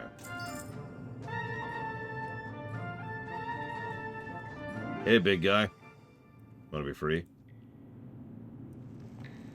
There we go. Wait, what? Wait, what? No, wait, let go! Let go! Let go! Ah!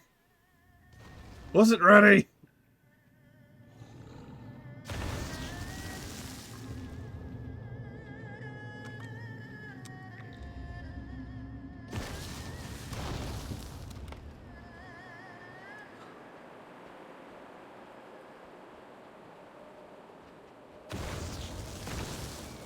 I think he's mad.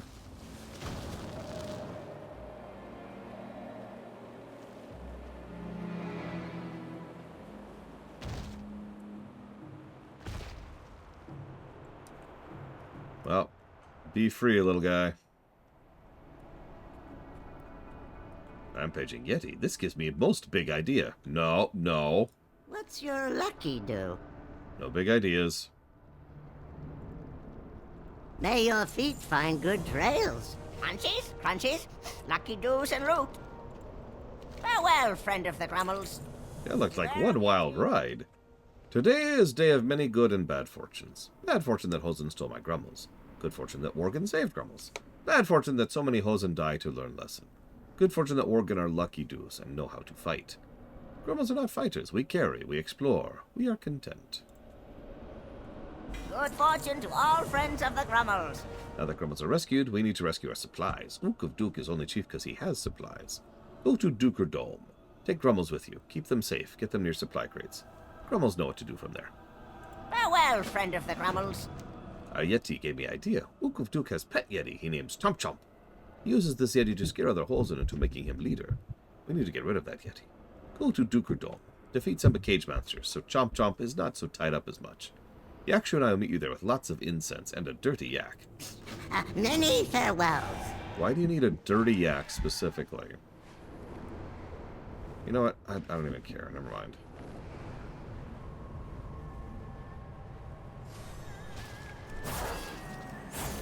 Sorry about this, but I sort of need to release your Yeti to kill you all. It's nothing personal, I swear. Like it's a whole thing, all right? Just work with me on this, please.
Regan, you've been playing a shaman, right?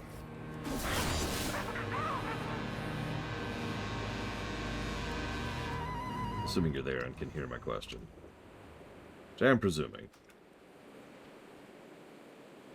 Only time will tell if that presumption is correct.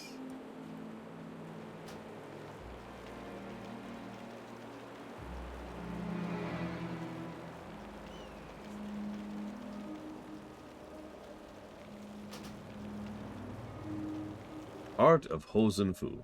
Grab, stab, and bite. Repeat until win. That's an interesting tactic.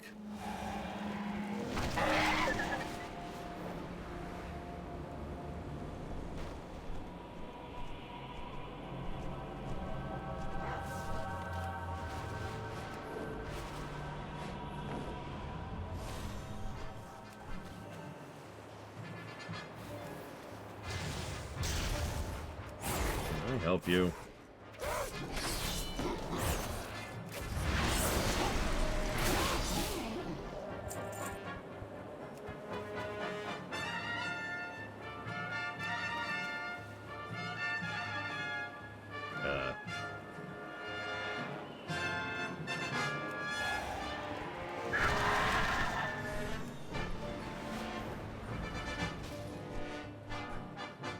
Game.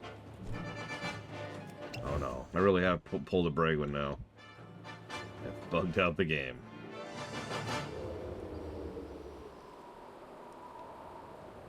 I guess it's more like pulling a me, but whatever.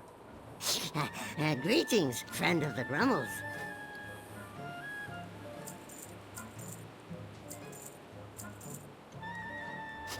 May your feet find Okay, for real, game. I need you to, like, work.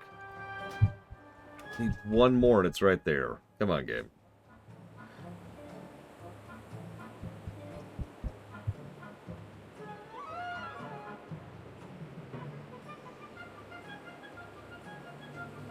Well, the good news is we're almost done with the Hosen. All that's after this section right here is the Monkey King himself. Oh, I just lost connection.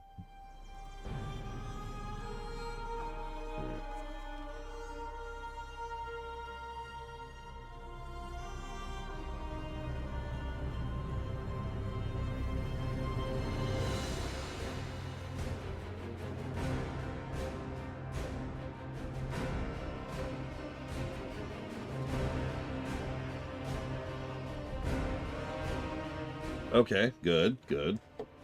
And it looks like WoW's fine. That's weird. It was just like, hey, your chat's gone. And I'm like, okay. It was Blade Chaval. He killed my chat. He refused to stop watching, so he'd killed the chat so I'd stop streaming. He know. Oh, I have just the thing, Wanderer. Now that Hosen King is going to learn why it is bad fortune to cheat Grummels. Farewell, friend of the Grummels. Farewell, friend of the Grummels. The time has come to face Ook of Duke. We beat him and the Hosen won't have someone telling them to ravage. Here's the plan. Yakshu will lead Tassel into arena and scare away Chomp Chomp. Then you sneak in and fight Ook of Duke while his Hosen are distracted by the Yeti. We'll meet you back at the base camp with big reward. Good fortune. May your feet find good trails. This should be fun. You know, I've noticed that too, Lita Fairy. Did you just... Oh my god. That poor yak. Whoop. Okay. Whoop, up, up, up. Okay, okay. Monkey time.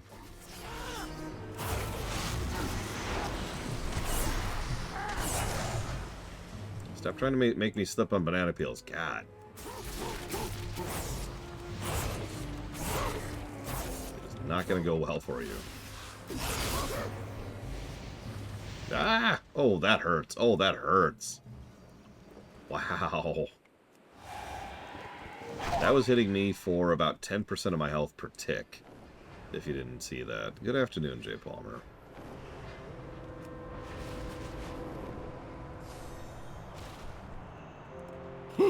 Many greetings. The Ook of Oak is dead. Good fortune to our friends. Yay. Grummel is saved. What's your lucky do? This here's Hosenland. Very dangerous, but Grummels must trek through. Supplies must reach Serpent's Spine. Go protect next wave. Many farewells. I can do that. Oh, here they are. Oh, shoot.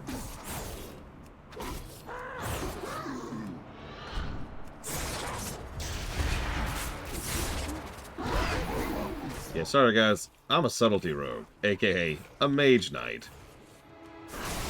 Not as many as I'd like, because it was a little bugged, Jay Palmer. But still quite a few. It is still one of my favorite moments in Pandaria. Yeah, there were a couple issues with the cutscenes and the voice lines not playing correctly. You know how that goes.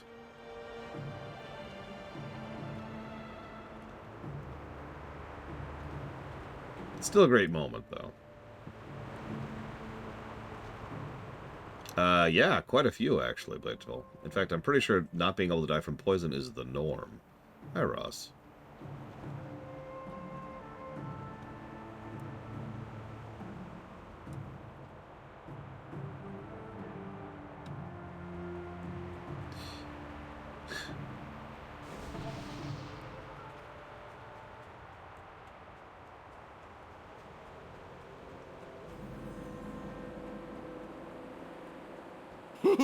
Many greetings. Ah, hero of Grummels, welcome to Kota Base Camp. Enjoy good delivery and most happy Grummel delivery. May your feet find good trails. Now, 1 second. Let me double check here. We did that, we did that. That leads north. That leads over there, and that leads over there. Okay. There's nothing like a good cup of kaffa. When seeds are roasted just right, ground fresh, and brewed in pure water, Perfect for weary traveler or studious monk. Kota Peak is famous for its kaffa bushes. No other can survive at this elevation. Grummels make good living selling kaffa kota blend, but it's dangerous now thanks to Cousin here. He's got the wildlife hooked on kaffa with his scheming. Kaffa kota is more scarce than ever with goots gobbling it up and yetis hoarding into their cave. I pay you good for any berries you bring down. Here, take a sample, eat it, see for yourself the power of kaffa. Lots of yetis, yep. Usually not too dangerous, usually they just eat goots. Then they ate goots filled with kaffa. Now they're moody, cranky, sleep a lot but never rested. Typical kaffa addicts. Gonna come out of those caves soon, I'm sure. I'm looking for more kaffa. They'll be all in trouble.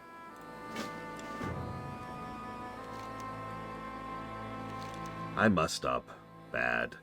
It's hard work cutting seeds out of kaffa berries, but I noticed goots eat seeds up and bring back seeds in a day or so. I fed everything I had to the goots on Kota Peak, and now they're nuts, charging everything that moves.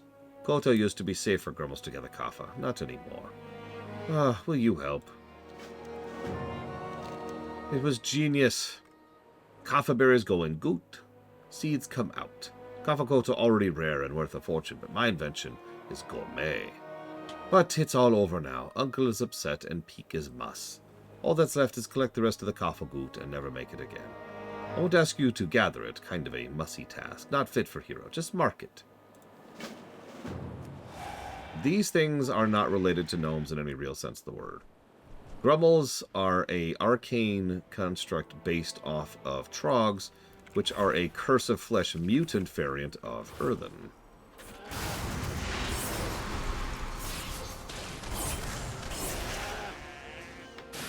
So let's go get our kaffa beans, shall we?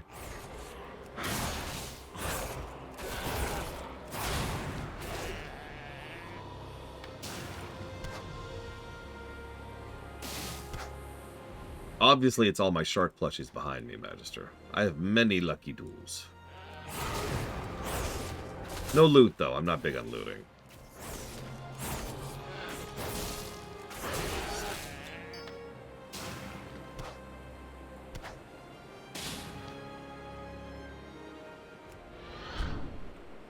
If I'm lucky, I'll be able to get all of this zone done other than the MSQ before the lunch break. Pretty close. Tell you what, I'll have the luck, you have the loot, Evo. Wait, no. Hang on, I take that back, I take that back.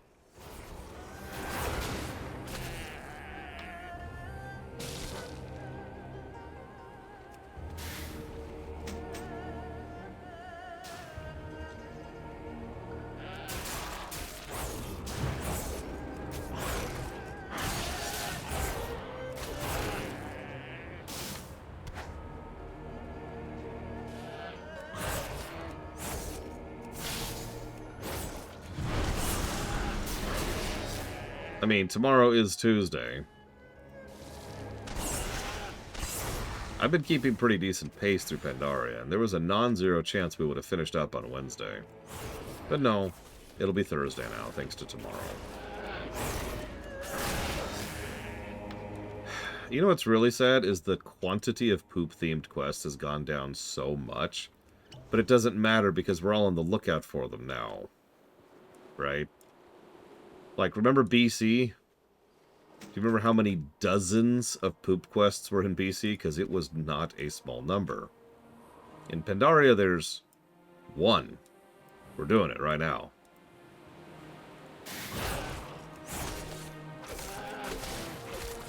Yeah, then there's one in Warlords. We'll get to that. How many were in Kata? I don't remember. Because, yeah, there was the Red Ridge thing. Which, you know, Red Ridge is where jokes go to die. I don't remember, honestly.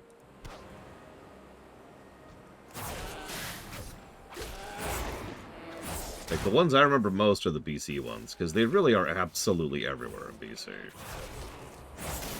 There was at least one poop quest per zone in BC. Emphasis on the at least. Yeah, I was gonna say, this is funny because this is actually a real thing for coffee.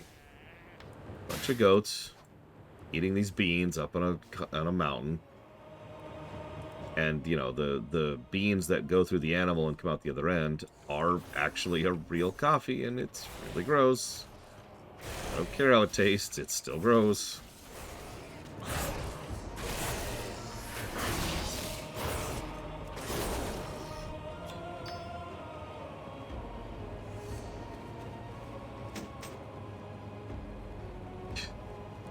Imagine trying to sell me on that.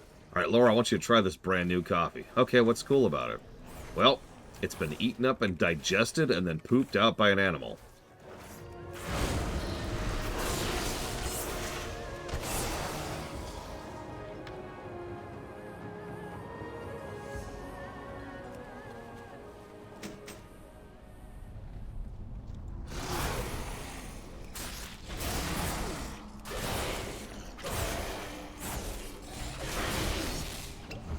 It's been a while since I've studied coffee and the history thereof, but I remember it goes so far back that we're not even 100% sure where, like, the very first invention of coffee was. I could be misremembering. I might be thinking of something else.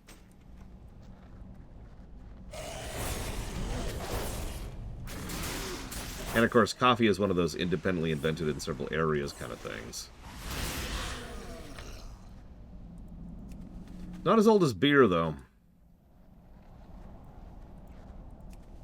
Evo could probably tell me more about the beer's presence in ancient history.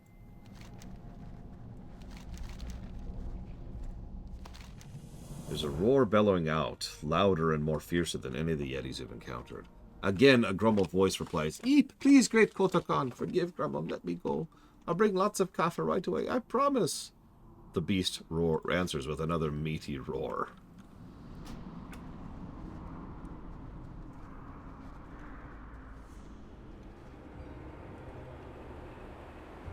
Yeah, no, exactly. Like, the, again, I haven't done a super in-depth dive onto beer, but I remember reading about how beer is so old that some of the earliest records we have ever already reference beer as if it's already been a thing for a while.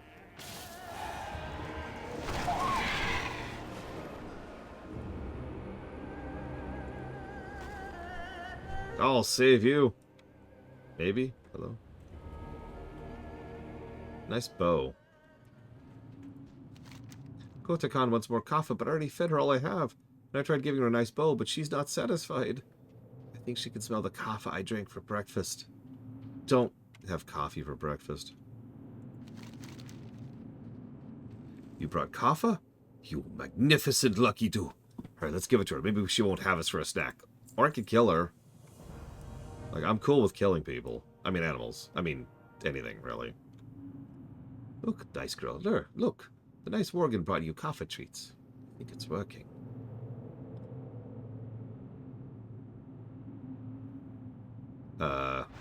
Okay. Okay. Okay.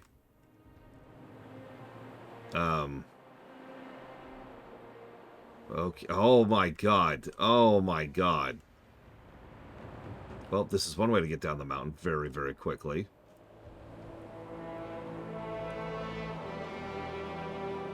We're alive.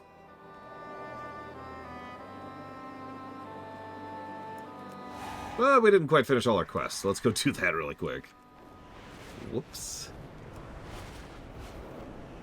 I just need to murder one more innocent, helpless, delicious Yeti.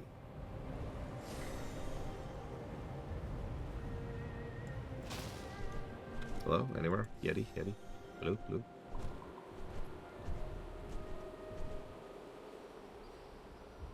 Hello? Anyone here for me to murder? Hello? Have I murdered the entire cave? Oh my god. Wait, yes! Murder targets! Oh, thank goodness. Worried there for a second.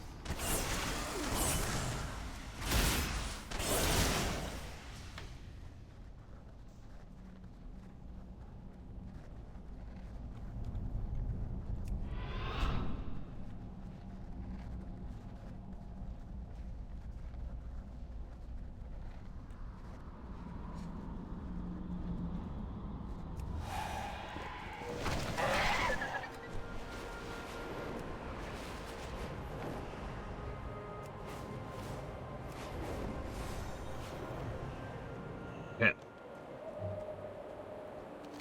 You made it. Yetis are tough enough on their own. Can't imagine what a cranky Kappa addict Yeti must be like. You brave. Or lucky. Or dumb. Maybe all three.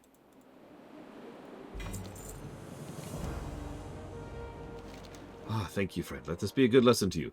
Never feed the goats. Great, I'll get up there and harvest them soon. I believe I thought this was a good idea. Okay. Well, she's not eating anybody. That's a good start. She must want more kappa, but we gotta give her something to do with all that extra energy. I've got it. The burlap trail. She can smash holes in there all day. What do you think, pretty girl? You want to smash holes in? I think so. Here, feed her my emergency flash of kappa. She likes you. Hi. What? Smashy, smashy. So we've got a leap, a headbutt, and something called Hosen Snack. You don't want to know what that one does.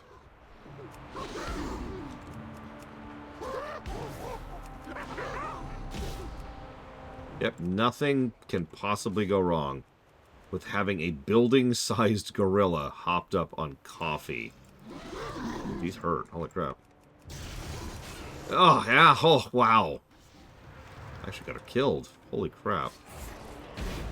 Go away.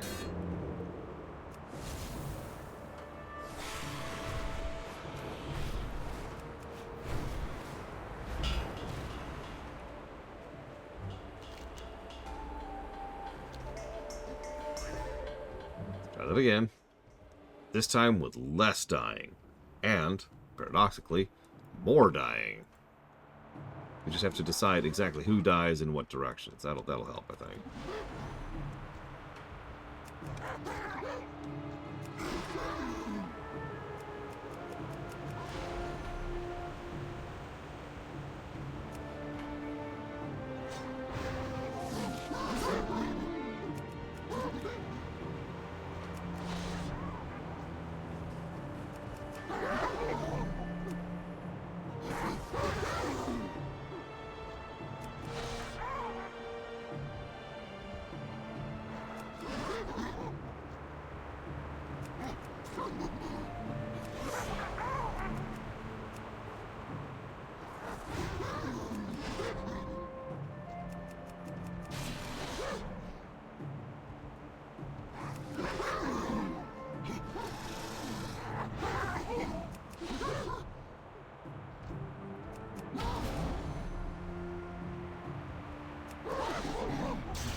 Holy crap. They do a lot of damage in a short period of time. Alright. No more getting greedy.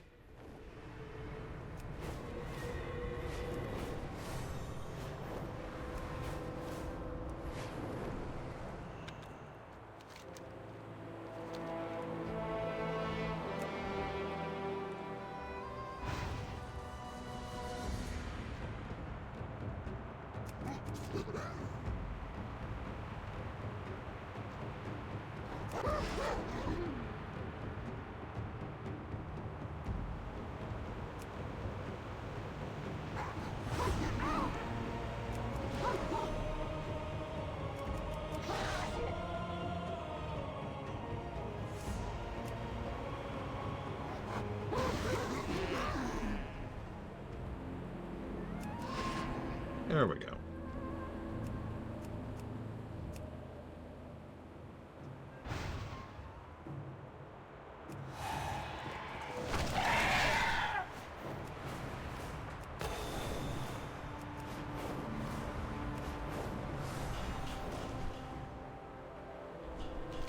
Wow, that was violent.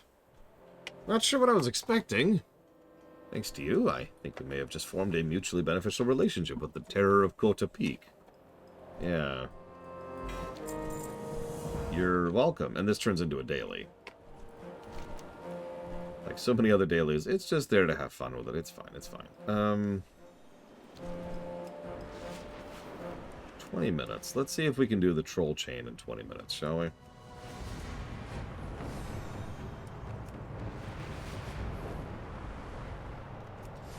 Yeah, Pandaria dailies is probably the second worst that daily... Third worst that dailies have ever been.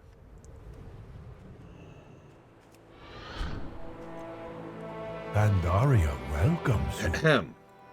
Yes, I will help you, Lord Armicho. You smell of good fortune. Travel to Seeker's Point will require much fortune. Hopefully you have many lucky trinkets.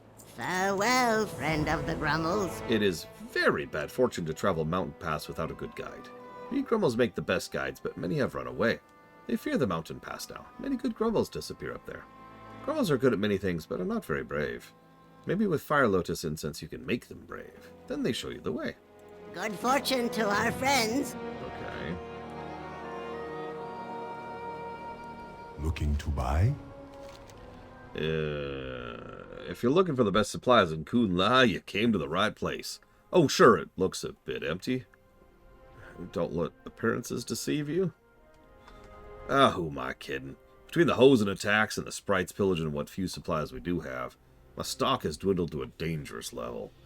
If you could help me recover my supplies, I should have enough to contribute to your journey. Next one is on me.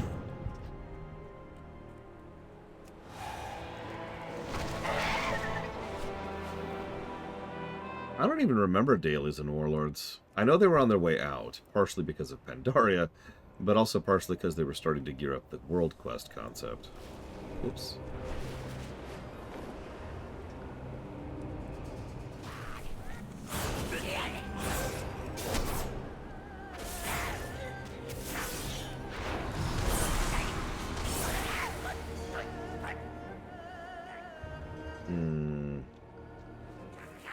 Garrison dailies at the inn? That legitimately doesn't sound familiar. I do remember the Apexis things. That was dumb. Everything to do with the Apexis was dumb.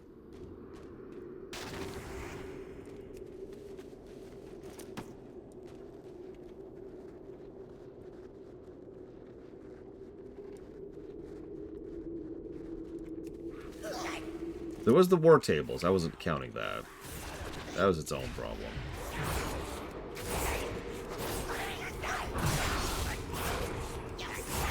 So I suppose I should explain what's going on with the daily things. So all the way back in BC, they introduced the concept of daily quests. And, like everything else in BC, they sucked. There were only really three daily hubs. There was the Netherwing Shelf, there was the Ogrilla, excuse me, and then there was the Isle of Caldanus. Caldanus was fine, really, but ultimately kind of, just whatever.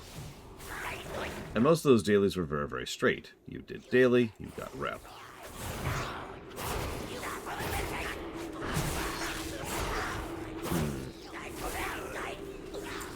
Then along came Cataclysm. Cataclysm was actually weirdly good about its dailies. It had the Tolbarad dailies, which were fine. And then... Would you stop aggroing everything in the universe, please? Oh my god. Come on, game. Wake up, wake up. There we go, there we go. I'm behind there. On lag or something. Anyways. Stop aggroing all the things. God, what is this? Fallout? Okay. Stop killing everything now. Anyways. So Cata dailies were fine. The Molten Front was actually legit. There were some dailies that were outside the Molten Front, which usually involved going and actually doing quests with many of the quest NPCs across Cata. And when I say many, I mean, like, pretty much any named character that we encountered across the New World in Cata showed up at the Molten Front. There were dozens of them, like into the hundreds range. It was great. So that was cool. And of course, inside the Molten Front itself was some cool stuff too. It was quick, it was simple, and it was rewarding. So, alright. Then we hit Pandaria. If you're paying attention so far... Oh, sorry, I missed Wrath, didn't I? Wrath had a few dailies, most of which were, I mean, basically just BC dailies all over again. The tournament dailies were interesting, though. I will give them that. Because there were dailies there that you would do on the actual, the mounted combat, which is vehicle combat. So, some people hated those and some people loved them, depending on whether or not you liked being in a vehicle or not. Then there was Kata. We already covered that. Then there was Pandaria. Pandaria went all in on dailies. And I mean all in. There was, even just at launch, there was the Golden Lotus, there was the Cloud Serpents, there was the Shadow Pan. Oh god, I don't remember. There was a lot. There were several reps. Like, god, it's hard to even quantify to people who haven't actually done it back in the day. Because there's rep grind down here, and then there's rep grind up here. There's also another thing with the cooking thing. That was actually fine. I like that. And there's actually two in the Vale of Eternal Blossoms. There was one over here in the Jade Forest. There's one over here in the Dread Wastes. That's the Claxi. And then over in the Town Long, there was another one as well. It was just, there were so many. It was the first and only time in WoW history when you would actually fill your quest log, as in fill it to capacity so you could no longer accept a quest, with just dailies. That is not a joke or an exaggeration. It was pretty bad. And it's why they've backed off pretty much ever since of the daily concept. There actually are still dailies in the game, but you'd be forgiven for not even recognizing that they exist, because the concept of dailies has completely changed. Nowadays, it's more like there's, one quest dude over here who gives you a daily, or like what they did with the Furbog, stuff like that.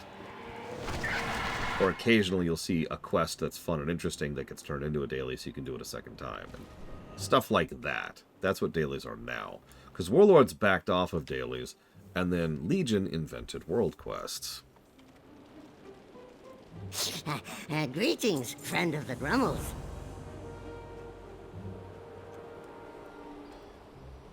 Browse. Take your time. Enjoy. Come on. May the mists protect you. Jade Serpent guide you. Is that all? Oh, nope. One more over here.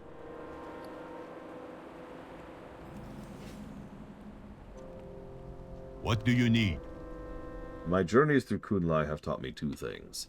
First, never sneak up on a sleeping yak. Second, having luck on your side is both necessary and hard to come by.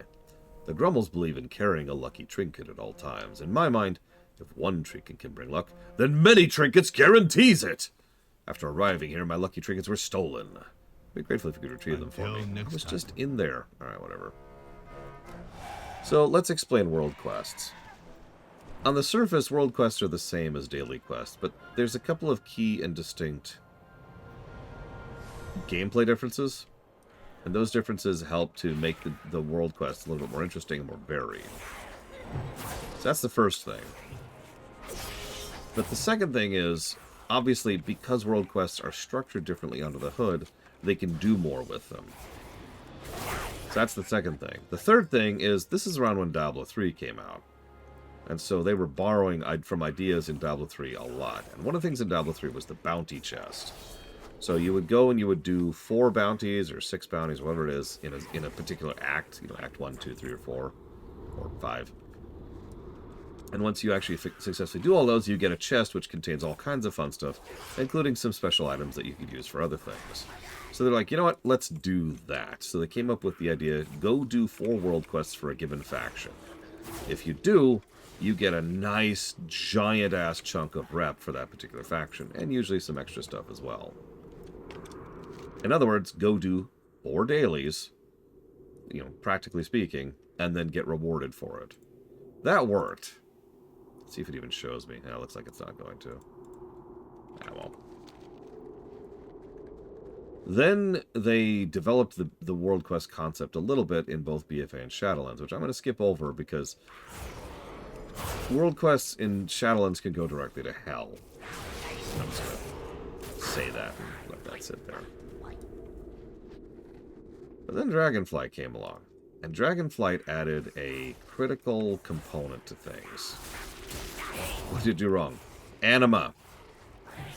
So, the critical thing that is so different in Dragonflight when it comes to world quests is that they no longer reset daily, and they are... So, okay, let me walk this sentence back a little bit.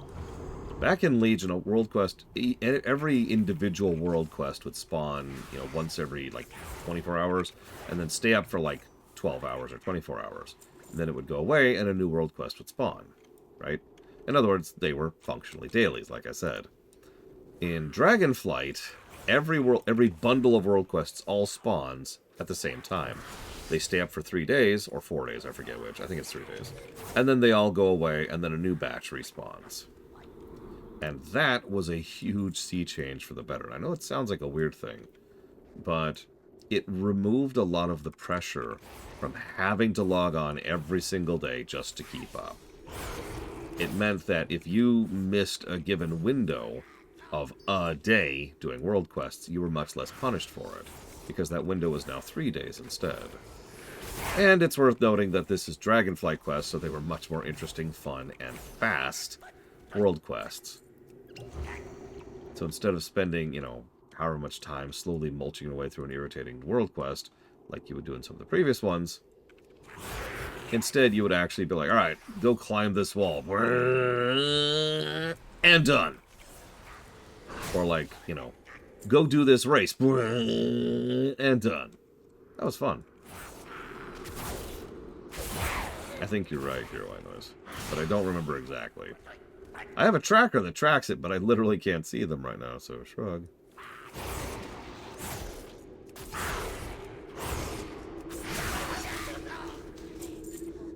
But yes, the other problem, thank you for reminding me of that, Mr. Red. The other problem with Shadowlands, yeah, I am too, very good. Something's going on.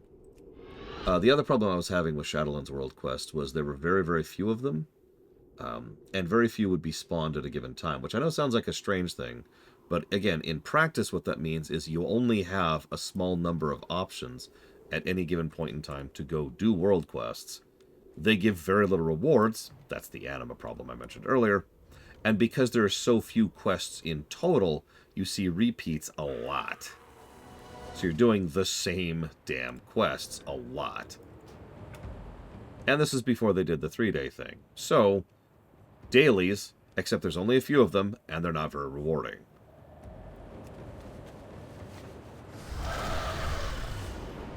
Now, I will also give credit to, I think Legion is what started this, but don't quote me on that, where they did this thing where they would keep track of your item level. And your average item level, as it goes up, would increase the item level of how much, of what the equipment drops, right? So as you got better, they would get better, and they would get more rewarding and help you to fill out holes in your gear. Pax and I got into the habit of, anytime we'd be, hopping on or not always busy, we'd be like, all right, hang on. Zoom out to the continent, any gear, is any gear worth picking up in the world quest out there? It's like, I could really use such and such. Then we'd beeline for that world quest and grab that piece of gear. That was nice. Many greetings. The mountain pass is very dangerous. You need much luck to survive. Nephew Bentnail will show you the way. Today is lucky day to travel, though. Wind blows from the east. This is a good sign. Grumbles always travel best when east wind blows. Many farewells. Let's do it.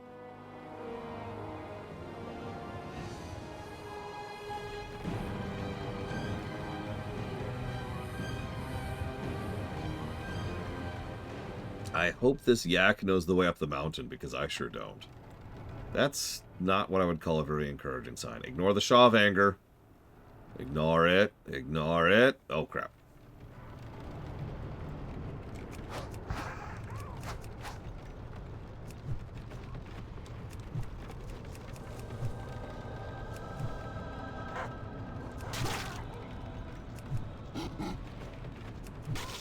Why are there so many holes in here?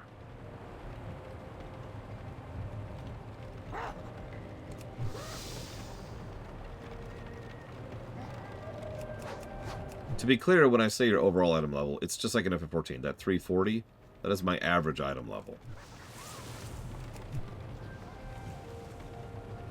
Same concept.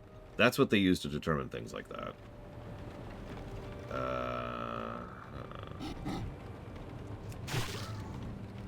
The trail should be clear from here on. Are you paying attention to what's behind us? Yeti on the trail. Yeti on the trail.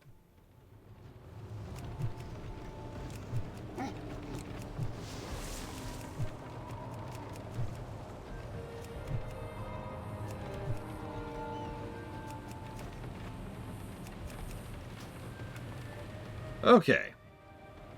We should be fine now.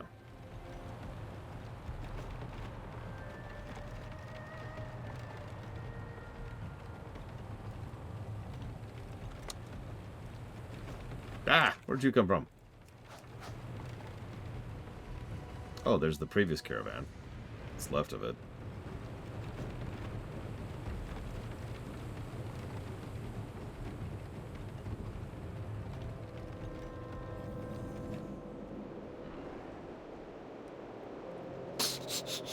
You smell of good fortune. You've come just in time. I was starting to think I would die up here.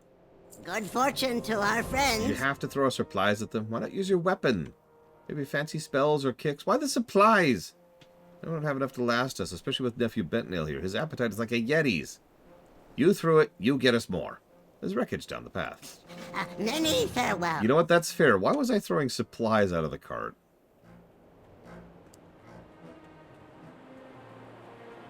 You're kidding, Dakota. So I'm guessing they're making the swampland or whatever it is. Let's see. Any supplies here? Well, you survived the mountain pass. Only to die here. Awaken my pets. Feast on their flesh. Yes, yes. Oh, you actually have a level. I will see to your demise myself. Okay. Bring it, dude.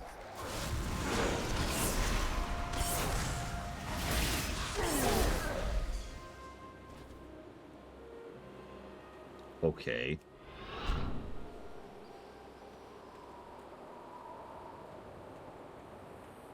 At least I'm a rogue, right, Kiro? I know it makes a little bit of sense. Greetings, friend of the Grummles. You were attacked by Mogul? That sounds terrible. I hate to ask, but did you manage to bring up any supplies while you were fighting for your life? No? This is very bad luck. May your feet find good I'm sure your Pandaren friend has some ideas about what the Mogul are after. He headed up the mountain a few days ago without a guide and asked that only you be sent after him. He was very specific. The rogue must endure the trek alone with only his thoughts. He will honor each shrine before meeting me at the top. The path is just northwest of the camp. Be careful. Seeker's Folly is a dangerous trek, even on the best of days. Farewell, friend of the Grummles. Okay. I'm going to do you a solid and not just fly up there. No, I totally could. Do I have that? I do.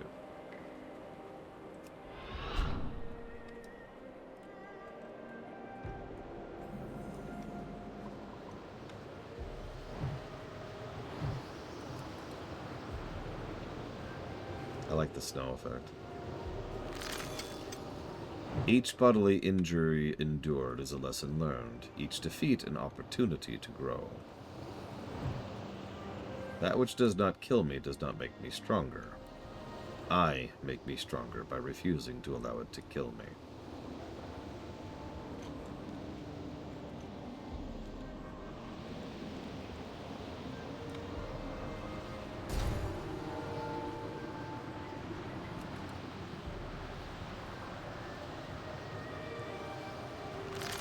Finding peace will allow you to see obstacles with reason.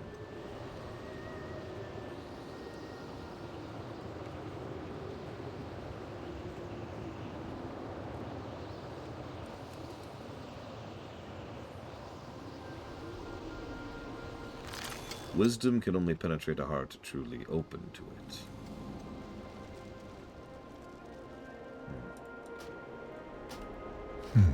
Ah, you made it and honored the shrines. I knew you could handle it.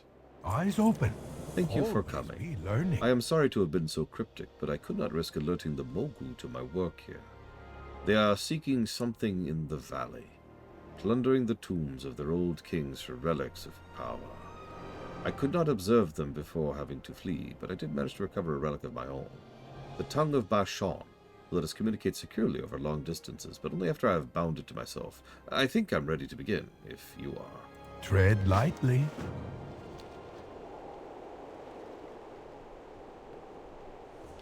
The binding should only take a moment, but I'll be completely entranced.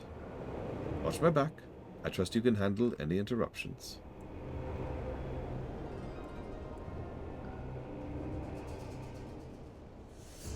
Yep.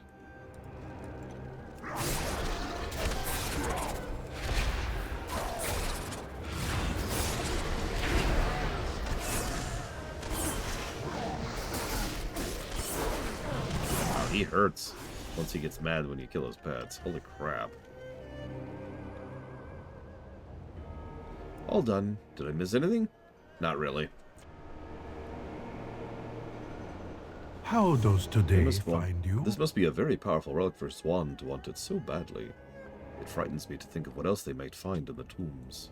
Every good story The leads tongue of Bashon should allow us to communicate from long distances. If the relic works the way I think it will, I should be able to stand here and communicate, and continue my meditations while you do some scouting in the Valley of Emperors. Mishi will take you to the edge of the valley so we can test the theory. I would hate for you to be in the tombs with no way to contact me. That would be horrible. Jade Serpent guide you. Like I said, Kira White Noise, not much.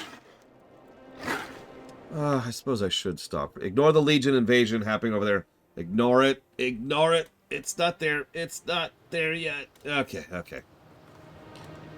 I was hoping to get a little bit further before actually breaking for lunch. Hell, I was hoping to take a nap today. I'm tired. But I don't have time. I think I will pause for food, though.